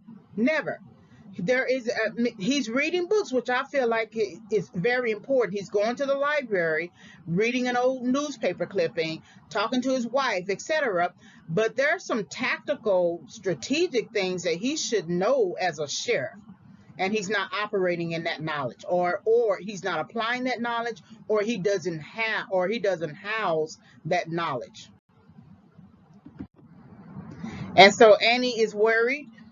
There's her face, of course, and her face kind of looks like a child caught with their hand in a cookie jar, and now they have to make a decision.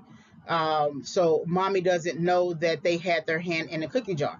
In the case of Annie, she got to kill the person, because she knows that the person now realizes, after Paul Sheldon makes a noise in the basement and Buster turns around and comes back in, she knows that she got to make a decision to kill the person before he knows that she's had her hand in the cookie jar. So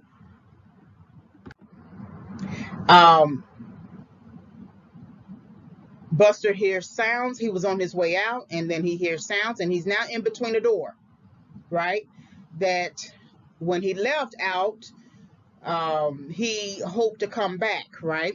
And that was sort of like, in a way, to be unexpected. Okay. Another thing that I realized he didn't do, he didn't make a phone call. He didn't make a phone, and this could be the prerogative of the director, but he didn't make a phone call. Because then if he made a phone call and there was no answer or something, or anything, then it would give some indication about the phone, or if there is a phone in the house. But he's in between the door. He's going to make a decision to go in, but it's going to be a decision that is going to cost him his life. And again, he should have come there much more prepared. And so Paul Sheldon is saying, I'm down here. He managed to wake up, and Buster finds him. And so when he opens that door, because he followed the voice of Paul Sheldon, Annie had already gone and gotten the rifle. And in his haste to try to find Paul Sheldon, he didn't even notice that Annie didn't even answer the door again and where she was, right? And even if she didn't have a shotgun, she could have hit him upside the head or something like that. Again, he's missing something in his knowledge base. So Annie shoots him. We see the smoke. Remember the smoke from when Annie made Paul burn his book, and that smoke going up. And she knows now that things are have come to a head, and that she's going to have to now force a decision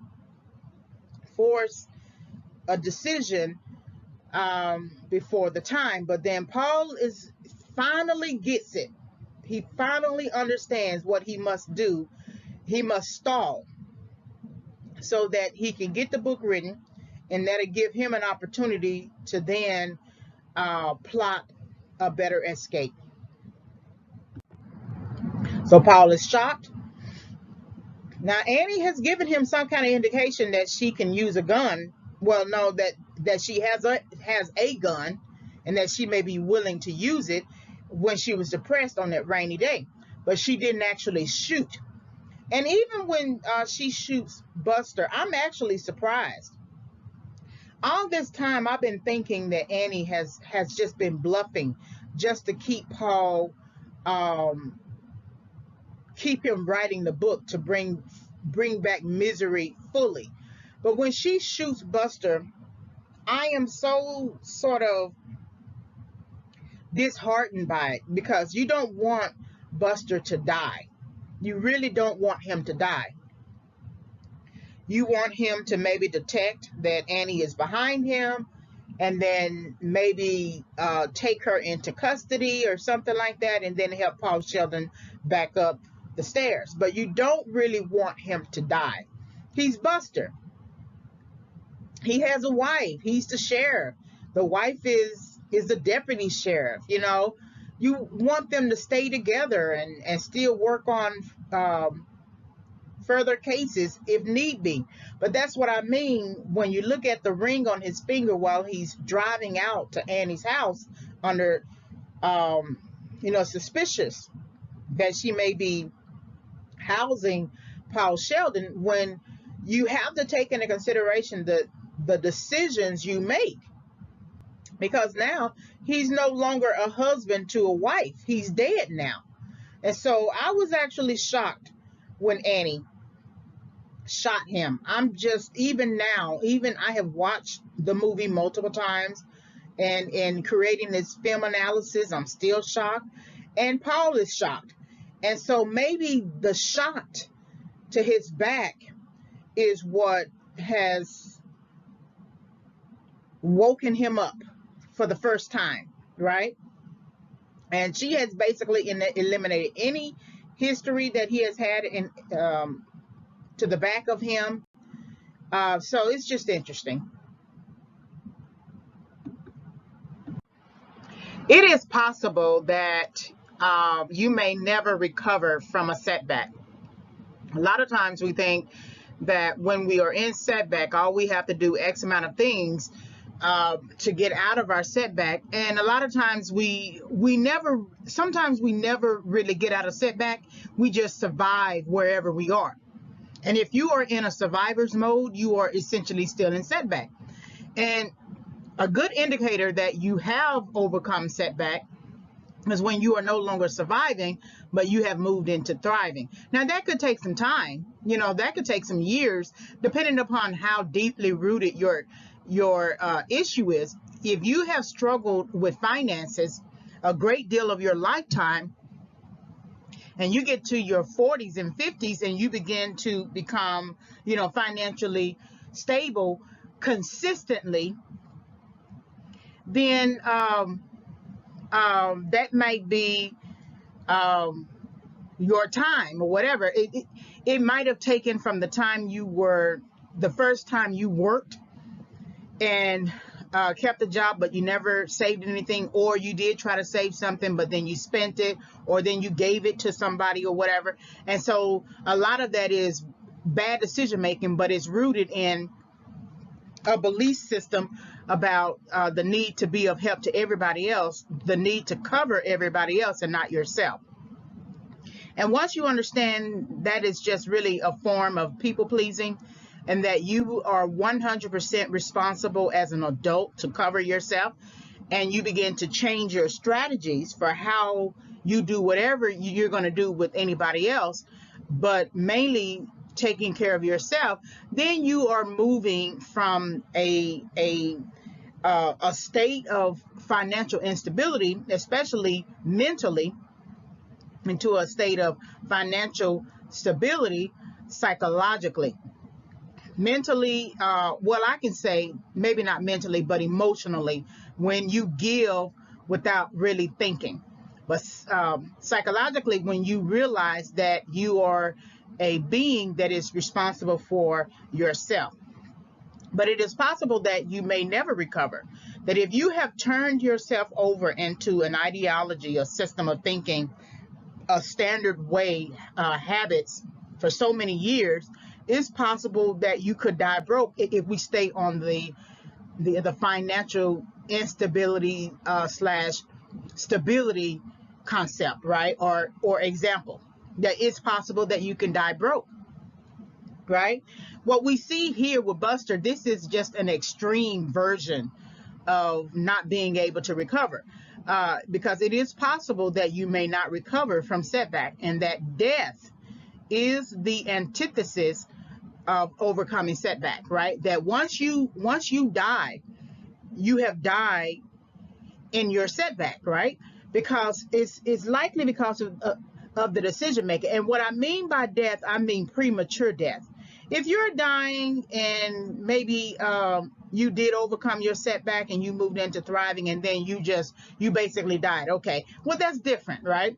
But I'm talking about those situations where there was something that you were supposed to learn. You struggled with learning it. Sometimes you learned it, sometimes you didn't. Sometimes you passed your life test, sometimes you didn't.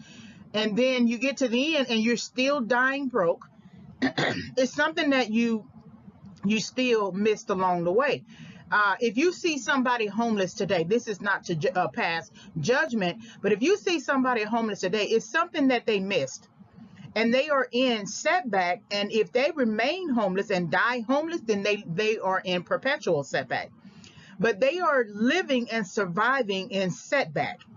And there's some sort of instruction, some sort of missed opportunity, some warning, something that they are ignoring or haven't heard yet, or disregarded, to the point that they are where they are.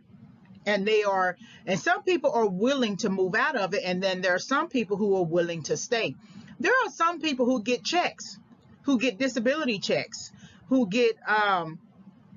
have their mail come to the shelter. I remember when I was at the shelter, and there were some men on the other side of the shelter, and I would see them outside in the hot sun, lying down on the grass or whatever, but they got their mail at the shelter.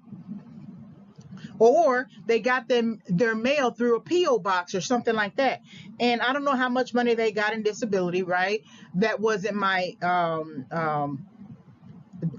business. But there were some people who were actually on disability and getting checked and could actually go and live in a motel or live in an apartment, and they just refused.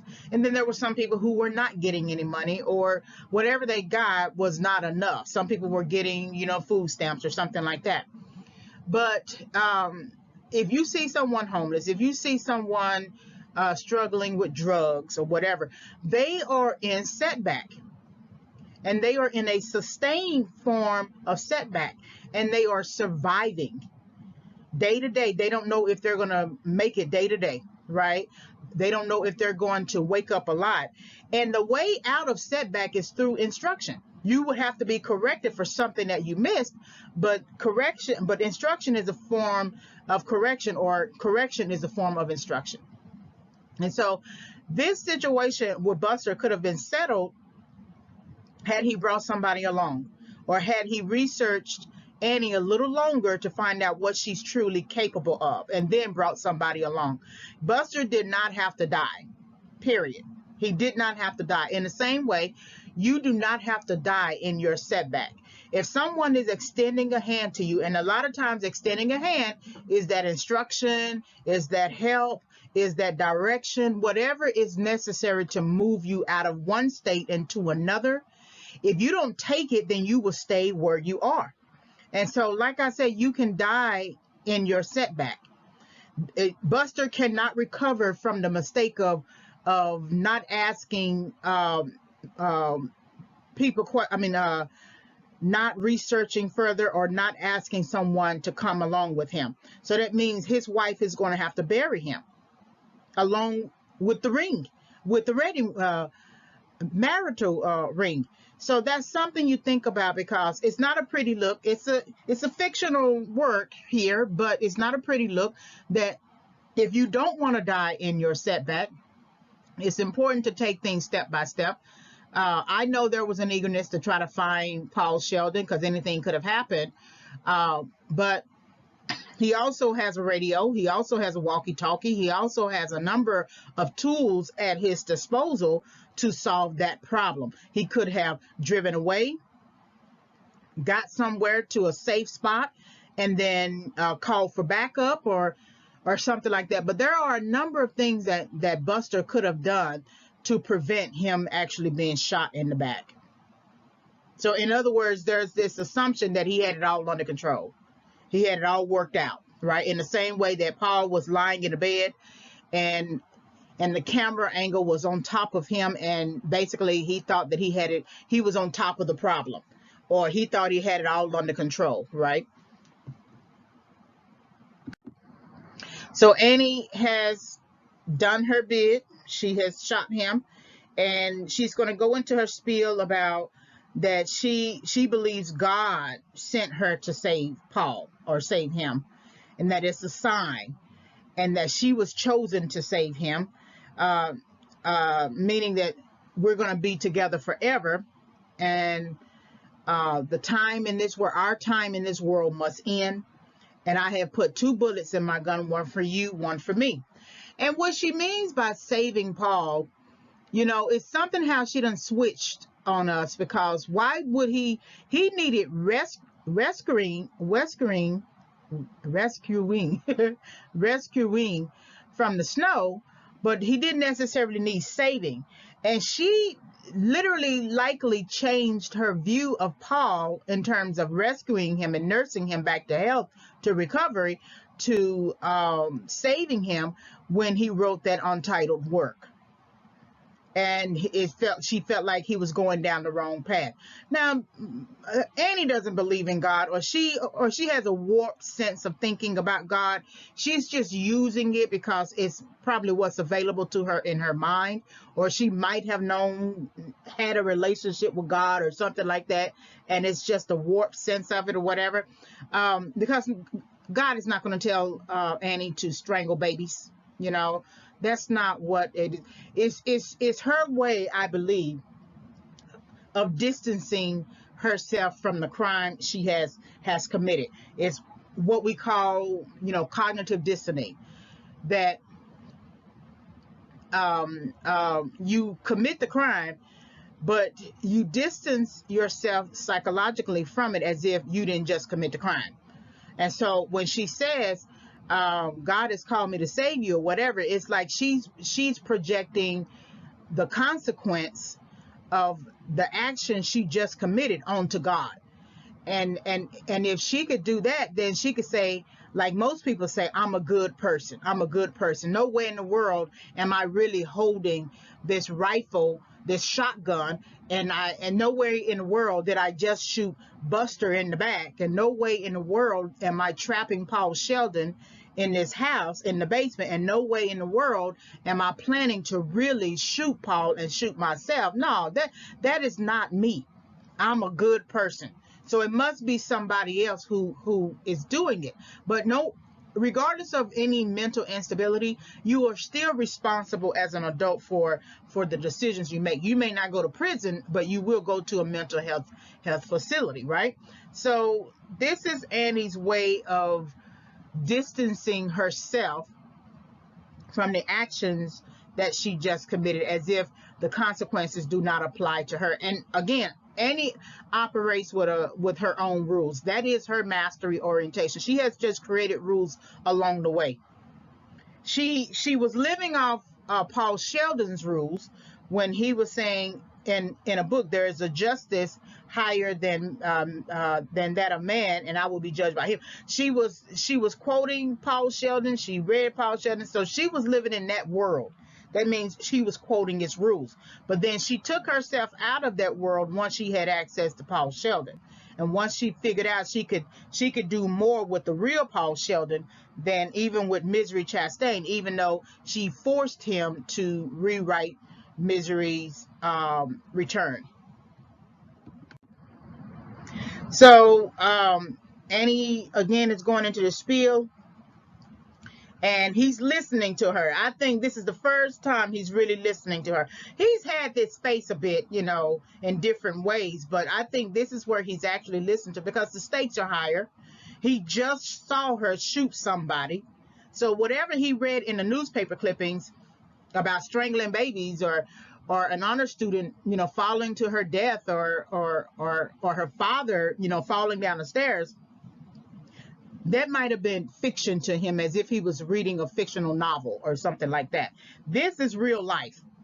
This is real life. He heard the gun. He saw the shotgun. He saw Buster fall. Buster is shot in the back. This is real life. He cannot deny this. He cannot be in his delusion. And so now he has to look at this as truth, as it is actual truth. This is not something, he's no longer in a fictional world, the type of world that he creates with his books. And so he picks up, he sees a lighter fluid, the same lighter fluid that I think she was spraying on his bed, and she used to help ignite the flames. And then she comes back with the gun and also with the contents of the needle. So I don't know how much potency it is, but it should take him out, right? But again, I honestly don't believe Annie is going to shoot herself, or I didn't believe that she would. She might have to now because she has shot Buster. But if she hadn't shot Buster, I think she would have just killed Paul and maybe ran off somewhere. And so she was saying, "I love you, Annie." Annie was saying, "I love you," and then Paul said it back. Now, this is the first time that he's responded. There have been multiple times that Annie has sort of given off the signal that she wanted Paul to choose her, to say something, respond. And she says, "I love you," and he turns around and says, "I love you back," as if that's what she's been wanting, and that's what he realized she's been wanting the whole time. And then he says, "You're right. We are meant together. Die so that misery can live. So instead of killing me right now, let me finish the book. Give her eternal life, because right now misery is still basically dead. The last book is in the stores, and so if Annie wants misery to live, she's going to have to give in to Paul and let Paul finish writing the book, and so we can give misery back to the world, and all of this, the books needs to be finished. And Annie goes into a little bit of a back and forth. Yeah, but they will come now. But Paul is saying, yeah, sure, they're going to come now, but it's almost done. Essentially, let's get it finished. So he's stalling. Now, I don't know if he knew he was going to plan to burn the book. He just took the lighter fluid. I'm thinking that it's an option. He would definitely have access to a match, because Annie knows what he does right after he finishes the book, which is the champagne, the glass, and then the match. So he knows that he can get her to do that, because she knows um, his habit. So Paul has made it back up the stairs, and now he is typing, and Annie gets excited about who does Misery end up with, and he says that he's working on the last chapter, and that he would need the three things, right? So that's the cigarette, the matches, and one glass of champagne, Don Perignon, as Annie says. And so here she's excited. So whatever face she gave before, I think, like I said, sometimes it's hard to tell which face is representative of an actor's face for Annie. We can tell when Paul is acting, right? It's all in the way that he doesn't say much of anything, and he responds as well as he can respond, right? But sometimes Annie, I don't know if Annie is really happy about Misery's return, or if she's just, I don't know, I don't know. And so it's sort of hard to read her. So he continues to type and type and type. And this is where he calls out to Annie, saying that he's working on the last chapter, and that he would need those three things I mentioned. And Annie is, of course, happy about it, and because when we see Annie excited about being a Misery, and when she goes into the kitchen and goes and gets those three things, she puts the gun in her pocket, and her face is straight, is blank. So, like I said, which Annie is the real Annie? So here are the three items, and there's the gun. And then he says to get her back out, to have her go back out. In the same way, remember, they're kind of almost having dinner, like at the same time they had that dinner before. And she would come in and put something on the table, and then he would say, do you have any candles, right? Well, then he's saying here, I'm going to need 2 glasses, right? So she can join in. It's like they're having dinner. And that's really to only get her out of the house, out of the room, so he could put the manuscript on the floor and then set fire to it. And so while she's in the kitchen getting the second glass, he begins to pour the lighter fluid onto the manuscript, and this is reminiscent of when Annie forced him to set fire to her own book. His own book, his previous manuscript.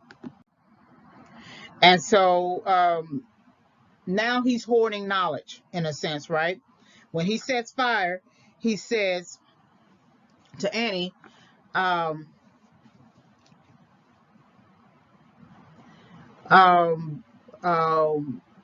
who does Misery end up with, right? And she's not going to be able to know, because he's going to set fire to it, right? And in many cases, in the beginning, she was forced to set fire. He was forced to set fire to the first book, right? So it really wasn't his prerogative. But this time he wrote this book too, and he can set fire to his book if he wants to. So it is his prerogative. And so the end of the movie still sustains Paul's argument that he didn't want to make Misery his life. And so he's even though he has put in all this energy to write this new book, Misery's Return, he's still willing to set fire to it just to make a point. And so he engages Annie. Now, who will it be? Who does she end up with? Who does Misery end up with? And it's all in here. But before he could reveal it, he sets fire to it. And so again, it's reminiscent of when he had to set fire to the previous book, but at Annie's behest. And Annie is now crying over her misery, because she's been enduring the process, in reading the chapters and everything. She's been enduring the process herself. And but he had really no choice but to go on ahead and burn it, because how else could he sort of make the case for finally escaping if she's going to then turn around and shoot him, right? Turn around and inject it. And she's basically saying, how can you do it? Not my misery, not my misery. Basically, how can you do this, right? And he said, well, I learned it from you. So now we get Paul actually learning, really learning, saying the words learn, right? Versus maybe gathering tools and thinking he might be able to use them, and entering, exiting the room and coming back and retyping and things like that. But this is where he's actually says the word learn or learned. And he's going to say it again at the end of the movie. And so he takes the typewriter and hits her up against the head with it. And it's sort of like almost like when she took the typing paper box and hit his legs with it. And so, of course, she's knocked out. And he still can't get up. It's interesting that he's still, I understand, just interesting. Of course, the fire sort of bolts her or jolts her, and she gets back up. And she uses language like cocksucker and everything. I'm going to kill you, right? And remember how preoccupied she was with the language that he used in his Untitled book. So Annie is a bit of a hypocrite. And so they engage in a fight at the end, and he has to do as best he can sitting in a wheelchair. But he manages though to get a handle on her. And so now we know where those hands have been in terms of choking someone to death. She has had that habit of strangling babies. So we know that the history of those hands and how she has used those hands in the past based upon the news clippings. And so she shoots him. And like I said, if Annie truly wanted to shoot him, she would have shot him a long time ago. But she's forced to shoot him because of the circumstance. So she shoots him. And then he takes the hit. And then he manages to get out of his wheelchair to get on top of her and fight her. And of course, he's going to stuff the burned manuscript down her mouth and tell her to eat it until you choke. And that really has a lot to do with the primary theme of misery. Always remember that I'm applying the theme of setback in terms of making a different type of point of view. But of course, the main theme of this film, in just an ordinary sense, is misery. So if she wants misery so bad, then eat it till you choke, right? He's not going to care too much more about her feelings. He's not trying to people please anymore. It's time for him to make his escape. And so they fight. And these are two ideologies fighting, two standards, two habits, two modes of thinking, ways of thinking. They're clashing, right? And the manuscript has fully burnt, so we can't see anything but just crisp. And they're going to have to fight it out, which is standard if one ideology goes against another. Someone has to win out. And so here's where he's saying, eat it till you choke. And then somehow Annie trips and falls, and he thinks she's dead. And a lot of times, different ideologies represent weeds that we might see in a garden, right? And sometimes we think those weeds are dead, but they usually are not. And there's another Annie somewhere. There's another Annie that might sort of fight against Paul, or just another, say, author or writer. So these types of people, when one dies, another comes up in a sense, right? But she's not fully dead here. And so he crawls out, and this has been him throughout the whole film. I was always hoping that Paul Sheldon would sort of um, trick us, trick the audience, the viewing audience, into believing that he's been able to walk the whole time. But this is the prerogative of the writer and director, that he's been crawling the whole time. He's been immobile and crawling the whole time. And so she manages to jump back on his back, and that's just that weed coming back up, because she's going to fight to the death to maintain her misery. Misery makes her happy. She needs misery chastain. Now, she doesn't have the book anymore, but she's going to fight as much as she can to keep Paul Sheldon, even if she wants to kill him in the end. Regardless, it's when you think about Setback, it's something in your past that doesn't want to let you go. Or it's every time you take a step forward, something happens and you have to take 5 steps backwards, right? It's something that keeps pulling at you, that you're going to have to make a decision and say, okay, I'm just not going to be able to entertain this particular thing anymore if I want to move forward. That could be a relationship, that could be a family dynamic, that could be bad money decision making, that could be getting offended every time someone says something. It could be a number of things, and you would have to choose.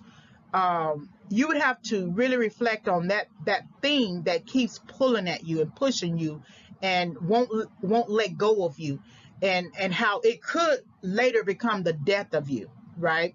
That if you don't fight it off and really abandon it and let it go, it could actually become the death of you. And so again, there's that last ditch effort to try to pull at him to basically keep him to stay. And that's for her misery. And that's also literally Paul Sheldon. And of course, she doesn't want to go to jail or prison or something like that. But that's really besides the point now. The only real option for her is death, unless she wants to spend years in a jail cell. Now, she's not going to choose death for herself. Paul Sheldon is going to have to choose that death. And it's really a way for him to confront many of his decisions and many of his habits and many of those areas in his life that have overtaken him, that have pulled at him. He has to confront this particular demon in his life, right? And so he manages to take that doorstop and hit her upside the head, and so she's actually fully dead. So 18 months later have passed. We don't know what his recovery time has been, but he's basically recovered, of course. And he's walking with a cane. So he didn't have a cane before when we saw him at the beginning of the movie. And he's kind of stumbling a little bit, but he can walk. He looks significantly better in terms of the whole person, right? But he will forever remember the time that he spent with Annie Wilkes. So this is his new book, The Higher Education of J. Philip Stone. So at the beginning, he didn't know what to title his book. This time, he definitely knows what to title his book. He's taking responsibility for it. He's not leaving it in the hands of somebody else, and he can move forward with it. So he's happy with this book. The agent, we see the agent again. And we didn't see the agent after those first few calls with the sheriff, but we see the agent again, and she's talking about all the different praises and accolades and possible rewards or awards for the book.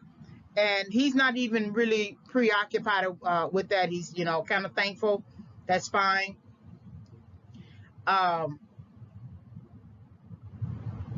And he's saying that he wrote it for himself. He wrote it for me. He wrote it for himself.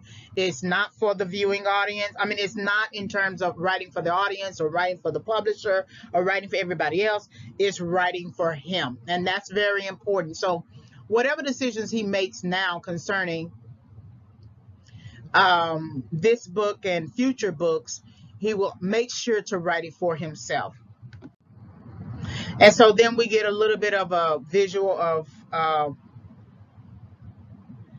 Annie coming forth, and they are still discussing about how he is not going to be taken seriously. That was his original goal, and it went through a setback with Annie, right, and burning that original book.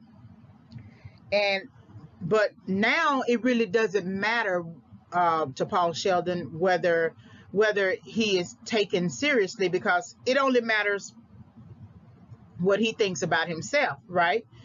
And it'll be a good thing to return to the Misery series if that's something that he wants to do, but he's putting himself first. And then he talks about with Annie and that whole experience that it helped him. He didn't say learn, but it helped him. So at the end, he learned something, and then now he reflects on it 18 months later that it actually helped him. And the agent is essentially saying, would he be interested in writing sort of like a nonfiction account of that experience at Annie's house? And he's saying that basically he doesn't want to, and also saying that he's not sure if anyone can totally get over that, right? And so the woman who looks like Annie is actually a real waitress, and she's talking about how she's his number one fan, and he'll definitely be careful about that. He'll be much more cautious about that. So then we have the end credits, and one of the things that you always want to think about in terms of end credits is whether or not the character was able to accomplish his or her goal. Paul Sheldon's goal was to create serious work, and that's why he decided to abandon writing or extending the Misery series, really killing it off, and to move into serious work. And then that was threatened through a setback, and then later he ended up fulfilling that goal. And then you think about Annie's goal. Annie's goal was essentially to rescue him, but then she turns around and uses language like save him. So Annie didn't really fulfill her goal because she ended up dying in the end. And then you have all of the other characters, what goals they were trying to set, asking the questions of whether they fulfilled them, whether they endured them, and then whether they fulfilled them. So when you're thinking about end credits, sometimes you want to take some time to really look at the different types of characters and what purpose they brought to the movie. So let's look at the 7 stages of setback, definitions, and what the stages suggest for a character's mastery orientation. I want to look at the accumulation of setbacks first, and then get into the 7 stages. All right, so now let's look at an accumulation of Paul Sheldon's setbacks. There were multiple, but I only want to focus on just the 3 main ones that are kind of obvious. So the first one is his missed opportunity to understand the needs of his reading audience. Making a decision to end the Misery series without really consulting the reading audience, right? Or not taking into consideration the reports in terms of, data and statistics and the praise received for each of his books, not really studying it. See, what happens with writers and authors, they write for a publisher, they submit their work, they are paid for their work, right? Then they market and promote the work, but they don't really study the data like the publisher does. The publisher is looking at the numbers by state, by geography, by particular, um, demographics, gender, um, income levels, everything. They're looking at the data. And Paul Sheldon was so preoccupied with the idea that he didn't want to make writing the Misery series his life, that the fact that he wrote 8 novels is his life. And it has become the life of many of the readers. So to me, he didn't understand the needs of his reading audience. Does he have the right to shut down anything he wants to shut down as a writer? Sure, of course. As an author? Sure, of course. But he also has to take the consequences that comes with that, right? Of course, he didn't think that Annie, as a reading audience, would be so extreme, right? If we just look at Annie as a symbolic individual who represents an amalgam of a reading audience that prefers to continue reading Paul Sheldon's works, then we have to consider also the fact that they might be upset with the ending or shutting down of that book, unless there was something that could extend it. So if we look at the J.K. Rowling, the Harry Potter series, what if she just had the series but didn't have the movies? People would be upset. The reading audience, the customer base would be upset. But it helped that many of the books, part of the series, were turned into movies. And then they were turned into little high school plays. And then they were turned into a whole theme park. Other types of things. And then we can now see many of those movies on regular television, cable TV. It helped that the whole series was packaged and sort of distributed in different ways. And I do believe that if Rowling decided to extend the Harry Potter series for one more book, people would buy it. They would line up and they will buy it. And then, of course, film studios would do their best to then option to make the movie. But that's understanding the needs of a reading audience. These were people who were saying, the customer base were people who were saying that the Harry Potter series got kids reading. It made a difference. It got kids reading. And so that's the reading audience. So I think that his missed opportunity was in not taking his audience seriously. And he's so preoccupied with wanting to become a serious writer, which is the next point, that he didn't take his reading audience seriously. So his missed opportunity to title that work that was untitled and give it purpose, meaning that he knows what the purpose of it is, especially considering that he wants to be considered as a serious writer. And so the fact that he had that work untitled, and maybe sometimes you don't always know the title of your work. I usually do.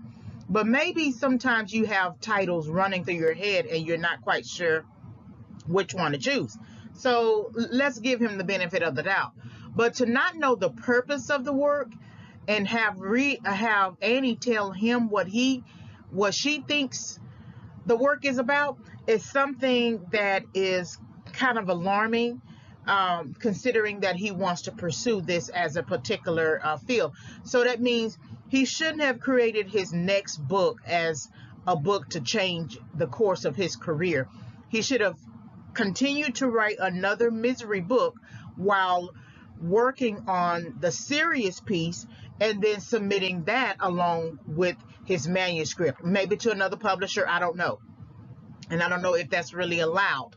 But at least he would have taken some time, because 6 weeks is not enough to determine if the work is going to be considered a serious work, worthy of publication and promoting, and worthy of shutting down a previously successful, financially workable product that already has an audience that already has a customer base, and that customer base is both domestic and international and global.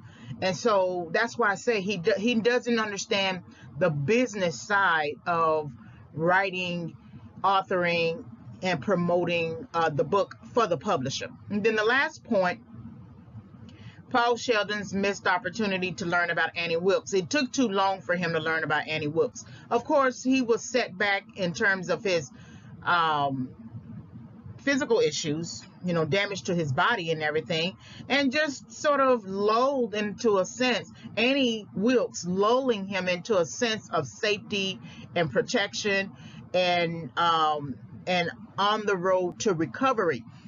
For all he knew, Paul Sheldon, for all he knew, Annie Wilkes was genuine, was the right person to help him, according to what she said about herself.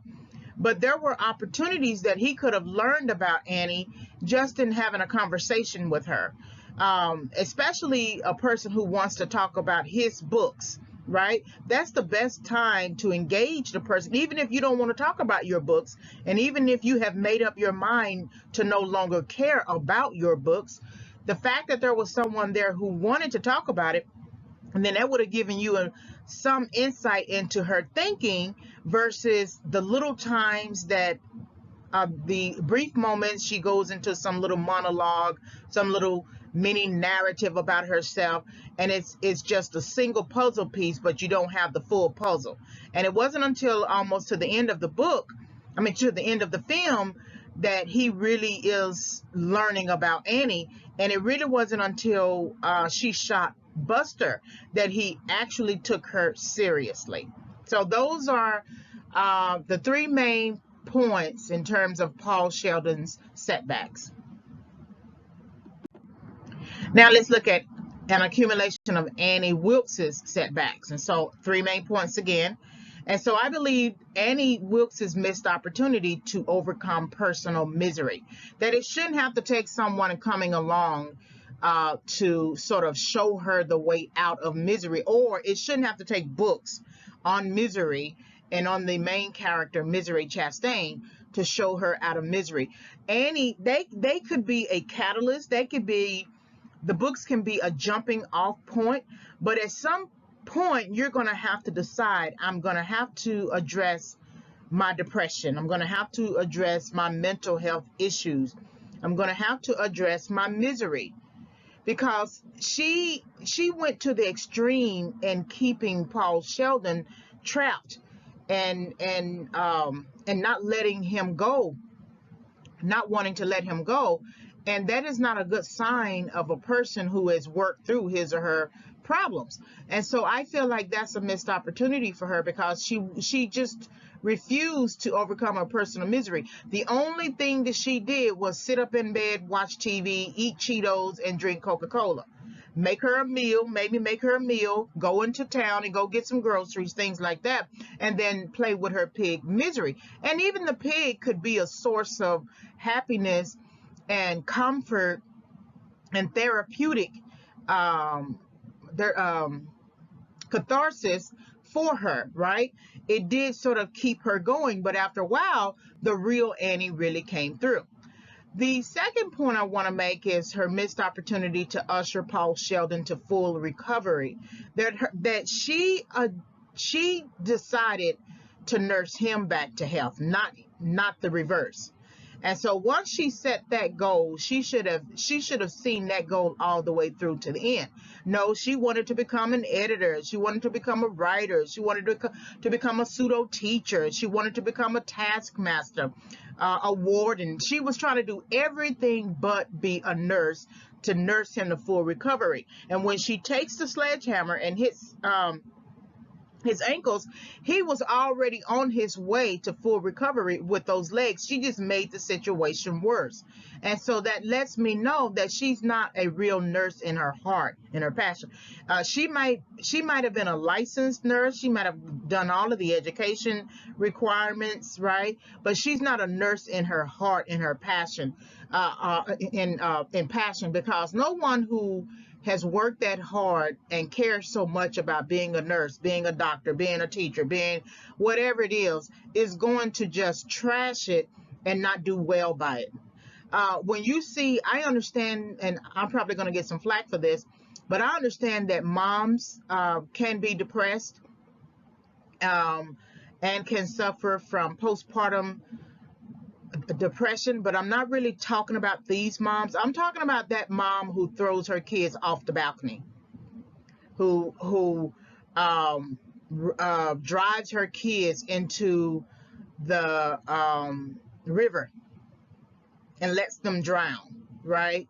Or who sets their kids afire, or who pimps their kids out to a person, even if they are under the influence of drugs. That's not a person who wanted to be a mother, and that's not a person who embraced it eventually as motherhood. That is a person who just got pregnant. And again, I'm not talking about the postpartum depression mothers. I don't know that. I haven't experienced that personally, but I do have a sense about people just in general who do certain things and they call it, oh, it was this, it was that, I wasn't in my right mind. It takes some visualization to make a decision like that, to wonder if it would work, to think about how to walk to the balcony and throw your kid off the balcony. So I feel like she didn't really have passion for the job. She might have been forced to take a job like that. Someone in her family might have, like a father or something, might have told her she got to do something, and she found something to do. It's like the people. Not every cop is committed to police violence, right? There are, accidental issues with police, and then there are people who actually join the force and put on a badge just to use police violence against someone and make it race-based. They don't have passion for the job, and they are making the people who care about law enforcement look bad, right? But because they all wear the blue uniform, it's hard to discern which one is good, which one is bad. The problem is, though, you have to begin thinking about whether or not this person is suitable and fit for the job, not someone who just looked at a job announcement and decided, okay, I'm just going to apply to become a cop, and not understanding the full scope of that decision making. And then now they are on the streets and they are having to confront the people on the streets, and many of their personality traits are coming out and they didn't expect it, and now they have committed a deed, and now they're going to be charged, and it's just a number of things. But that just tells you is that because you got many people who are very tired and burnt out in their careers, but they don't commit a crime as a cop. It's because they have passion for the job. They may not always like the job, but they're not going to do anything that's going to garner an ethics investigation or a criminal investigation. So I don't think she really had a sort of full passion for the job, because if you're strangling babies, that means that you are not willing to undergo many of the challenges with the job. When you strangle the baby, you end your inconvenience. See, there's a lot of excitement to take the job, but you're not willing to endure the job. And so if you're strangling babies and hurting people on the maternity ward wing, that means that you really didn't have passion for that job, and you don't know what it means to set a goal, endure a goal, and complete a goal. So she didn't usher him to full recovery. And then the last point is Annie Wilkes's missed opportunity to choose a career that best fits her personality and passion. I teach college students, college English. I do not have a passion for secondary education. That's K through 12. The little kids love me. They love, coming up to me. I think it's so strange, but they love me. But I don't have the patience to deal with kids. Now, if I was teaching at that level, it would be high school, and it would be junior, senior year, because it's much closer to them going to college, and I can help them with transition. But then I would have to deal with the parents, I would have to deal with the administrative staff. I don't have that patience for that. I don't have the passion. However, I do have the passion for what I teach and the administrators, and I don't have to deal with parents because the student is considered an adult in a college classroom. And sure, there's some office politics, and sometimes it can be just really um, silly or whatever. But I kind of understand the system.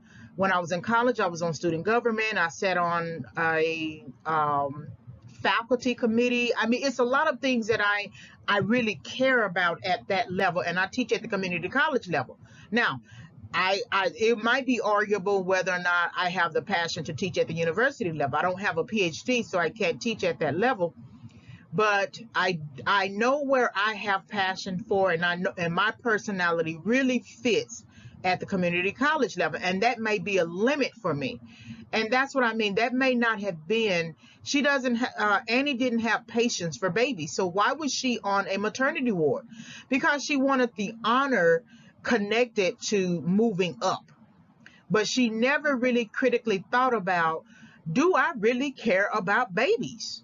Do I care about this? Maybe I need to be a nurse in another department. She might have still should have been a nurse, but she might have should have been a nurse somewhere else. And so she didn't choose a career that best fits her personality and passion. Think about those people who are what's a good work in retail. And you know, when you are working with the public, you need to smile and be engaging. But you have some of the meanest people working in public. That is not the career that best fits your personality and your passion. And so that's something I thought about with Annie. And then the last one, accumulation of Sheriff Buster's setbacks. So I did want to include him in the discussion in terms of assessing this character's setbacks. And so there are three main points. Sheriff Buster's missed opportunity to extend his learning process. So one thing I will give him credit for, that he was very good about being proactive in terms of learning about Paul Sheldon, what he wrote, what he thought about, even being triggered by Annie's presence, and then thinking about that statement that he wrote from one of the books, and then seeing that process all the way through to the library and reading up on old news clippings, and then, you know, just considering that Annie might have Paul Sheldon, right? The problem that I feel that he did not extend his learning process was in learning about Annie. He was so hasty to leave that library with that statement, there's a justice higher than that of man, and I will be judged by him. He was so eager to leave that he didn't think to himself, okay, what about Annie? What about Annie Wilkes? Because it doesn't seem like he had been engaging Annie Wilkes on a regular basis, right, as sheriff. He didn't do a house by house search of Paul Sheldon, and so he was aware of Annie Wilkes' farm, but it didn't seem like he was concerned about trying to find out about Annie, because if he had stayed in the library and gotten more news clippings about Annie, especially the fact that he was looking at a news clipping about her court case on the courthouse steps, that should have prompted him to say, let me do a little bit more research to find out about her so I know what type of person she is, in the same way that he was willing to read all of those novels of Paul Sheldon's Misery series to learn about how he thought. And so that's why I feel like he missed his opportunity, because then it resulted in death. Had he done that, he would have really learned about Annie, and then he would have been more inclined to bring somebody along for backup, right? Why would you, knowing that everyone usually has a gun or shotgun in that type of area of Colorado. So knowing that she would have something like that, it should have prompted him to think to himself, I better bring some backup. The next point, Sheriff Buster's missed opportunity to close out gaps in his professional knowledge base.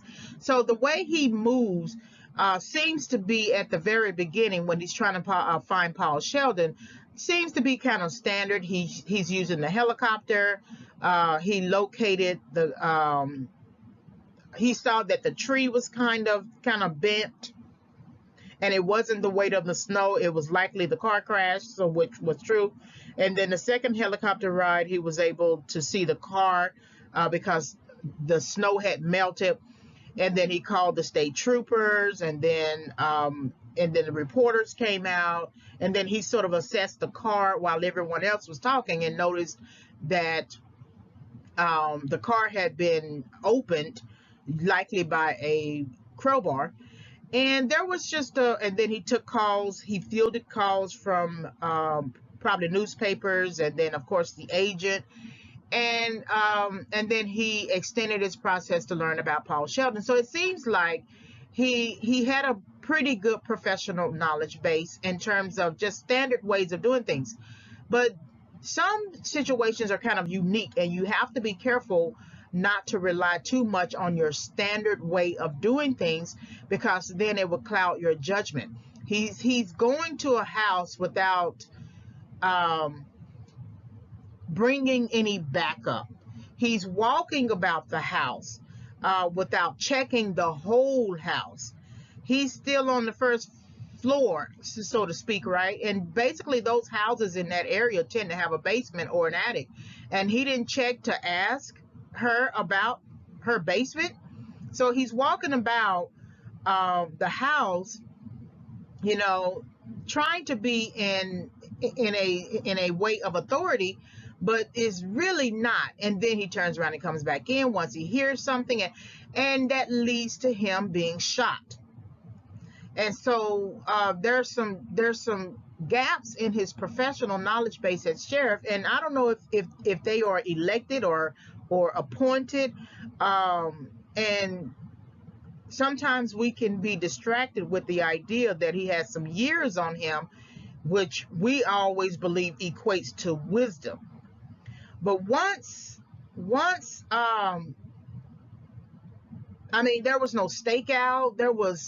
He could have left and got to a safer place, as I noted in a previous frame. He could have left and got to a separate place. Maybe drove his car somewhere, had someone with him, and to stake out the house at night, right? Not let on that he's anywhere in the area, but just sort of stake it out, and then he would know beyond a shadow of a doubt he's going at this by himself, and it's likely because he wants to be the person to solve the problem and get the sort of honor of solving the problem, because it looks bad as a sheriff that you still haven't found this person who is lost. And so then there's this drive to try to hurry up and find the person so you can repair your reputation. But when you are trying to do that, you sort of throw off the shackles of standards and ways of doing things and push forward your own personal agenda so that you could look better to your public, right? So I feel like there was some gaps in his professional knowledge base. And then the last point, Sheriff Buster's missed opportunity to utilize the full power of his office. So yes, he goes to the lodge, and then he goes to the general store, and he's just getting information, gathering intel, so to speak, or whatever. But he has all these men in the town, and he doesn't utilize the full power of his office. He deputizes his wife, but not the men. Not the men to go and search for Paul Sheldon, who is supposed to be this noted, well-known, respected author who is lost in his town. And the woman, she may have his wife, Virginia, may have some skills of her own. She likely can take care of herself. But in a situation like this, where they are trying to find someone who is lost and missing, and he's going back and forth to talk to the lodge manager and the general store manager, and he doesn't take out a badge or like the little star thing and deputize them because he just found out, or he is suspicious, especially when he talks to the general store manager and the manager says that Annie Wilkes has been coming to the store for typing paper.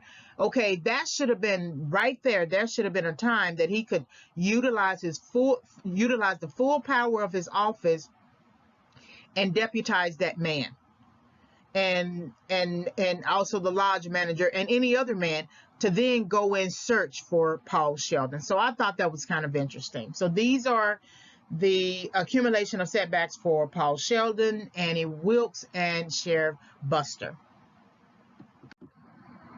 So let's recap the 7 stages of setback. So the following represent the 7 stages of setback explored within Overcoming Setback, 5 Keys for Entering and Exiting Correction. And so we're going to apply. And so the 7 stages are the stages I came up with, and the book is going to be available August 2021.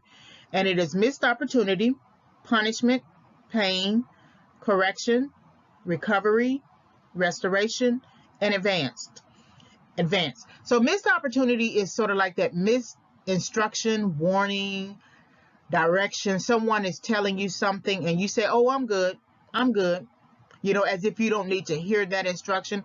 And the way you actually advance in life is by obeying an instruction. So that missed opportunity, and you said it yourself, that, oh, I had an opportunity to do something and I didn't do it. Oh, I remember my mother telling me to do something and I didn't do it. Oh, I should have done this, but I should have listened to my first mind. That's what the missed opportunity basically suggests. I always like to use the academic analogy. Say the missed opportunity was a math class, and everyone understands that in a math class you have to show all of your work. And whatever problem it is, you have to show all of your work.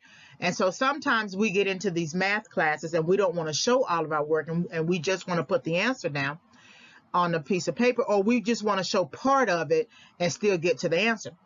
When the teacher taught you the long way of showing all your work, and she wants to see, or he wants to see, you demonstrate that knowledge, right?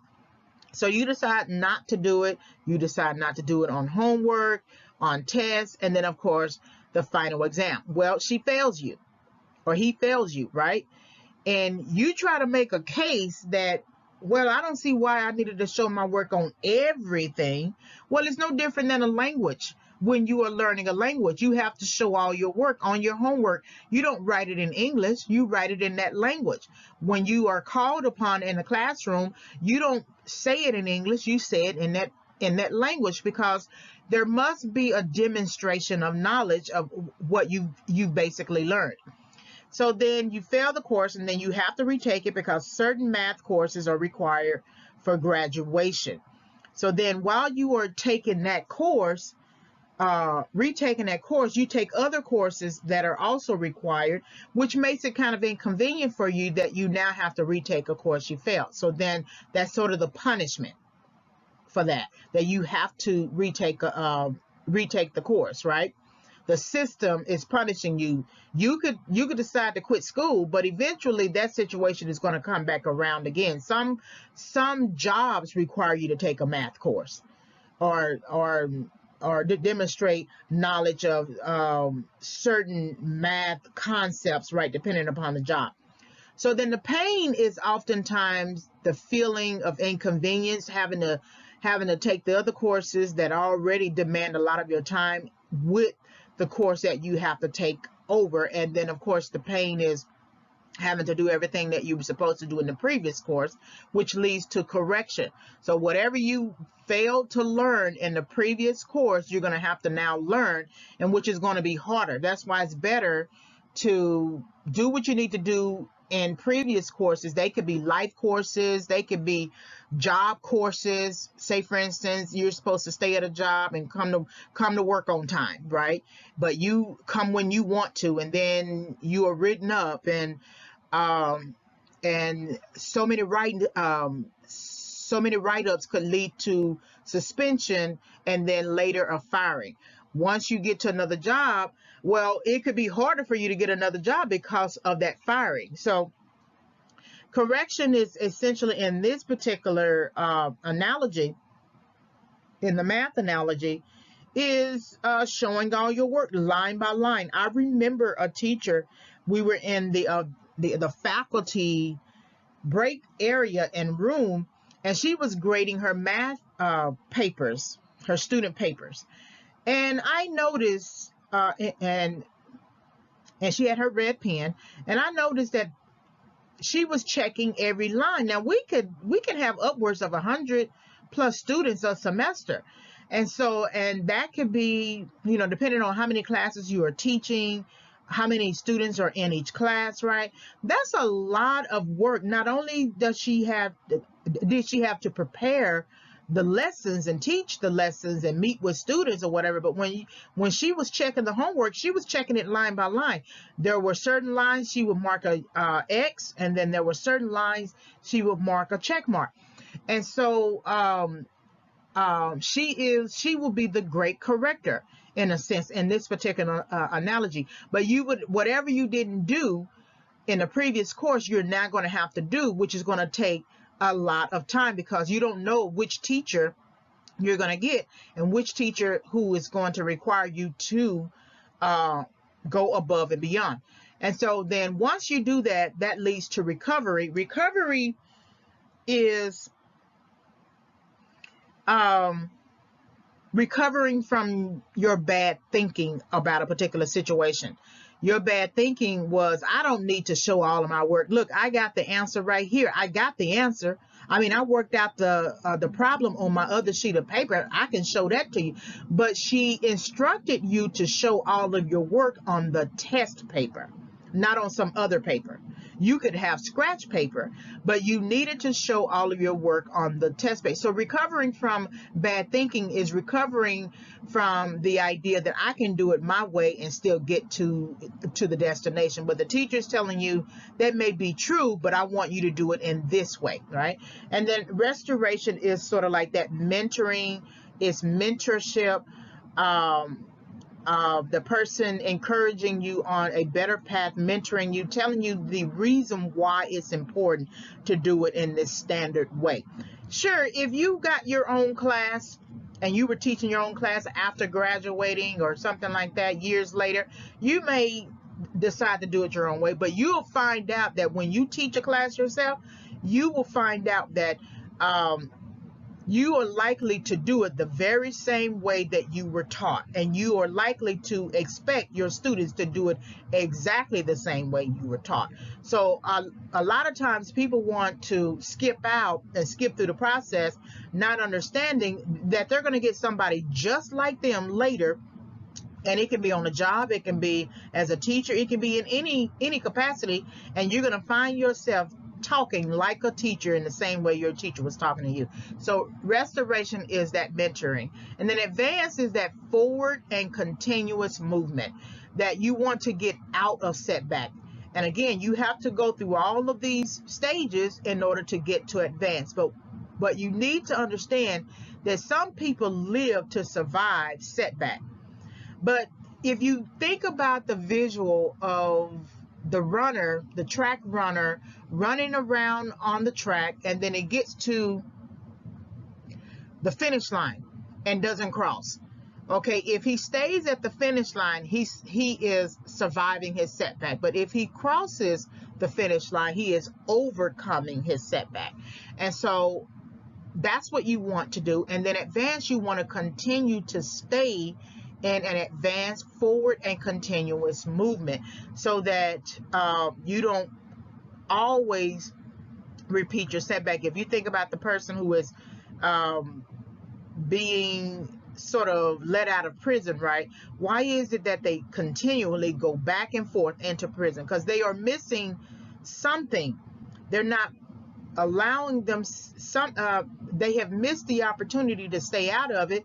And then the punishment is to send them back, and the pain is to try to figure out why they keep doing it, and they're not being corrected, meaning that they're not receiving instruction.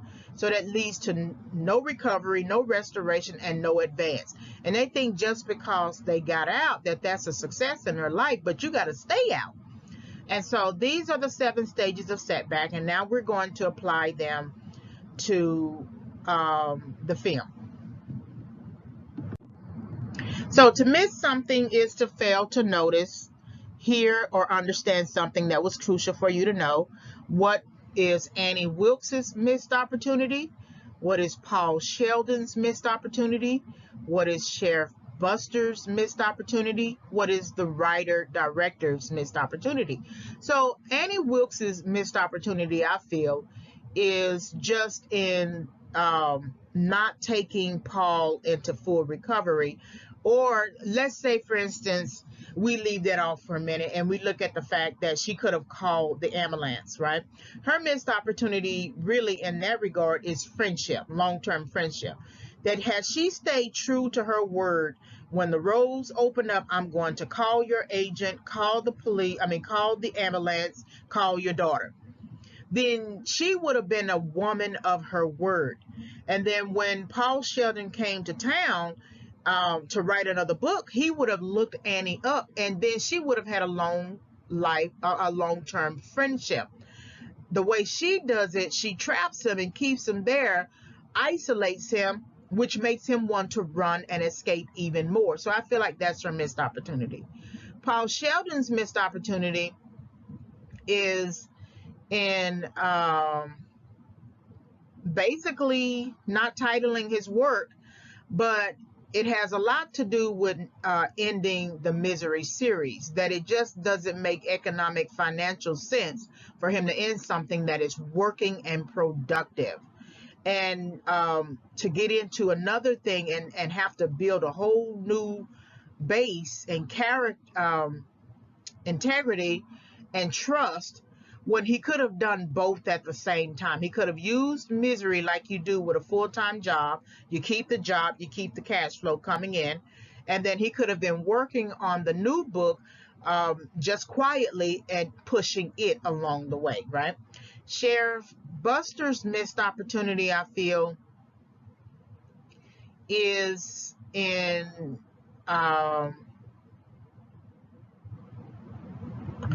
not deputizing another person in the office. That may be too easy to think about, but just not staying abreast of new ways of handling certain incidents that come along, right? If you have been the sheriff of a particular town for so long, you get used to just regular day-to-day things, but not maybe taking a continuing education course to deal with kidnappings or something. I don't know, serial killers or just anything like that, right? That I feel like that's his missed opportunity. And then the writer-director's missed opportunity is in maybe not letting Paul walk. You know, his hands do the walking for him in terms of typing, but there's a lot we don't know. You know, we get sort of bits and pieces of Paul Sheldon through Annie, through her biography of him. But I thought it was interesting just overall that Paul never got up and walked. And I don't know if that's really significant or if we should care about that, but it is something that I thought about. The purpose of punishment is to address negative and or bad behavior. To punish is to inflict a penalty, discipline, and correction. So what is Annie Wilkes's punishment? What is Paul Sheldon's punishment? What is Sheriff Buster's punishment? And how does the writer-director use punishment? So Annie Wilkes's punishment is likely the fact that she dies in the end, right? That she is not going to have access to the book, the Misery Returns. That she's not going to sort of live out the rest of her misery through Paul Sheldon's book. right? That she never got to find out who Misery Chastain chose. That's punishment for her. Going to jail or killing her off really is not punishment. That's just obvious, right? If she was caught, she would go to jail, go to court, things like that. And then Paul having to kill her in the end was just obvious because he has to escape. He got to get out of there, and it's basically that if he doesn't kill her, she's going to kill him. So those are sort of obvious. But the true punishment is not letting Annie Wilkes live with her misery. That's what I feel like that is a punishment for her. Paul Sheldon's punishment is doing something other than what the reading audience requires, right? Jumping the gun, thinking that he could change genres, shift his career, and that it would be okay and that everyone would accept him. He was delusional. Even if he didn't cross Annie's path, there was going to be serious issues with him taking that route. Now, of course, the last book, the book at the end of the film, is praised and received, but I think is in large part because of his experiences with Annie and that likely gaining notoriety. But if it had just gone straight and he didn't crash his car and he went back to New York and then he pushed that book, he would have gotten serious blowback from his reading audience, and then that would have been punishment. Sheriff Buster's punishment is just essentially trying to go at this thing by himself without really any backup, and so he's literally killed off. He's punished in the end, meaning that he really didn't have to be punished in terms of being killed by Annie or Annie killing him if he had just asked for help, right? When you think about Virginia sitting at his desk trying to clean up his desk, and he comes in and he's frustrated with her and telling her, don't worry about it, don't touch it. It's his way of not asking for help and going in and getting that statement, but then just basically not telling her anything. When he finds out that Annie has been buying the paper, he doesn't tell anybody that he's going out there to the house to ask any questions under a suspicion. So his punishment is just acting alone and not asking for help, not deputizing the men, not telling his wife where he's going.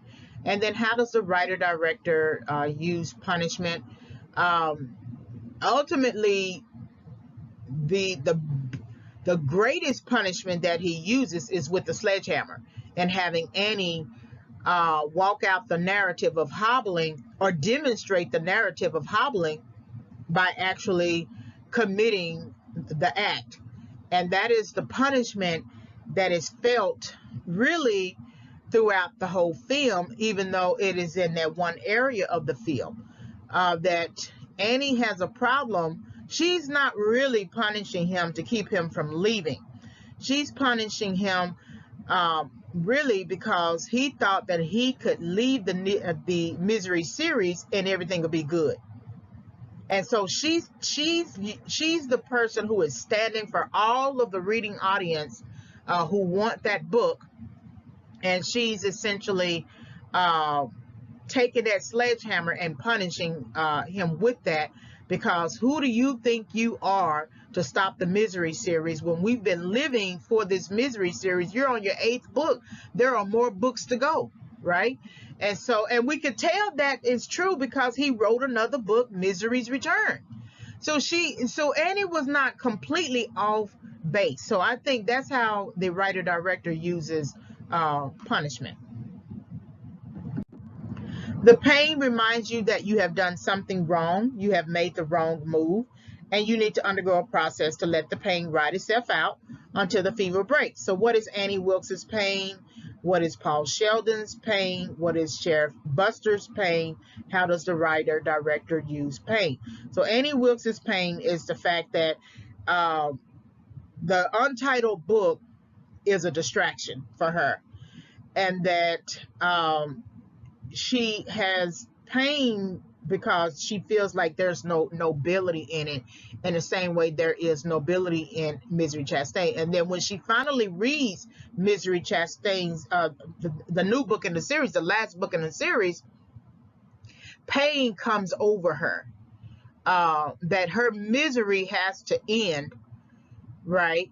I mean, the Misery Chastain character is ending. Paul Sheldon is ending the book, but it's also like her misery has to end. And when you're used to something, you feel entitled to it. So Annie feels entitled to pain. I mean, to her misery. She doesn't see it as pain for her. It's breathing for her. Misery, right? Her setback is breathing for her. And so now you're saying I'm going to have to end my misery and start confronting my misery and anything that has contributed to it as manifested and maybe in pain, and even look at my setback. I likely had to lose my license because I was strangling babies. And now you want me to address all of that? That's why people tend to take drugs or drink themselves to sleep, because they don't want to confront the pain. And so when she reads that Misery Chastain has died through childbirth, it's almost like she was dying. You know, Annie Wilkes was dying. And so she felt the pain of that. What is Paul Sheldon's pain? Well, the fact that he had to burn his book. But, you know, that's kind of arguable, because even though he's psychologically undone by it, I don't see any real emotions with it. There was some reluctance to burn the book, but he goes into just a blank face about it. I don't see any crying. And that could be one of the missed opportunities, too, that the director fails to show Paul Sheldon manifest his pain other than yelling, right? No crying at all. And then Sheriff Buster's pain is essentially the pain connected to not being able to solve the problem. Something, he's gone wrong somewhere.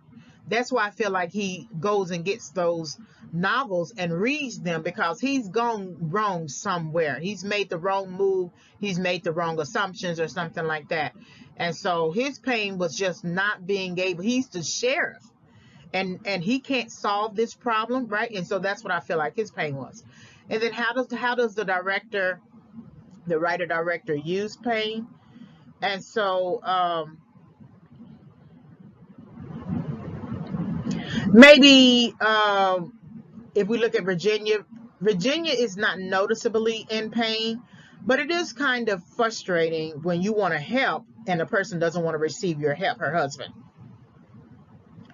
But the way the writer-director uses pain is maybe the viewing audience sort of reading the newspaper clippings with Paul Sheldon and noticing that many people were dying when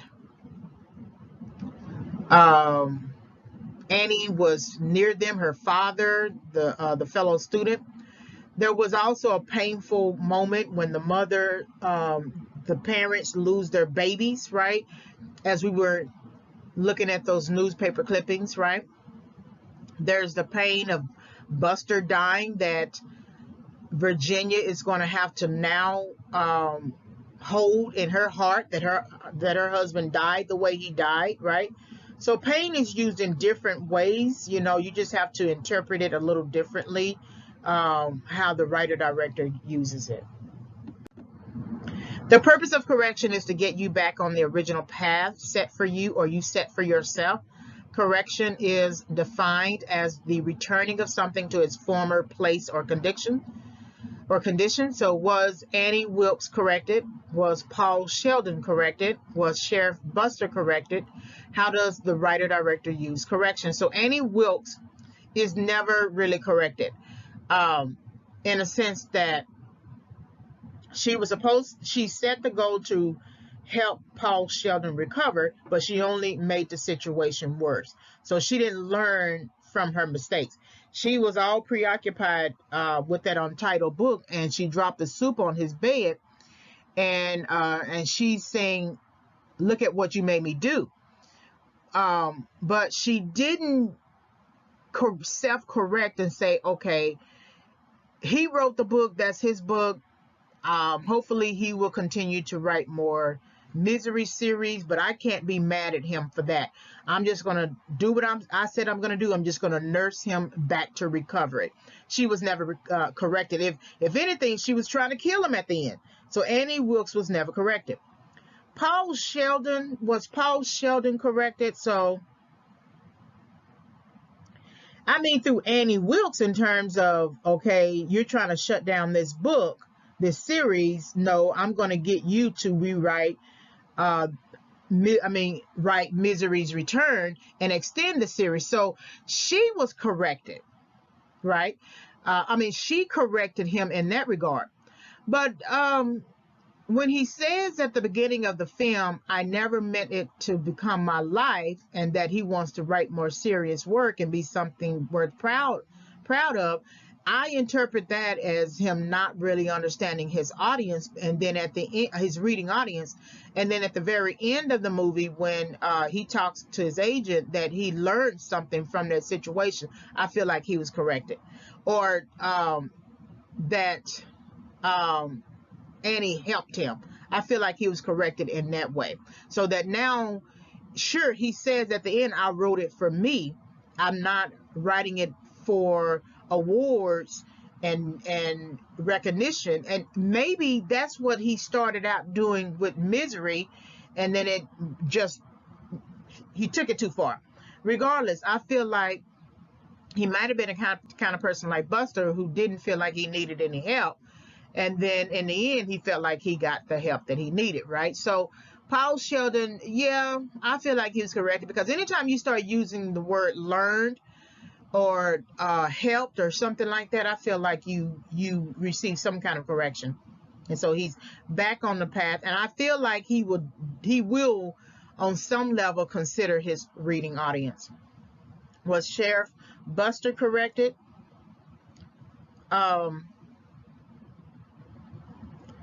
Well, you could say that when he initially addressed trying to find Paul Sheldon, he did it from a place of, previous understanding, his own standards and ways of doing things. But he was willing to be corrected in that, and buying a bag of Paul Sheldon's books and learning about Paul Sheldon and learning about what he wrote and how he wrote, right? In other words, he sort of did what Annie should have done in terms of learning from the situation. So I do feel like he was corrected. And then how does the writer-director use correction? Well, the writer-director uses correction in very sort of extreme ways, especially with Annie, and having Paul Sheldon burn the book, and using the sledgehammer, and making Paul rewrite or write an extension of the series, right? I think he uses correction, but it's sort of biased in the sense that it's whatever Annie wants him to do, not necessarily what Paul Sheldon wants him to do. To recover is to return to a state of health, mind, and strength. Without soundness of mind, it would be difficult to accomplish or achieve anything. So did Annie Wilkes recover? Did Paul Sheldon recover? Did Sheriff Buster recover? How does the writer-director recover characters or use recovery? So Annie Wilkes, of course, does not recover, because and recovery, remember, is recovering from a bad way of thinking about a particular situation. Annie Wilkes does not recover in the end, of course, because she dies, right? Paul Sheldon ends up killing her, but she doesn't recover the soundness of mind of leading him to recovery, leading Paul Sheldon to recovery, and being just preoccupied with that. She doesn't keep her word. She doesn't bring in the ambulance or the sheriff, alert the sheriff, anything like that. So she prevents recovery, which affects her own recovery, right? Or affects her ability to recover on her own. So her soundness of mind is, or lack of soundness of mind, is just unpacked throughout the rest of the film until we see the very end. and all is well with the world and things are resolved. Did Paul Sheldon recover? Sure, he recovered. Not fully recovered in terms of physically, because he has to walk with a cane, right? I feel like he was on his way to recovery before she used that sledgehammer. And so now he will always have a limp. He will always have something as a reminder. You can recover in terms of saying, I'm still going to go forth with my career. After all, he did write a whole new book. He ended up burning 2 books, right? The one where she made him burn it, and then the one where he burned Misery's Return. So now, did he recover in terms of extending the Misery series or whatever? No, he meant what he said, that he didn't want to make it his life. And so in some ways, the Annie Wilkes situation kind of helped him to make a different turn, because it's a bad thing when you have extreme actors, people who take your work so seriously to the point that they need to kidnap you and try to kill you when you decide you want to let it go. Did Sheriff Buster recover? Not necessarily, because he dies in the end. He had a warning before he went to the house when the wife was trying to help him and he refused help, meaning that's kind of like a inherent implicit warning in the film. Ask for help. I'm here to help you. Let me help you. And so he goes about the town trying to ask questions and find Paul Sheldon without help. So he doesn't recover because he still had the attitude that I can go at this alone and I'm going to do it by myself, and I'm going to resolve this problem myself, which led to his death. Then how does the writer-director recover characters or use recovery? So with Paul Sheldon, he wanted to become a serious writer, and he started out that goal to try to become a serious writer, and that goal was thwarted by his hastiness to leave too early, and then ended up crashing his car, and then being subjected to sort of like a mini kidnapping or something like that, being trapped in Annie's house. But in the end, the writer-director still recovers. That main goal that he had was to write seriously, and we see the title of the new book as something that is much more serious. So yes, he does recover or use recovery for Paul Sheldon. Restoration requires mentorship, and mentorship is predicated on learning from someone who has walked out the process. So how does Annie Wilkes restore herself? How does Paul Sheldon restore himself? Did the writer-director restore Annie Wilkes? Did the writer-director restore Paul Sheldon? How does the writer-director use restoration? So Annie Wilkes restores herself and bringing back her own misery, right? That you're going to write this new book, but you're going to have to end this previous untitled book. I mean, you don't even have a title to it anyway, so it's not really worth anything. You don't even know what it's about because you're asking me what it's about, so it's really not worth anything. So I got to restore my misery, and I'm going to use you to do it. I'm keeping my misery. So you're going to write Misery's Return, and that's how she sort of restores herself. Paul Sheldon restores himself. How does he restore himself? Mainly, Paul Sheldon, strangely enough, takes some mentorship from Annie Wilkes. The first chapter that he writes of Misery's Return is not worthy of anything, according to Annie Wilkes. That is beneath him. And then she goes into that whole spiel about the Rocket Man and everything. And so through her guidance, he writes a better draft. And then she continues to read all of his other drafts and gives him feedback. So, because remember, Annie is the reader. Annie knows the book. She has read the book. She read them from cover to cover over and over again. And so she knows the storyline. So when he was trying to come up with just something to give to Annie to shut her up, she immediately realized, no, this is not what happened. You're not going to be able to fool me into believing that this happened. No, you're going to have to rewrite a whole new draft, right? Because I know the Misery series and I know what you wrote and what you write, and you're going to have to do better. So she sort of works like a taskmaster, a mentor, that you need to have some integrity. This is beneath you. This first draft you're giving me is beneath you. You know better than this, right? I know you know better than this because I've read all of your other books. So did the writer-director restore Annie Wilkes? I mean, in a sense of having Paul write Misery's Return because she wants her misery. So Paul is used as a tool to bring back her misery by writing Misery's Return. Did the writer-director restore Paul Sheldon? Sure. Back to his life? Yeah, of course. Now through Annie, of course, as well, but back to his life. He didn't die in the end, right? And he returned. This time he put a title on his work.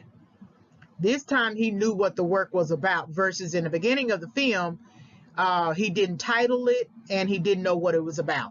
So sure, yeah, he's restored in that way. And then how does the writer-director use restoration?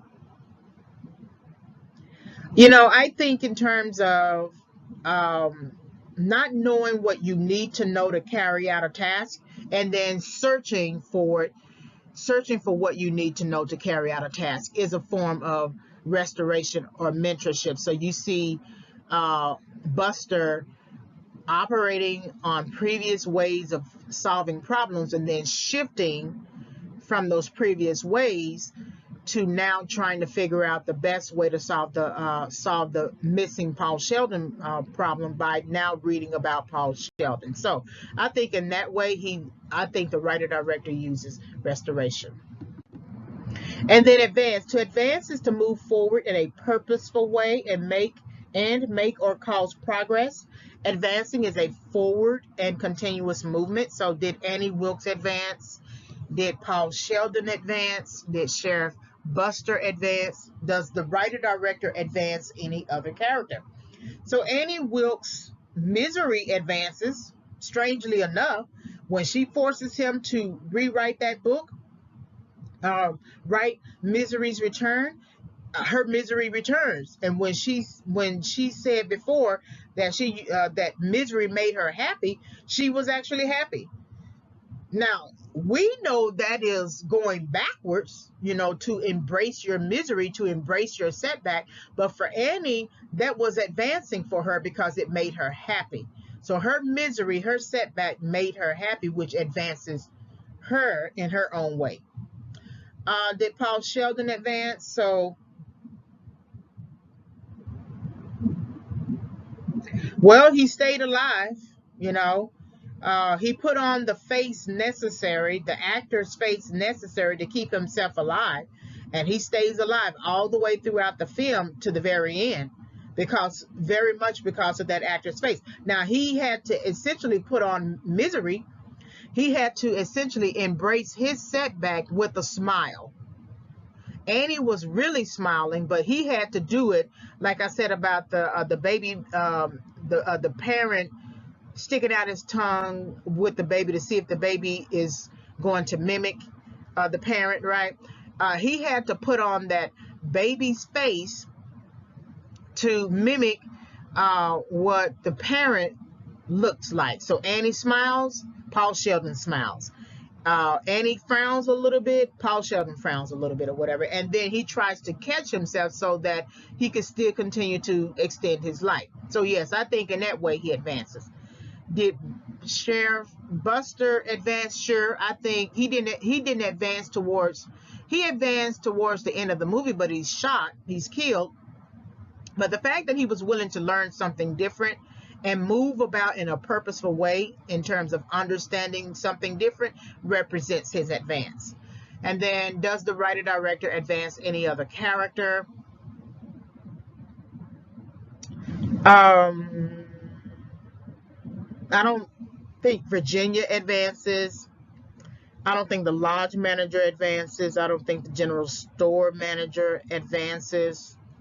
I really don't think any other character advances. Plus, uh, we don't get too much engagement with those other characters, with the secondary characters, to know if they advance.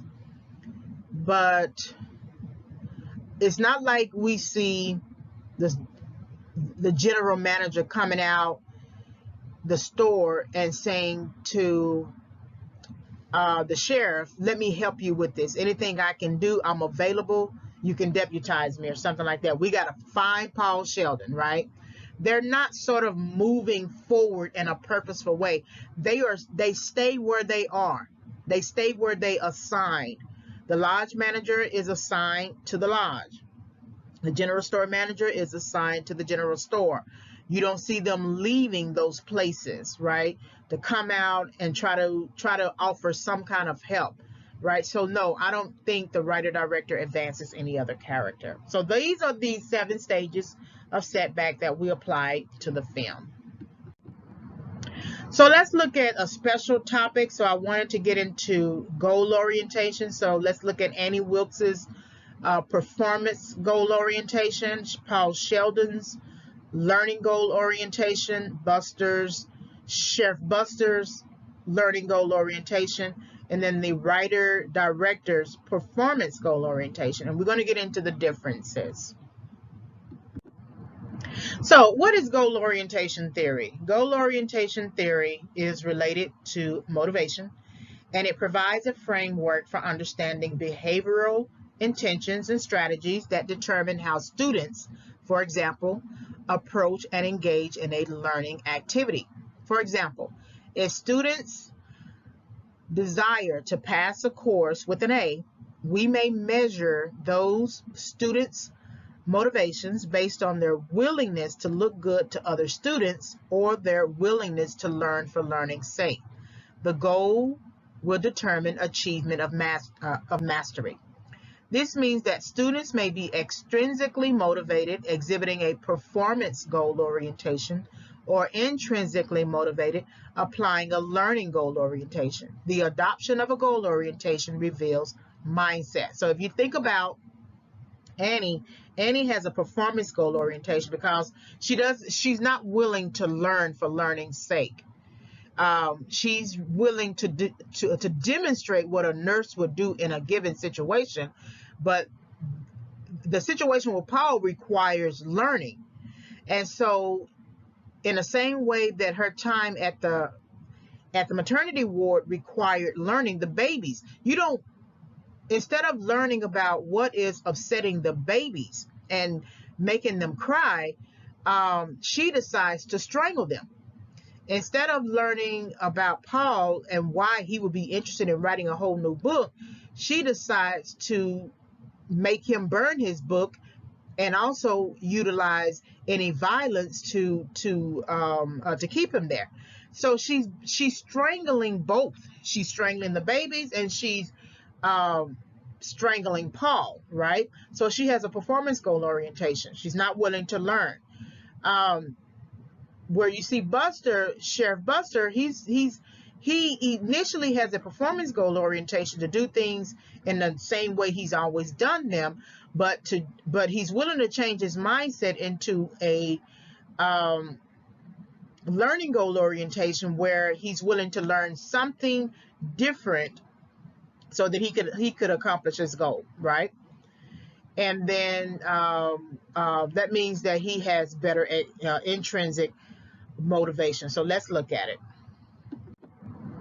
So what is learning goal orientation? So learning goal orientation is defined as the desire to pursue competence and mastery in a subject matter. Because competence is developed over time, students and individuals alike develop ways and strategies to increase their knowledge through effortful learning. They tend to be intrinsically motivated. Students setting learning goals place a higher value on learning, are more inclined to be self-regulated through self-monitoring, and engage in challenging tasks, spending effortful time on completing the tasks. Students with a learning goal orientation perceive failure as possible, but understand that more time should be spent on adopting an intrinsic motivation to learn the material and adopting a positive attitude towards assignments and tasks. They understand that task difficulty is part of learning. They often apply a growth mindset towards goal completion. So that's a lot to take in, but let's look at the competence angle for a minute. Paul Sheldon does have competence and mastery in terms of writing the 8 novels, right? Writing the series. He wrote it, right? But when he is forced to rewrite or extend or write Misery's Return, and he writes that first draft, his competence and mastery is challenged by Annie, because remember, Annie knows. She knows the books, right? She knows the series. So Annie demonstrates more competence and mastery in Paul Sheldon's work than Paul Sheldon. Sometimes you can just write and be a great writer and know the subject matter, study the subject matter, but not really have a passion for the work that if you were asked a question, would you be able to answer it? In terms of competence and mastery with Annie, Annie strangles the problem before she resolves it. So the babies are crying, that's a problem. Well, babies cry. So then she should now go talk to a supervisor, a supervising nurse, maybe consult some books, talk to a psychologist, understand why babies cry. She's not willing to do that. She's not willing to pursue competence and mastery in the subject matter of crying babies. They're crying because they may be hungry. They're crying because they may have attachment issues. They need their mama, right? They need their parents, their caregiver. And instead of learning about that, the only thing she's willing to do is strangle. She's also not willing to address her own sort of intent in being a nurse, that you are now taking your hands and putting those hands around a baby and strangling a baby, and nothing in her sort of yells out, why am I putting my hands on a baby? So there's some competence and mastery issues in both Annie and Paul Sheldon, Annie Wilkes and Paul Sheldon. Then of course Buster, sort of not increasing his professional knowledge base, right? We don't see Buster talking to the state trooper and having a conversation with him. We still see Buster going off on his own, examining the car, examining the trees, examining things from a sort of isolated point of view. I'm going to do it the way I'm going to do it. So that means that lessens the impact of your competence and mastery in subject matter. And the subject matter changed. So he was willing to read books on Paul Sheldon, rather read Paul Sheldon's books to learn about him, but he wasn't willing to learn more about Annie Wilkes, right? So competence and mastery is a interesting thing, right? So then the task difficulty for Annie would have been how do I resolve this baby crying thing? The task difficulty for Paul Sheldon would be, how do I resolve this idea that I didn't want to make misery my life, right? And then how do I resolve task difficulty for Sheriff Buster? How do I resolve embracing the idea or not embracing the idea that I need help, right? That I can't do this alone. Deputizing your wife keeps you safe. It doesn't keep you focused conscientiously on the particular task and how to solve it, right? I'm not saying that the wife is not useful, but it's convenient, right? And she's not going to really challenge you as much because you are the sheriff and you are her wife. So when you have a learning goal orientation, it reflects your ability or your inclination towards a growth mindset. And we are going to get into that as well, because you set a goal, you endure a goal, you complete the goal. So with Annie doesn't understand how to nurse someone to recovery, right? She doesn't understand that something in her gets mixed up with her own biases and things she wants to do, and she's not concerned about the immediate goal, which is to nurse Paul Sheldon to recovery, or nurse him to a part of the recovery process, and then hand it over to the experts at the hospital, who can then resolve the issue. What is performance goal orientation? So performance goal orientation is defined as measuring one's competence compared to others. Students who set a performance goal desire to appear competent to others or appear less competent to others. They tend to be extrinsically motivated.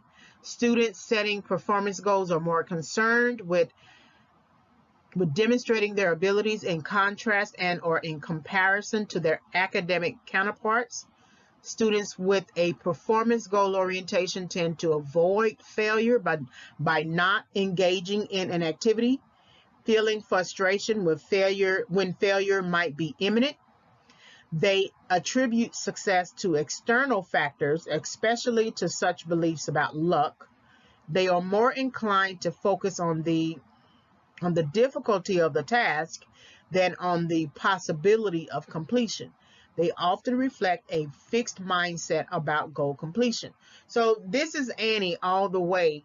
If this is not anybody, this is definitely Annie, that she measures her competence compared to others. And when you remember Paul Sheldon reading the newspaper clippings in the photo album, you see that one student who had honors, who garnered honors, ended up dying somehow suspiciously, and then Annie was the one raised up to have honors, or promoted to have honors, right? That she measured her competence compared to others, right? And that goes on about 2 instances. And when you think about Paul Sheldon, does he measure his competence compared to others? Well, if he wants to be a serious writer, he wants to be taken seriously, he wants to write something worthy of putting on his tombstone. So there may be an implicit comparison to other writers, maybe in his genre, who are writing much more seriously and gaining more praise. So that's just implicit. He doesn't talk about anyone who is sort of writing a serious type of work at a highly competent level, because if you want to do something new, you have to begin studying it and begin outlining and thinking about it and researching and discussing, right? He doesn't mention anybody. When he is speaking with his agent in the office before he goes to New York, he doesn't discuss sort of like a specific genre of work where he wants to be taken seriously. It's not like he wants to begin writing a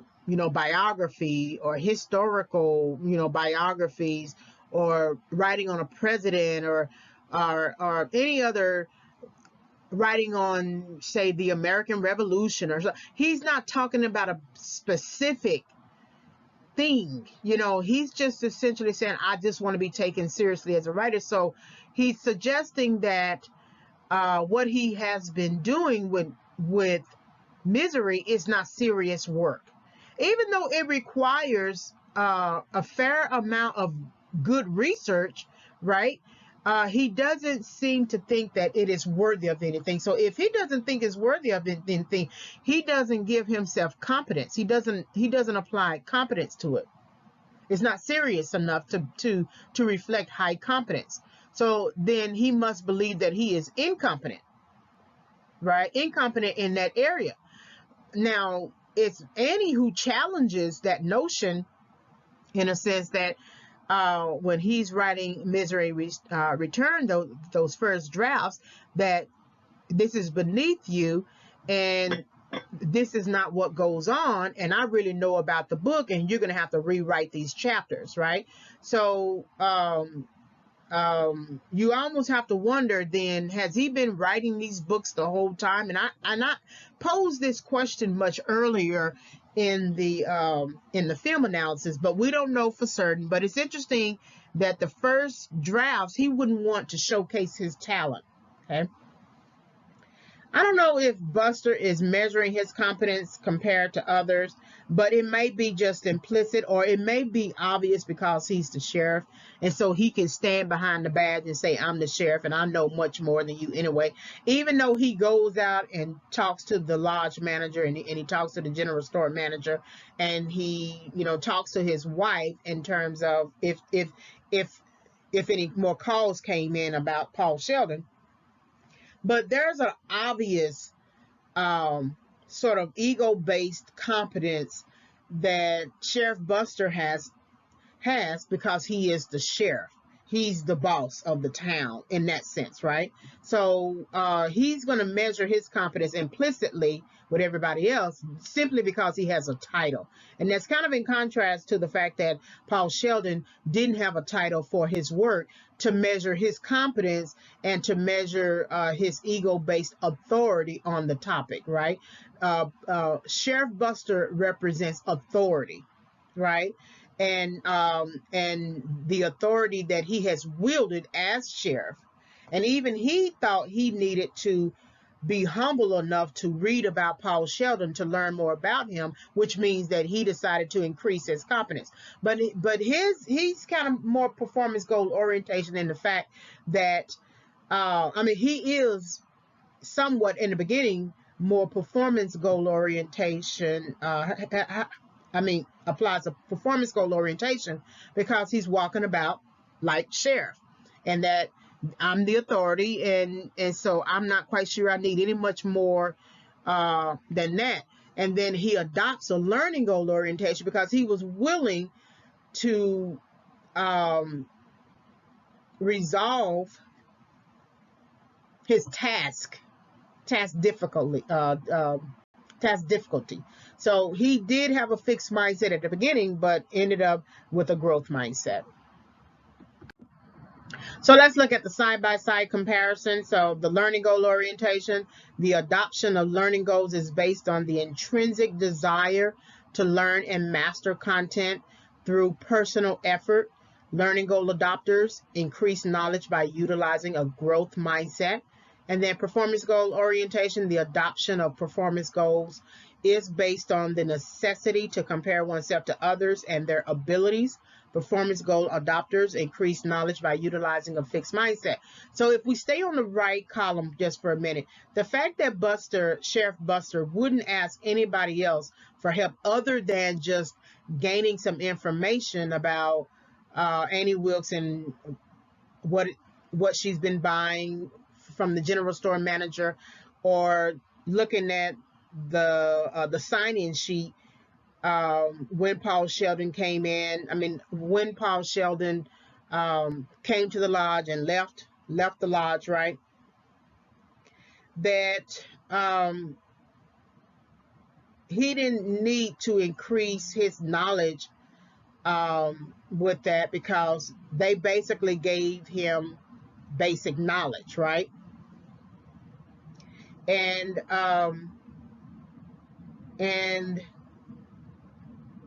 he didn't necessarily need to compare himself or contrast himself, because it was just obvious that he's the person with authority. But then he was willing to master content or utilize a growth mindset to try to solve the problem.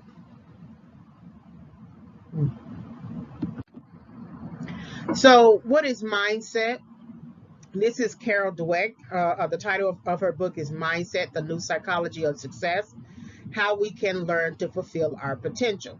And she addresses 4 areas. So Carol Dweck defines mindset or mindset theory as the general belief we have about the underlying nature of personal abilities and our decisions. Some people exhibit a growth mindset in which they believe that abilities can be developed over time, while other people exhibit a fixed mindset in which they believe that abilities are static.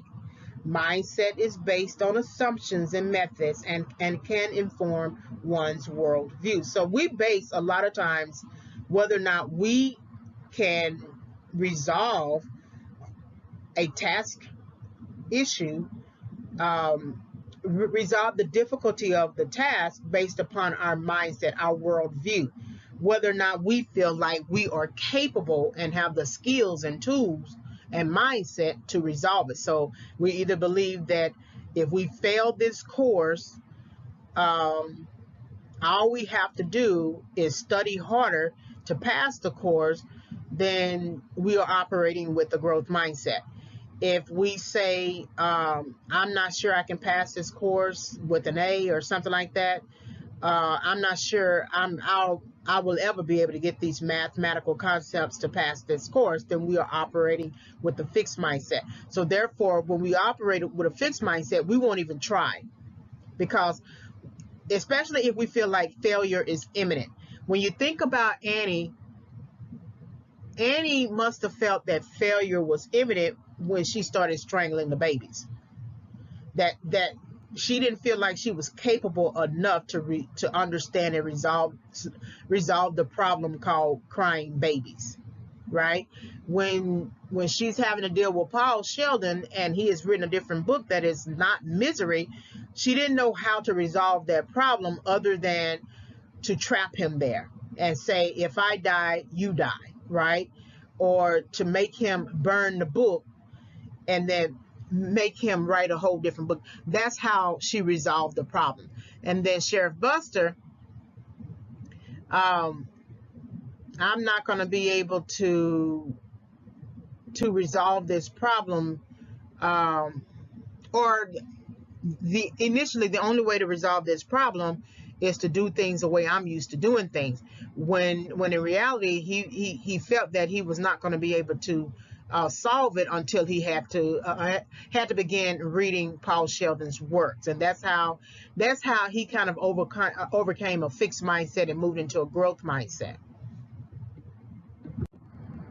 So understanding mindset, here's a bit of a wheel here. The nature of one's mindset is always determined by perception of intelligence and abilities, and whether abilities can be developed through effort, persistence, and learning from mistakes. Adopting and trying different strategies for learning is key to perceiving intelligence as developing over time and not simply as static. People who feel they are intelligent without much effortful learning tend to exhibit a fixed mindset about learning in general. In other words, they do not feel that learning is necessary and tend to focus on the possibility of failure if they improve their learning. Their abilities in the moment are important. So essentially, the person is tired of learning. There is nothing in the textbooks that allows for a nurse to strangle a baby. There's something in the textbooks that allows for a nurse to do CPR compressions or try to revive a baby, right? If the baby is unconscious or something like that. But there's nothing in the textbooks that suggests it is okay to strangle a baby. So Annie did not feel like she was competent enough to resolve the problem called crying baby. And she focused so much on the possibility of failure, meaning that the possibility of not being able to resolve the problem, that she stopped her learning. She only focused on the abilities that she could do in the moment that were prior to her actually strangling the baby, whatever. So nurses answer phones, nurses talk to patients, nurses administer, pills, they take vitals, things like that. Okay, she was basically operating with those assumptions. But when the baby started to cry, there was nothing in her background, or I mean, I'm sorry, nothing in her training that instructed her on how to resolve that problem. And so she wasn't interested in adopting and trying a different strategy for learning, which would have required her to talk to someone outside of herself and get help and get someone to show her how to rock a baby, how to talk to a baby, how to feed the baby, all the different things that are normal in terms of training. She wasn't willing to do that. With Paul Sheldon, it's kind of hard because Paul Sheldon has been writing the novel series, the Misery series, and it's hard to say if his learning is really static, because it seems like with each series he kind of improves upon himself. But his perception, though, is that he is static, that his writing is static. It is not something that he wants to be proud of and put on his tombstone, that he didn't plan on it becoming his life. And so he feels like he is static and not moving anywhere. Whereas the reading audience feels like he's moving. You know, the fact that he has written multiple books in the series feels like for them that he's moving. So it's interesting about his mindset. And then Sheriff Buster's mindset, I don't think he necessarily fears failure. I think he's just confused about the task and how to solve it. And that he basically realizes he's not going to be able to solve it the way that he thinks. So through effort and persistence and learning from his mistakes, he's willing to change his mindset from fixed to growth. So in looking at the wheel, the nature of mindsets, habits of mind, created by experiences, create blind spots, self-deceptive, shape our lives, shape our world, can be developed, can be transcended. And the fact that Annie is willing to put her hands on a baby and strangle the baby tells you a lot about her worldview and how her life is shaped and how she shapes the world. Because as soon as she does that and the babies die, she shapes the parents whose baby has died, right? She shapes the hospital. She shapes the laws. Even though strangling babies is not in the academic textbook, at least in terms of training, it might become part of the academic textbook because of the court case. And it's definitely in the law books and in the legislation on what to do with attempted murder, or something like that, right? So she shapes the world. She shapes the life of the people around her. I often note in a previous frame, why is it that Sheriff Buster is not really engaging Annie Wilkes, right? I also say in a previous frame, why isn't Paul Sheldon engaging the town? Because had he had dinner with the sheriff, or had he had dinner with the townsperson, or even the lodge manager, or even visited the general store manager and saw Annie Wilkes get his books, the general store manager would have whispered something in his ear, in Paul Sheldon's ear, about Annie Wilkes. But that's kind of like a blind spot for him, that he'll come to a town and write for 6 weeks on end at a time, but not know the town, right? That's his habit, but he's not learning about the world around him. And the fact that he's missing is now shaping the very world that he enters and exits all the time, right? And so mindset matters, because you might say Paul Sheldon has a fixed mindset about the town he visits. I don't really need to know the people. I just really need to know this lodge. I'm just here to write a book and then I'm out. Okay. I don't need to know much more than that. But the people care about you. The people in that town are reading audience members, right? They know you are in town, and you don't care enough to know them. And so that represents a fixed mindset that he's not willing to know anything other than his goal, which is still important. You can't knock him for having a goal to finish the book, but it's interesting that he's not willing to know any more than what he knows, right? That's why I say he's kind of like Buster in the beginning, Sheriff Buster in the beginning, that he's only willing to know his ways of thinking, and until he's pressed in his mind about learning something about Paul Sheldon, um, he wasn't going to change, right? And then Annie Wilkes, of course, is just not going to change at all. And we see in the end that she doesn't change. And so the novel, and I mean, the film basically kills her off. It's like, it's like judge, jury, and executioner. You are not willing to learn anything beyond your misery, so there's no sense in you remaining in the world.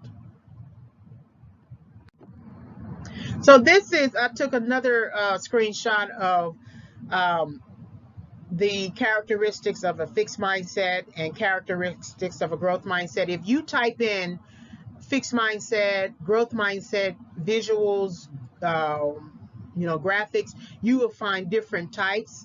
And so I always, I don't use this one all the time for my classes, but this is the one I could find. So the fixed mindset is you believe intelligence and talent are fixed. You believe effort is fruitless. You believe failure really defines who you are. You hide your flaws. You avoid challenges. You ignore feedback. You view feedback as personal criticism, and you feel threatened by others' success. Think about the fact that Annie challenged Paul Sheldon to burn his book and rewrite or write Misery's Return. And the problem with Annie is that she had a problem with the serious work that was Untitled.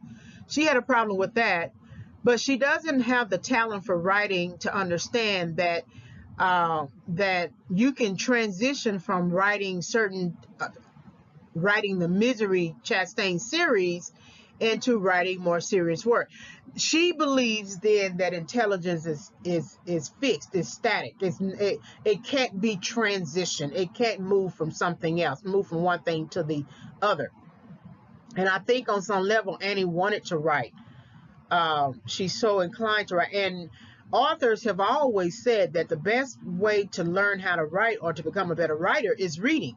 And so she was already starting the process by reading, but she wasn't putting her hands to work to begin writing. And so her effort, there's no sense in putting in the effort, right? When she lives in misery or in isolation, that's Annie believing that failure defines who she is, right? She's hiding some flaws that she has. She avoids challenges. She ignores any kind of feedback. When Paul Sheldon was trying to tell her that that's the way slum kids talk, how they use profanity in the new book that he was writing, he had written, she didn't want to hear it. Paul Sheldon was trying to teach her, even if he wasn't directly trying to teach her. He was trying to teach her something in that moment, and she ignored it. And in some ways, she looked at it as personal criticism. And then, of course, I think on some level, she felt threatened by his success. And then characteristics of a growth mindset: you believe intelligence and talents can be developed. You believe effort is the path to mastery. You believe mistakes are part of learning. You view failure as an opportunity. You believe failures are temporary. You embrace challenges. You welcome feedback. You view others' success as inspirational. And I think this best characterizes Buster, the one who was operating in my mind, in my view, as housing a fixed mindset.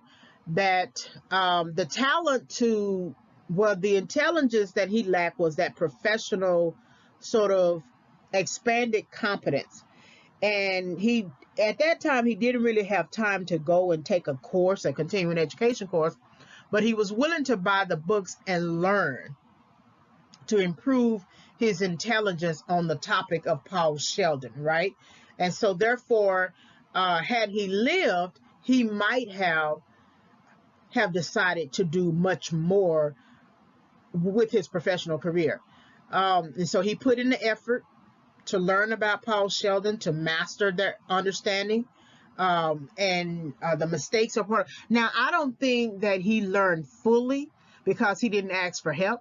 So that's where he made a mistake.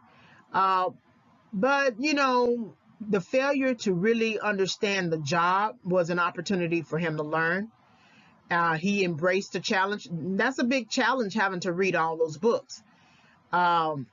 The feedback was kind of implicit, and then view others' success as inspirational. Well, he thought Paul Sheldon's work was worth reading,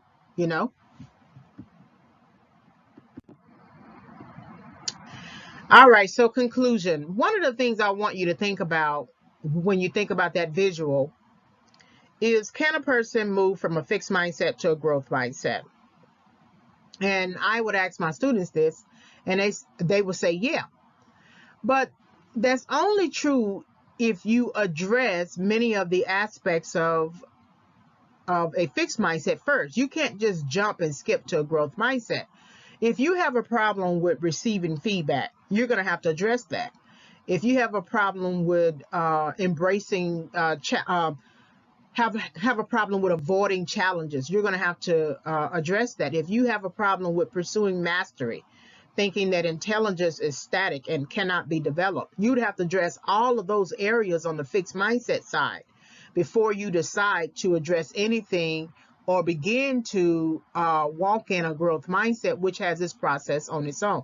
So yes, you could move from a fixed mindset to a growth mindset, but you would have to begin challenging those areas where you still struggle. And yes, you can have a fixed mindset in certain areas of your life and have a growth mindset in other areas of your life. You could be the type of person who could do sports well, and want to learn from your mistakes and things like that, fall and get back up. But then you could be the type of person who looks at the math problem and just don't think you can do it, right? And say, okay, I'm not going to do it, or I'm just going to pass with a 70 in the class. When in reality, if you put more effort into your learning, you could actually pass with an A, right? If you work out the problems, if you do what the teacher asks you to do. So that's what I want you to think about when you are considering fixed mindset and growth mindset. So in conclusion, what can we learn from Annie Wilkes's setbacks? What can we learn from Paul Sheldon's setbacks? What can we learn from Sheriff Buster's setbacks? And what can we learn from the writer-director's setbacks? So Annie Wilkes's setback is essentially seeing the task all the way through.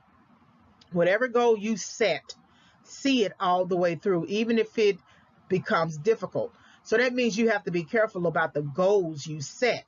If the goal was to usher Paul Sheldon to recovery, that was the main goal. Trying to become Paul Sheldon's editor and taskmaster isn't the right goal. She could have become a taskmaster in terms of helping him learn how to walk, and we never see her do that. We never see her, other than patch him up.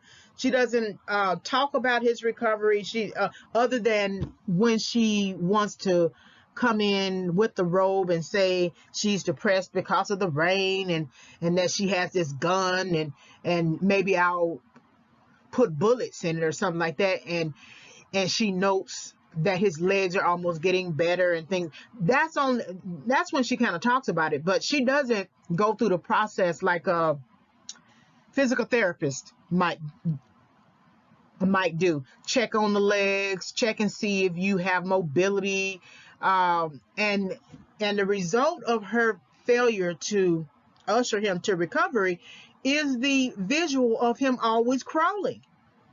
He's always crawling. He's always on the floor crawling. And I think by the end of the film, there's no indication that he can begin walking on his legs at all. And so that's what I feel that her setback, that's what we can learn, that be careful of the goals you set, and whatever goal you set, see it all the way to goal completion. Then what can we learn from Paul Sheldon's setback? His setback is actually rooted in hastiness, enthusiasm, right, to get back to New York, which is obvious, right? But he's moving about in a blizzard. And if he could stay 6 weeks, he could stay a few more days. He has the money, right? It's not like he doesn't have the money, but in his hastiness to change gears, professional gears, and stop the misery writing business and move into the serious work creates a setback for him. And then the physical setback, or the literal setback, is when he leaves during a snowstorm, during a blizzard. And I would challenge the hastiness that even though you may be eager to do something else, you need to really address it and think about it first, and outline it and talk it over honestly, right? Because you want to end something that is financially and economically productive, and that is that really garners a reputation, sustains a reputation with the publisher. So then if you are changing and switching gears on them, that's a risk. So the hastiness to exit one thing and enter another is something that I feel that Paul Sheldon needs to address. What can we learn from Sheriff Buster's setbacks? I feel like it's the isolation, the failure to ask for help. That he moved himself further along by being willing to learn something different, but he remained in a kind of fixed mindset too at the same time in one area of his professional efforts, because he wouldn't receive help. As soon as I can't stress this enough, as soon as the general store manager told him that Annie Wilkes had been coming in for typing paper, and she's not known to be a writer and use typing paper, that should have been something in him that said, let me ask for help. I need to go out there and I need to ask for help. So I feel like him not asking for help is a setback for him, which actually led to his death. And then what can we learn from the writer-director setbacks? So the fact that we kind of learned too late about Annie, or the fact that Paul Sheldon doesn't know the town, or doesn't know about Annie, or doesn't know the history. It might have looked kind of different in film had Paul Sheldon known about Annie and then ran his car off the road as she sort of rescued him and then trapped him in the house. What to do then, right? Having him leave and exit, I understand how that moves the plot along, but I don't understand why he could never walk, or why he could never try. He would do a little bit of exercise with the typewriter, but it's a lot that I could say about the writer-director, but I just don't have it fleshed out, and that may be something that I think about later in a subsequent book analysis of Misery. So I'll have to think about that. So these are the reference sources that I use for this particular film analysis, so DWEC, and then some scholarly research on applying goal orientation, and then the chart that I got for the fixed mindset versus growth mindset. And you can find that chart in different ways. And then, of course, information about academic achievement, goal orientation. So these are some sources that might be useful. All right, so hopefully you were able to gain some insight from this film analysis. Like, subscribe, and visit. So like the video, subscribe to the channel, hit the notification bell for more discussions. You can visit my website for more content, which is also still in process, reginayfavors.com. You can also send me an email, reginayfavors@yahoo.com. So the book will be available on Amazon summer 2021, which is really August. I'm going to try to get it done. And then the book title is Overcoming Setback, 5 Keys for Entering and Exiting Correction. Thank you very much for listening to this film analysis.